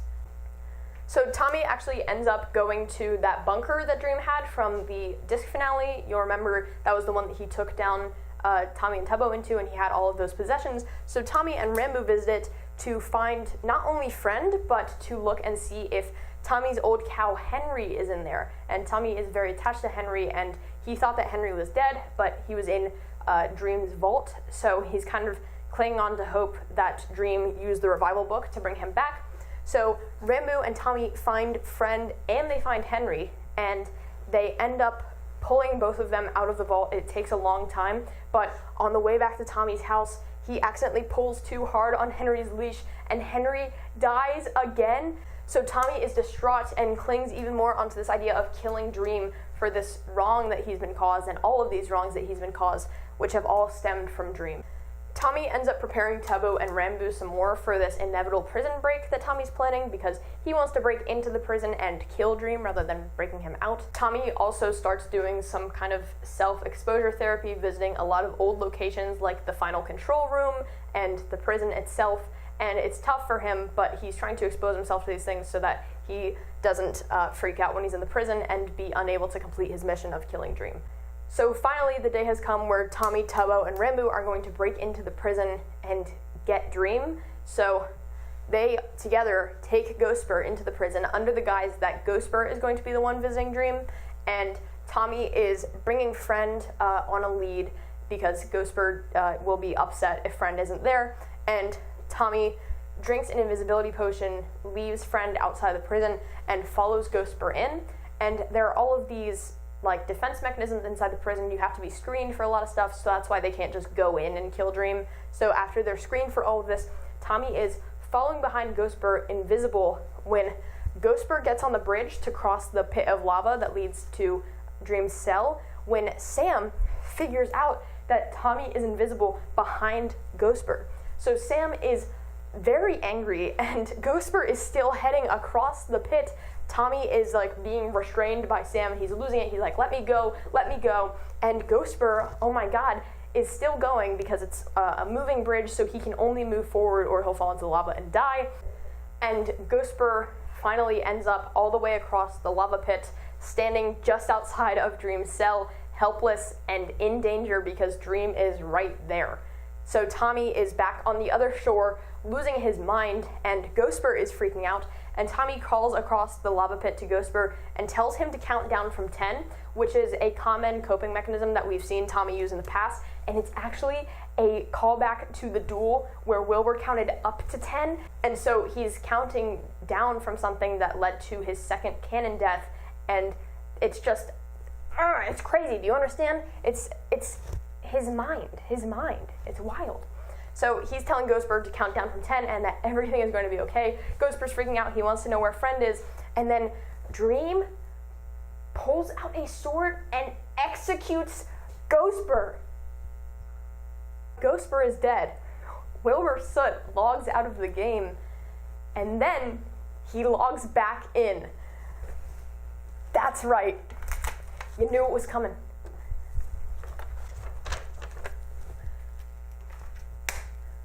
Boom. Wilbur Soot is back, baby. He shows back up in the place where he died, standing in the L'Manberg crater, which has now been covered over with glass. So he's standing in the middle of this glass expanse. Tommy rushes out of the prison, regroups with Tubbo and Rambo, and grabs Friend, and they all go to see Wilbur. And he is just standing there looking completely different. His hair is brown now. He has a white streak in his hair, which, by the way, I have a white streak in my hair because Wilbur likes to say that Wilbur has a white streak in his hair because of stress. That's not true. It's because he got revived. And Tommy also got revived and came back to life, so he has a white streak in his hair, okay? I'm not budging on that. But anyways, Wilbur has this white streak in his hair. He's wearing this brown coat that's reminiscent of the one he had on during Pogtopia, but a little bit different. And he has a bandage on over his arm where something that looks like blood is leaking out of it. And he is eerily calm for what's just happened to him. Wilbur is here, and he greets Tommy, Tubbo, and Rambo, and sounds very happy to be alive after being in limbo, the afterlife, for 13 years. He goes on to describe what his limbo was like. So if you'll remember, Tommy's was a completely black void. He couldn't see anyone. He could speak to them, but he couldn't see them. And Wilbur's limbo was a train station, which, if you're any kind of Wilbur Soot fan, you will recognize from his self-released album, Your City Gave Me Asthma, which has a cover of a train station, and this is what Wilbur's limbo is often depicted as. So Wilbur says his limbo was a train station, a subway station, where he waited for 13 years because, again, time passes differently in limbo, and he waited, and trains would come, and he would get on, but they would take him right back to the same place, and he would claw and scratch at the walls and lick them for some kind of moisture, but nothing ever happened, and he was just there suffering for 13 years. So honestly, I understand why he's like that, because if that happened to me, I would be exactly like that too, so I understand. Wilbur is also very dismissive towards Friend, and Tommy tries to be like, look, it's Friend, don't you care? And Wilbur is like, what is that thing? So it's clear that he's very different from Ghostbird. And Wilbur basically says that he's incredibly grateful to Dream for reviving him, and that Dream is his hero and his savior. So things are not looking too good, and that is the end of Season 3. Welcome to Interlude 3. This one's entitled Things I Forgot But Still Want to Mention, and so I'm throwing them in the middle of the video where they belong. If you can hear my friend playing Baldur's Gate 3 in the background, please don't listen.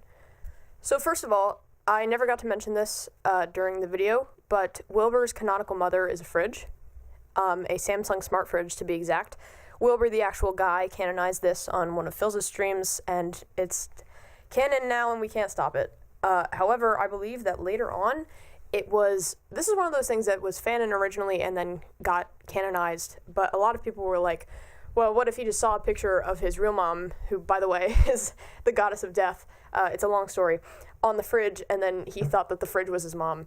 And that actually got canonized, which is kind of funny and kind of cool at the same time. And shout out to Wilbur family lore. Really, really fun stuff.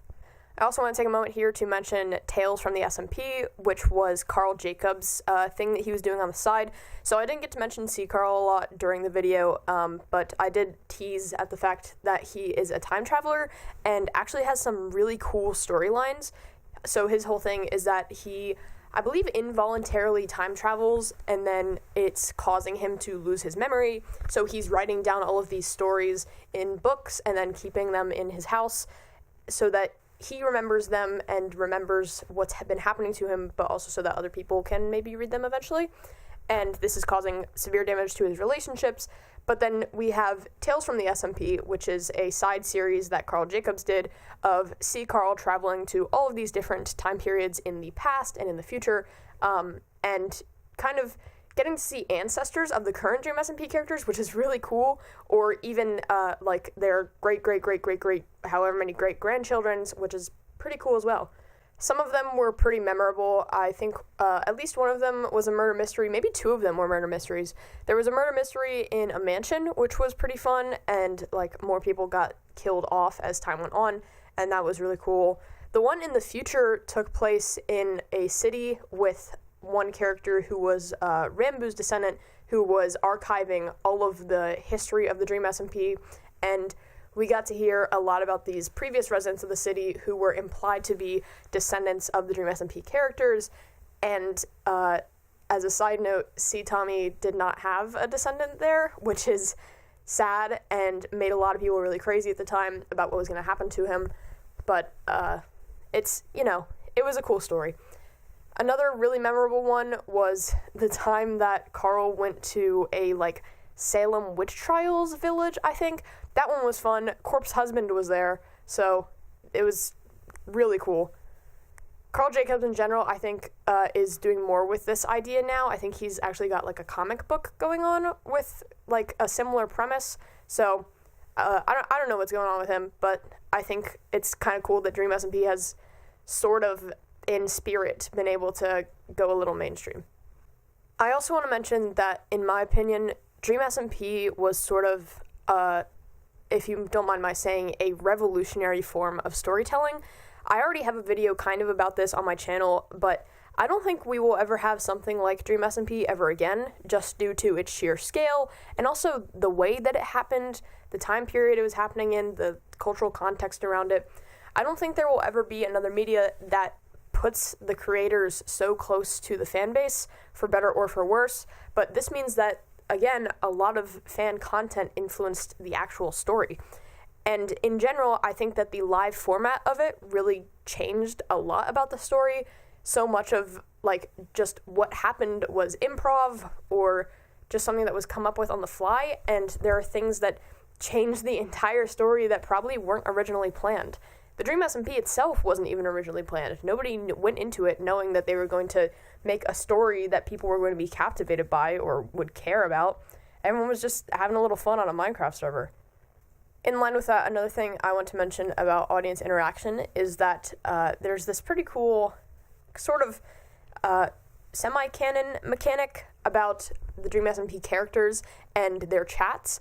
So, Technoblade, the character, has these voices in his head, which all are like blood for the blood god, and they're like encouraging him to like murder people and stuff, and that is canonically his chat talking to him, which is really awesome, actually. That's so cool and creative. And then eventually a lot of other streamers started to do this as well. So Nikki, her chat is her diary. For Phil, he has a flock of crows that follow him around and bring him things, which are like stream donations and stuff, which that's kind of cute. And for Tommy, I think his chat is canonically a Nokia phone that just lights up with text messages in his pockets the entire time while he's doing stuff. And I love that for him. It's so C. Tommy. I love it so much. And that brings me to another sort of thing which is interesting that I just want to mention, which is kind of a personal theory, but when Wilbur is asking C. Phil to kill him, he says, "Look at them, they all want you to," when gesturing to the crowd. And this could be a thing about just him thinking that everyone hates him, but personally I like to think that Wilbur also has these sort of like voices, I suppose, where he is aware of the chat and they're speaking to him, and that's why he wants to press the button so bad, because everyone in his chat would be like, "Wilbur, press the button, Wilbur, blow up a Manberg." And so I think that's it's kind of cool to me, in my opinion, and I don't think it takes away from his storyline at all. And I just kind of like the idea that, like, the chat is canon and they follow the characters around and are generally annoying, so that's pretty fun to me. I also want to mention, along the lines of Dream SMP being mainly improv, I do want to take a moment to talk about the fact that people kind of got upset when the streams started to get more scripted. There were a lot of debates on my Twitter timeline, I remember, about people saying, "Oh, improv lore was better," or "No, they're planning things out and so it's a better storyline, but it doesn't matter because it's not improv," yada yada yada. So there is definitely a divide between people when it comes to that. So if for some godforsaken reason this video makes you decide to go watch all of Dream SMP, just keep in mind that eventually there's a change where things stop being mostly improv and kind of get a little more scripted, which is fine, in my opinion. I can't really tell the difference. Well, you can a little bit towards the end, but originally it was all improv, and then there started to be guidelines because they realized that they were trying to tell a story. And I don't think that's necessarily bad, but it is something to keep in mind. Another thing I want to mention is the kind of impermanent nature of Dream SMP streams and VODs. So while I was doing research for this video, I found the VOD where Carl, Sapnap, and Quackity all get engaged to each other, and while I was looking into it, I saw in the description the person who published it said that the VOD used to be lost media, so that actually turns out to be the case with a lot of the, less important Dream SMP VODs.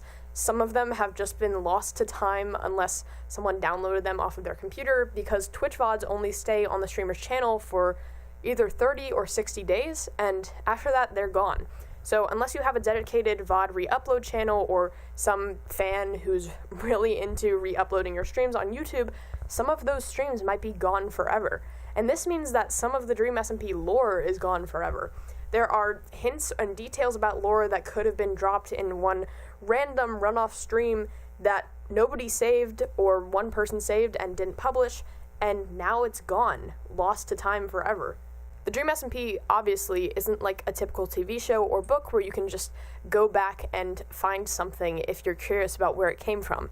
You might remember around what time your favorite character in a book did this or said that, but if you want to remember one specific moment in the Dream SMP, first you have to remember what arc it was happening during, and then you have to remember whose channel it was streamed on and when, and then you have to look through the 2, 3, 4 hour VOD to find the specific moment that you want, and it just kind of gets to be a lot, especially if you don't have that sort of time on your hands.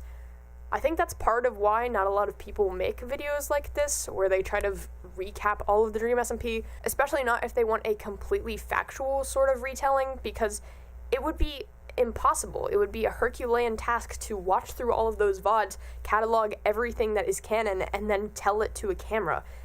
It's just not feasible.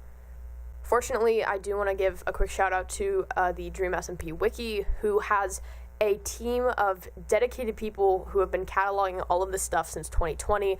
They were my main resource during this project, and I found a ton of streams, a ton of clips, and a ton of evidence for all of the things that I was writing on the Dream Team wiki. So shout out to them, and shout out to anyone doing archival or working on lost media stuff in general. You guys are awesome. That's definitely something that I've always been passionate about, and I think for the Dream SMP and for a story this big that meant so much to a lot of people, it's definitely very important, and that's just something I wanted to say. If you have a stream on your computer from decades ago that maybe someone might not have uploaded, I don't know, try and do it yourself. It would be cool. During this interlude, I also want to take a moment to mention Technoblade, the real guy, who unfortunately sadly passed away in 2022. Now, I was never a big Technoblade watcher or a fan of his, but I was subscribed to his channel and I enjoyed seeing him on the Dream SMP, and when he passed away, it hit me really hard because, you know, even though I didn't watch him, he was so young and it was difficult to see something like that happen in front of your eyes. I think especially it's such a strange dynamic with fans watching a creator that they cared about but didn't know personally pass away like that. And I just want to mention in this video that Technoblade was incredible at writing and had some wonderful content and videos, and I know that he's done a lot and helped a lot of people, so thank you, Technoblade. I also think that his character in the Dream SMP is worth noting for sort of the way that he's kept his memory alive. People still to this day are drawing fan art of and talking about his character and how much work was put into him and how much Technoblade, the actual guy, cared about the lore and did all that he could with what he could, especially in the later months of the Dream SMP, and even when it might not have been very easy for him to stream. It's admirable, and the commitment to a story is amazing. And so I just want to mention that and say, if you're still out there drawing fan art of C Technoblade in the year 2023 or 2024 or whenever the hell this video comes out, thank you.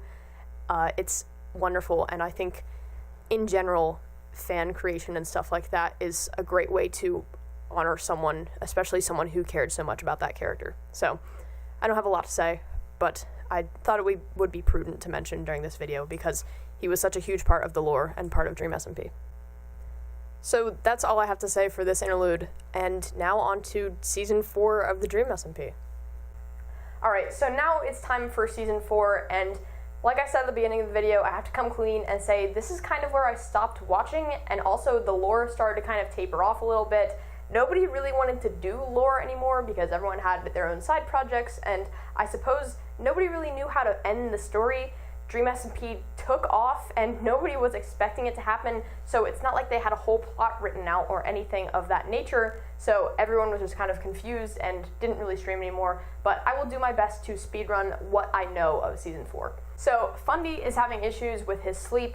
He can't sleep for like a week straight. He hasn't been able to sleep, and he ends up meeting up with Phil, his grandfather, and they both talk about the fact that Wilbur is back, and Fundy did not know until Phil tells him, and he loses his mind, and then they go around visiting some old locations around the server, and Fundy ends up mentioning the letters to Phil, and Phil reveals that actually Wilbur had lied in the letters because Fundy brings up Schlatt, and Phil is like, who is that?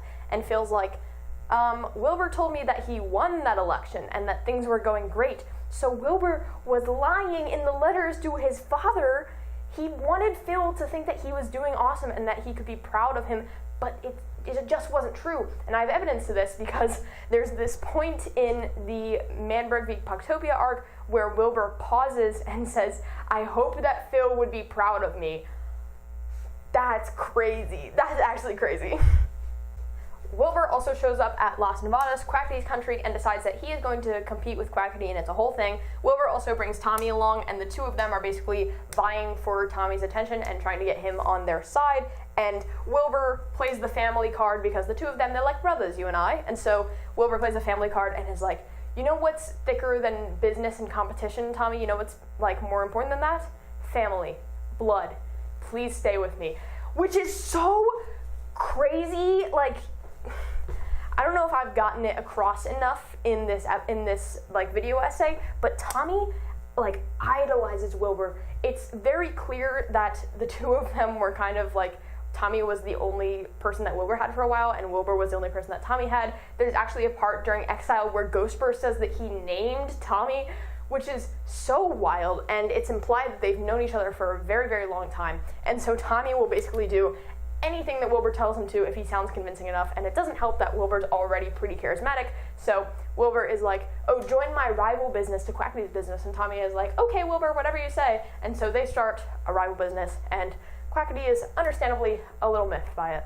Also, Wilbur Soot posted on AO3, so part of the Dream SMP canon is posted in script form on Archive of Our Own, the fanfiction website, because, again, lore was tapering off, nobody was getting together to do it on the server, and so Wilbur, the guy, ended up just posting it on AO3, so Wilbur Soot has an AO3 account where he posted canon Dream SMP lore. So that's fun. I don't know what happens in it, but I heard good things. It's called Hitting on 16, if you want to read it. I believe it's now called something different, but I'm not sure, don't quote me on that. At one point, Purpled, who isn't on here, and I mentioned briefly as someone Quackity had recruited to Las Nevadas, ends up turning on Quackity and pushes Slime School into lava, and he melts and presumably dies. It's not certain how slime biology works, but he, like, freezes and doesn't talk to anyone. And at some point, Slime also pushes Quackity off of a balcony. I don't know the context for that, but Quackity does lose another canon life after that happens. There's also a part where Wilbur decides that he needs to talk to his son because he's been gone for like 5 months, and they end up chatting, and Fundy, in his desperation to get out of this conversation with Wilbur because it's going terribly, jumps off of a bridge and takes his second canon life just so that he can get out of a conversation with his father, which is wild. So Fundy loses another canon life. So the part of season 4 lore that I really do know is kind of the part that's the end of Wilbur's story. So the first stream that Wilbur has as part of his ending is called Inconsolable Differences, and this is a stream where Tommy takes Wilbur to Logstedshire to visit where he was exiled to and kind of shows Wilbur around, and the two of them end up coming to a stop and staring up at the tower where Tommy had planned to jump off, and Wilbur is like, "What is this?" And Tommy goes, "Well, this is where, like, I had lost all hope, and this is where I went to kill myself." And Wilbur fucking blacks out and has a vision of him going to the prison cell where Dream is held, breaking in and killing him over and over and over and over again. And the whole time he's screaming at him and just raging and losing his mind. And then he comes to, and Tommy's like, "Hey man, are you alright?" And Wilbur's like, "Huh? Yeah, I'm alright. Hey, I have an idea." So Wilbur has a plan, and he basically tells Tommy, "Hey, you're just gonna have to trust me on this one." And Tommy is like, "Well, what's the plan?" And Wilbur's like, "We're gonna go to the prison." And Tommy's like, I do not want to go there. I do not want to see Dream. I would really like to not see Dream, please." And Wilbur's like, "No, Tommy, just trust me, okay? He will not even come near you. Just listen to me. I promise you this." And Tommy, because it's Wilbur, agrees to the plan.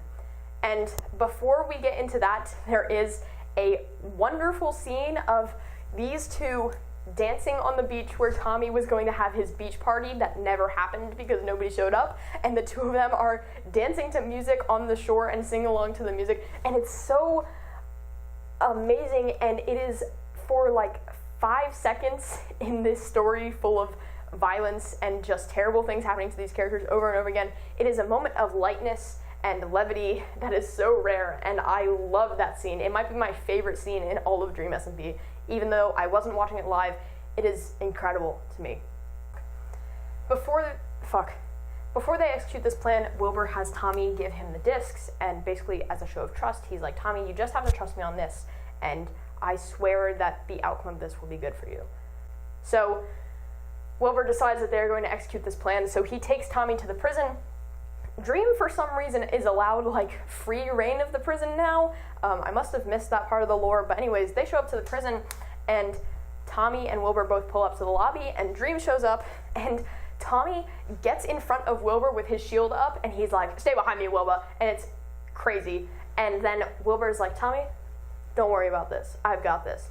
And so Wilbur hands Dream a book and quill and says, "I want you to write something." And Dream is like, "What on earth are you blabbering about?" And so Wilbur towers up a few blocks, and he says, "I have 3 lava buckets in my inventory."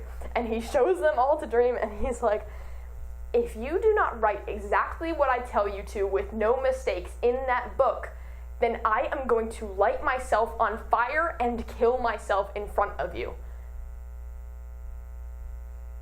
What is wrong with this guy?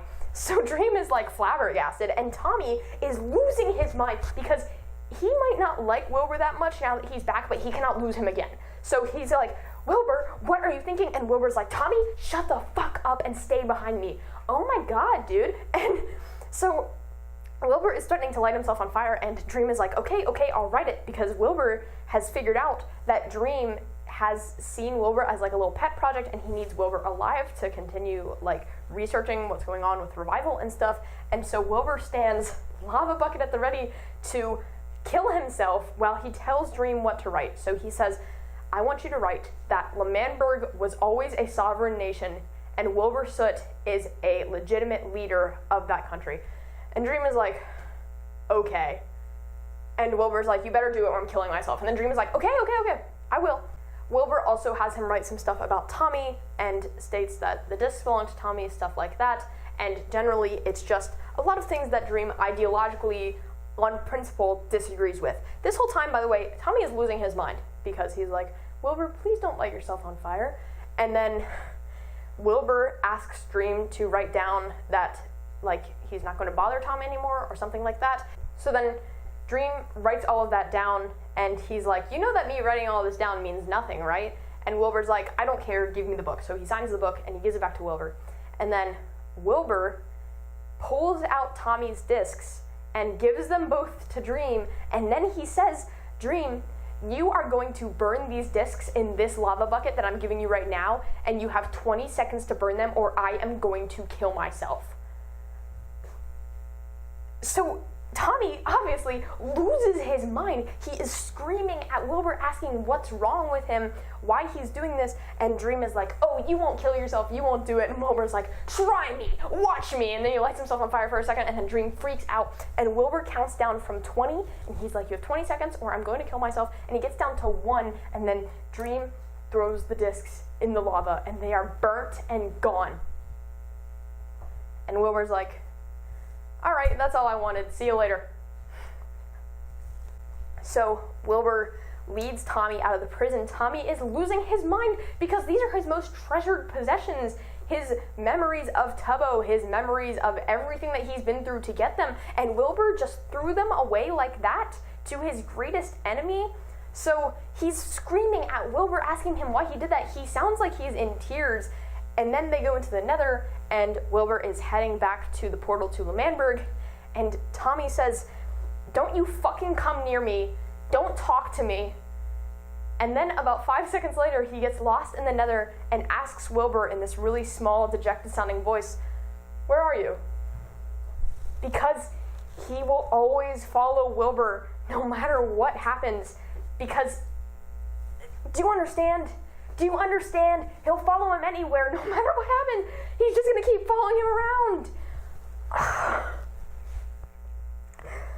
So, Wilbur brings Tommy back to L'Manberg. Wilbur is still eerily silent about all of this. Tommy is still yelling at his back and asking what the hell is wrong with him. And then Wilbur makes it to the community house, which, by the way, has been repaired. And Wilbur places down an ender chest, reaches into it, and says, here, Tommy, these are your discs. And he hands Tommy his discs, the real ones, the ones that he had Dream burn were fake. That's okay. So Tommy, immediately is stunned, speechless. Wilbur says, thank you for trusting me, and then, disappears. And it is worthy of noting that when they were in the Nether, Tommy said something to the effect of, every time something happens to me, you turn around and make it about you. The second and final See Wilbur stream is called Boundless Sands, and it is the end of Wilbur's apology tour, where he went around and apologized to a ton of people, including Filza, Nikki, which, devastating apology. I believe he also apologized to Fundy, but again, that didn't go so well, because Fundy jumped off a bridge in order to stop talking to him, but he did his best.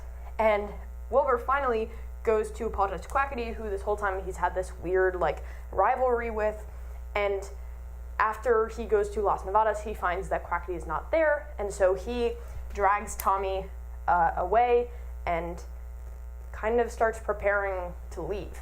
We don't know this yet, Tommy doesn't know this yet, but this is Wilbur's finale. So the stream actually opens with a flashback to L'Manberg days, and it's really cinematic and stuff. It's actually really cool, and it's just Wilbur and Tommy goofing around at the beginning of L'Manberg, and Wilbur tells Tommy that, L'Manberg did not mean anything to him until Tommy gave it a name. And Wilbur says, to me, L'Manberg is you.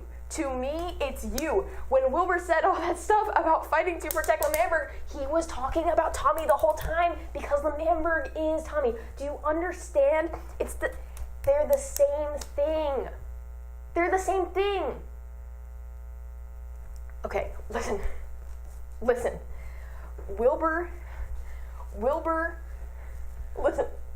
listen. Wilbur's whole thing about L'Manberg and what the country means to him this whole time has been about Tommy. It's been about the fact that he feels incapable as a brother figure to Tommy. I said it. They are brothers. Wilbur feels incapable because he was not in control of L'Manberg, and he was not providing a good example, and he wanted Tommy to look up to him. And do you understand? They're the same thing. To me, it's you. Do you understand? And then Wilbur, in this flashback, Wilbur tells Tommy that he's really proud of what they're doing here, and he truly believes in their mission. Do you get it? Okay. Wilbur is leaving. He takes Tommy to this beach, and he starts insinuating all this stuff, and he's like, I have to go now, Tommy. And Tommy's like, what are you talking about? You just got back, a year ago, and I'm sure in Dream SMP time it's been like a month or so, and he's like, you can't leave, I just got you back. And Wilbur tells him that he doesn't know what to tell him, and he has to leave. This is the end for him. And Tommy, in this really kind of sad voice, goes, Wilbur, are you going to kill yourself? And Wilbur goes, I didn't say that. Okay. Now get ready, because it gets better. Wilbur is telling Tommy that he's leaving, and he can't explain it because it would just hurt and confuse Tommy even more. And Tommy is losing his mind because this is one of the last people he has left. He has not seen Tubbo in months. He doesn't talk to anyone anymore. Wilbur is one of the last people he has remaining in his life, and Wilbur is leaving Tommy astray. He's been following Wilbur around for God knows how long, and Wilbur is leaving. Tommy gets so upset at Wilbur, and at this point it is raining out and it's getting darker, and Tommy gets so upset with Wilbur that he pulls out a sword and starts to attack him, and Wilbur says, Tommy, stop, I'll explain. And Tommy pauses and says, I'm sorry, I don't know what came over me. I didn't used to be this angry.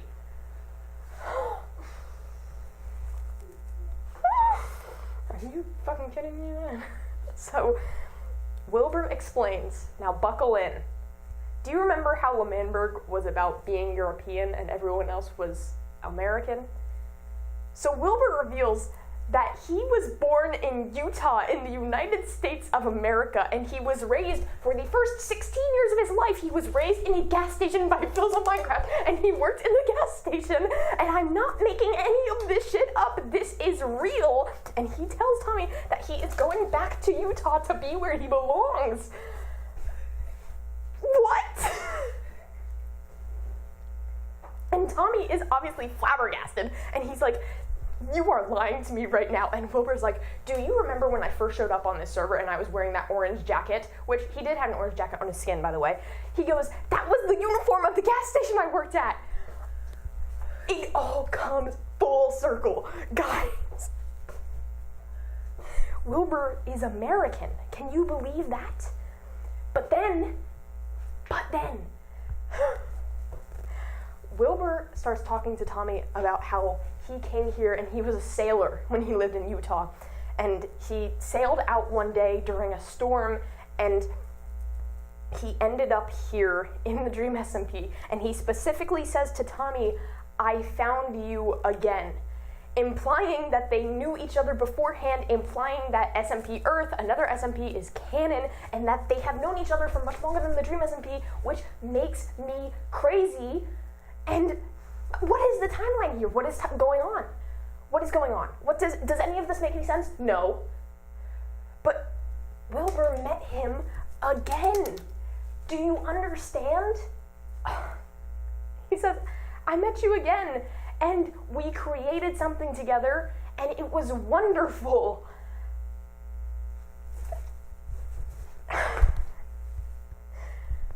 The Dream SMP is a story about love, and I hope that you understand through all of this that this is the crux of all of it.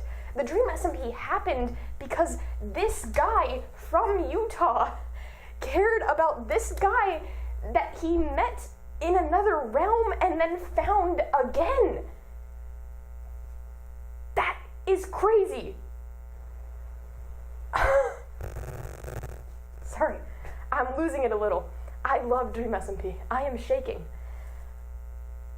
But Tommy is so upset that Wilbur is leaving and is begging him to stay, trying anything he can to convince Wilbur not to leave. And then eventually he says, you know, Wilbur, you've done all of this apologizing and you've never apologized to me, and why is that? And Wilbur tells him that when he talked to Philza about going around and apologizing to everyone, Philza told him that people, when you apologize to them, can either accept your apology and choose to keep you in their life, or they can choose not to accept your apology and remove you from their life. and that's up to them, because you're the one that wronged them. And Wilbur tells Tommy that he never apologized because he was afraid to lose Tommy, when we know good and fucking well that Tommy would have forgiven him immediately. Immediately. Okay? Immediately. So Tommy says, you know, Wilbur, you've done all of this apologizing, and I think you forget that the one person you need to really apologize to is yourself. And Wilbur climbs in a boat and starts sailing out in the middle of this storm out into the ocean. But before he goes, he says, Tommy, I've been doing all of this writing for a long, long time, since I've been president of L'Manberg. And before I go, I want you to have this. And he hands a book to Tommy. I believe it's entitled President Soot. And Tommy spends a long time reading it. And to this day, we have no idea what the book said. The contents have never been revealed. But Tommy reads it, and then Wilbur says, you mean the world to me, bro. I mean it. Gets in the boat and starts sailing off of the coast to Utah, which is a landlocked state, by the way. And Wilbur gets about halfway off the coast, turns around in the boat and says, and Tommy, before I forget, and the last words he says to Tommy are, don't trust those Americans. And then he sails out into the storm, and delighted, he screams and cries and says, I'm going home, I'm going home, and then logs off the server. Our point of view cuts to Tommy, and you see on his face cam, after he's been laughing along with Wilbur and saying goodbye, the minute Wilbur leaves the server, Tommy breaks down in tears. You might be able to see this picture. So Wilbur Soot filmed a live-action segment where he dressed up as his Minecraft OC in the deserts of Utah, which, by the way, is a landlocked country. You cannot sail to Utah. Appears and then walks off screen for good.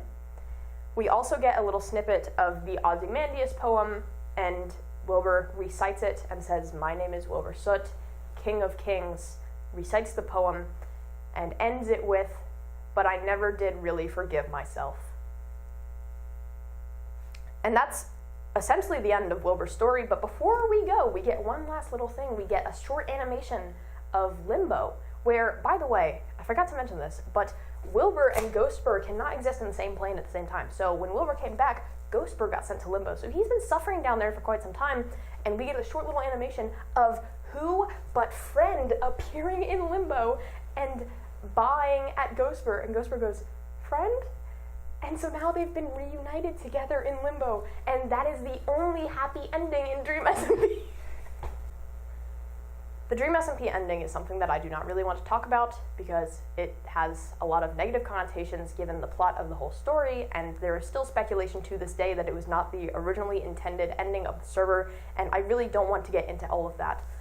What I will tell you is that the canon ending involves Tubbo's nuke project that he was working on, and Tubbo and Tommy get together and decide that they're going to use the nuke to blow up Dream, or something to that effect, and then the nuke comes and blows everyone up, killing all of them, and then they respawn in a new world, and Dream asks Tommy if he wants to be friends and build a base together, and Tommy accepts. Before they die, by the way, Tommy apologizes to Dream. Can you imagine that? So I really don't want to talk about it. To me, that ending is not canon. I don't even like to think about it. It feels wrong for the story that spent so much build-up about Tommy's character being special to people and special to me, and I do not like that ending at all. And if you have gotten attached to this story over the course of this video and you also don't like that ending, I will tell you that I have heard whispers that it's kind of implied in Tommy, the actual guy, in his new SMP, Together SMP, it's implied that C Tubbo and C Tommy are like off there living their best lives and hopefully having the Dream SMP ending retconned, and they're actually happy in another SMP. I've also heard people talking about C Wilbur being on the Q SMP and some other characters migrating elsewhere, and me personally, I just like to pretend that my favorite characters had a happy ending because the real Dream SMP ending is dog shit, alright? I really don't want to talk about it. There are thousands of video essays about how it sucks or how it's incredible if you want to go watch those and form your own opinion, but me personally, I don't really want to talk about it. And if that is an anticlimactic ending for you, I'm sorry, but it was for me too. So I didn't really like it. I like to pretend that everything is fine. And for me, the Dream SMP kind of ends at the disc finale. In my opinion, it would have been best if it ended there for good, with Dream in prison and Tommy having his discs back, and the potential for a Wilbur revival on the horizon. But it didn't end there. And I don't blame the writing of the Dream SMP, because I think nobody could have predicted that it would get this big and have this expansive of a story, and I understand if they didn't know how to end it properly or with a satisfying ending, but I do not think that the one that we were given was good in any respect. So that is the end of Season 4 of the Dream SMP. Thank you. 2020 is a year that many people look back on with regret, and for some, that includes looking back on Dream SMP with regret and cringe and a sense of, why did any of us ever care about that stupid Minecraft roleplay? It was never that serious, right? What were all of us doing, getting upset about and consuming content about and making fan art of a stupid Minecraft server with stupid Twitch streamers who nobody cares about anymore? Most people call 2020 their Dream SMP phase, deriding it and talking about their old L'Manberg flags stuffed in the back of their closet and their cringy "Your Tommy, Your Tubbo" compasses that they wanted so bad to share with their best friend. People talk about how ridiculous it was. And maybe they're right. Dream SMP was important to me when I was a teenager, but now I'm older and there's a lot of flaws with the story that I maybe didn't want to know about at the time.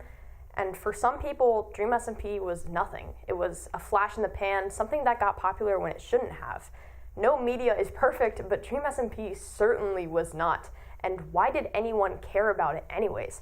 Even talking about Dream SMP sometimes these days will get an immediate negative reaction out of people when they remember that time period of their life and think that you're stupid or cringe for even talking about it. So who in 2023 still cares about Dream SMP? Who cares to know what happened? Who in their right mind would make an hours-long YouTube video about the story and the plotline and the characters that are still dear to many people to this day? That would be stupid, right? Dream SMP is stupid. All right. Good video. It's a wrap. That's a wrap. I'm going to the bathroom. Yeah.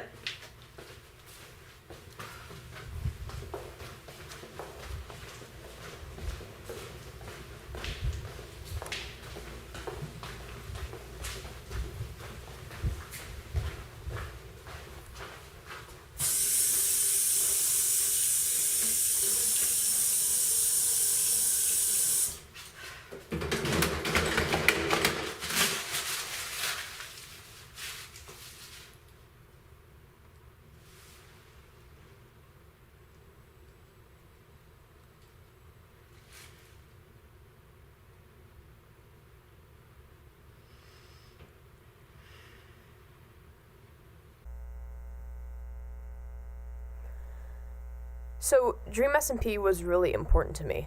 I hope I've made that clear enough in this video and evidence that even with its creation. Dream SMP is a story that was important to a lot of people, not just me, and I still really, really cherish it to this day and look back on it as something that made my life better during quarantine and during a time when things could have been really bad. I really appreciate all of the work that went into it, even if it wasn't a perfect storyline, even if it was never meant to be a story in the first place. I think that it was amazing for what it was. And it might not be perfect, it might not even be a story, it might be stupid to you, or you might not understand why people think it's worth talking about, even to this day. You might not get why people treat it so dramatically or like it was this life-changing piece of media, but I hope that this video helped you understand a little bit more why it's so important to so many people. This retelling is how I remember the Dream SMP. I remember it fondly as this piece of media that me and my friends gathered around and I met so many people because of. It was fun to talk about the lore and the characters, and it was mind-blowing to be part of something so huge and feel like every new day was going to bring something new in the lore and story that was going to change your life, maybe. It was beautiful. It's like an old story or a fairy tale that I'm going to remember forever, even if I never watch all the thousands of hours of content or VODs ever again, which, let's be honest, I probably never will. I was joking to my friends that making this video is sort of like starting an oral tradition, because who else is going to watch all of Dream SMP after it's been completed? Dream SMP, to me, as I've gotten new friends and learned more how to be myself and be honest about the things that I like, has become an oral tradition. It's something that I say, hey, I used to really care about this. Do you want to hear about all of the lore? And sometimes my friends say yes, and I get to sit down with them and talk with them about Dream SMP for 3 hours. People here who have never watched a single minute of content now understand Dream SMP the way I do because I told them about it, and they start to get it. They start to understand what makes it so special, and I hope that this video could have done that for at least some of you if you didn't like the Dream SMP before. I mentioned this earlier, but I cried while writing this script. I was overwhelmed by how much I cared about Tommy and how much I cared about this story in general and how much it meant to me. I hope that this video could provide even a sliver of how much I care about this story and how much love I know was put into it and made from it. I know that the entire fandom was obsessed with this story, and people still are to this day. Don't get me wrong, the Dream SMP fandom is not dead. People still post about it on Tumblr. I still follow several of them. People still tweet about it and write deep theories and meta about it. It's still a thriving thing, even if it's kind of dead, if it's over. Fandom continues on. That's the nature of fandoms. And that's kind of what makes Dream SMP so beautiful to me, is that so many people care. I cared. I cried about this story so many times while the Dream SMP was happening, and now, even years later, it can provoke something in me and make the waterworks start flowing all over again. And if that's not the mark of an important, poignant story that means a lot to a lot of people, with characters who people deeply connected with and care about, and storylines that are still held dearly to this day, then I don't know what is. Dream SMP changed my life.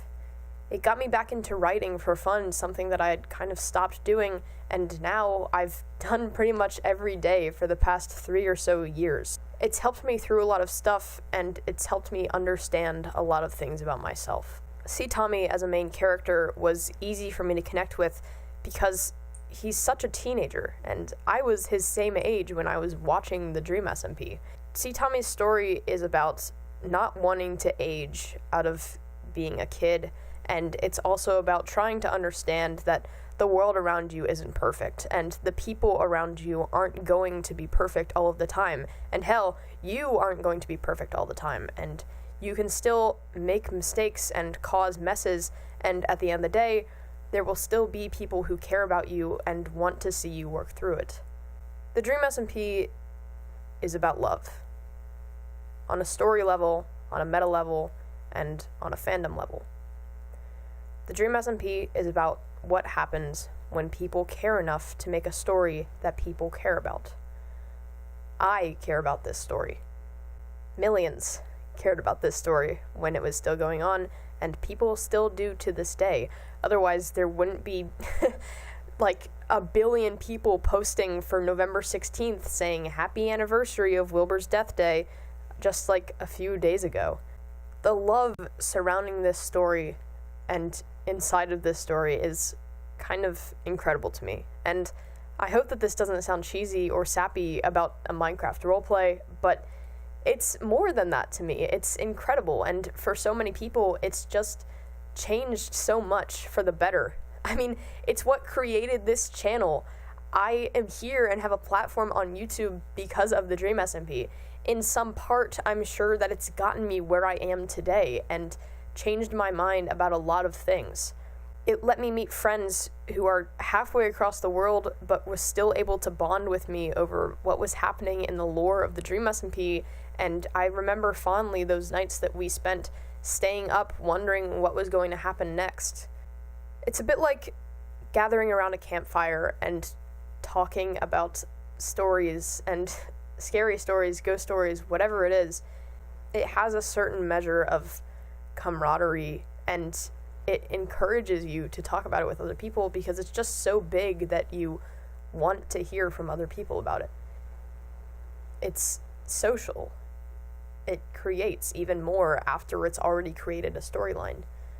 I don't really know where I'm going with this, but the Dream SMP is important to me. It's a story that I really love with characters that I really love, and I've never had an experience like it since. So, I hope this video was a little illuminating on any kind of feeling I have towards the Dream SMP, and I hope that maybe it made some of you understand a little better. Thank you for watching. Hi, Editing Carl here. So, a few days after I started editing this video, Tommy actually had a stream where he revisited the Dream SMP, touring around Technoblade's father in his memory, and at the end of that stream there was something he said that was really poignant and relevant to kind of the point I make here at the end of the video, so I'm just going to include that here. Thank you for watching. And please never feel ashamed that that was a part of your life and that happened, because it's really cool. It's a really cool thing, and none of us meant for it to happen. And if you were into it, please don't. It was awesome. It was great. And I've been on the internet for 4 years. No, 6. How long? How old am I now? 19. Since I was 9, I've been watching Dan TDM, and I don't think that there's been that much that has had that much soul, that much love poured into it than the Dream SMP. And from what I know behind the scenes and all the people at that time, every one of us loved it so much. And it's done now. That time's over. That time's in the past. And it's not going to come back. But never be ashamed of it, because it's so cool. And I'm so honored to have been a part of it.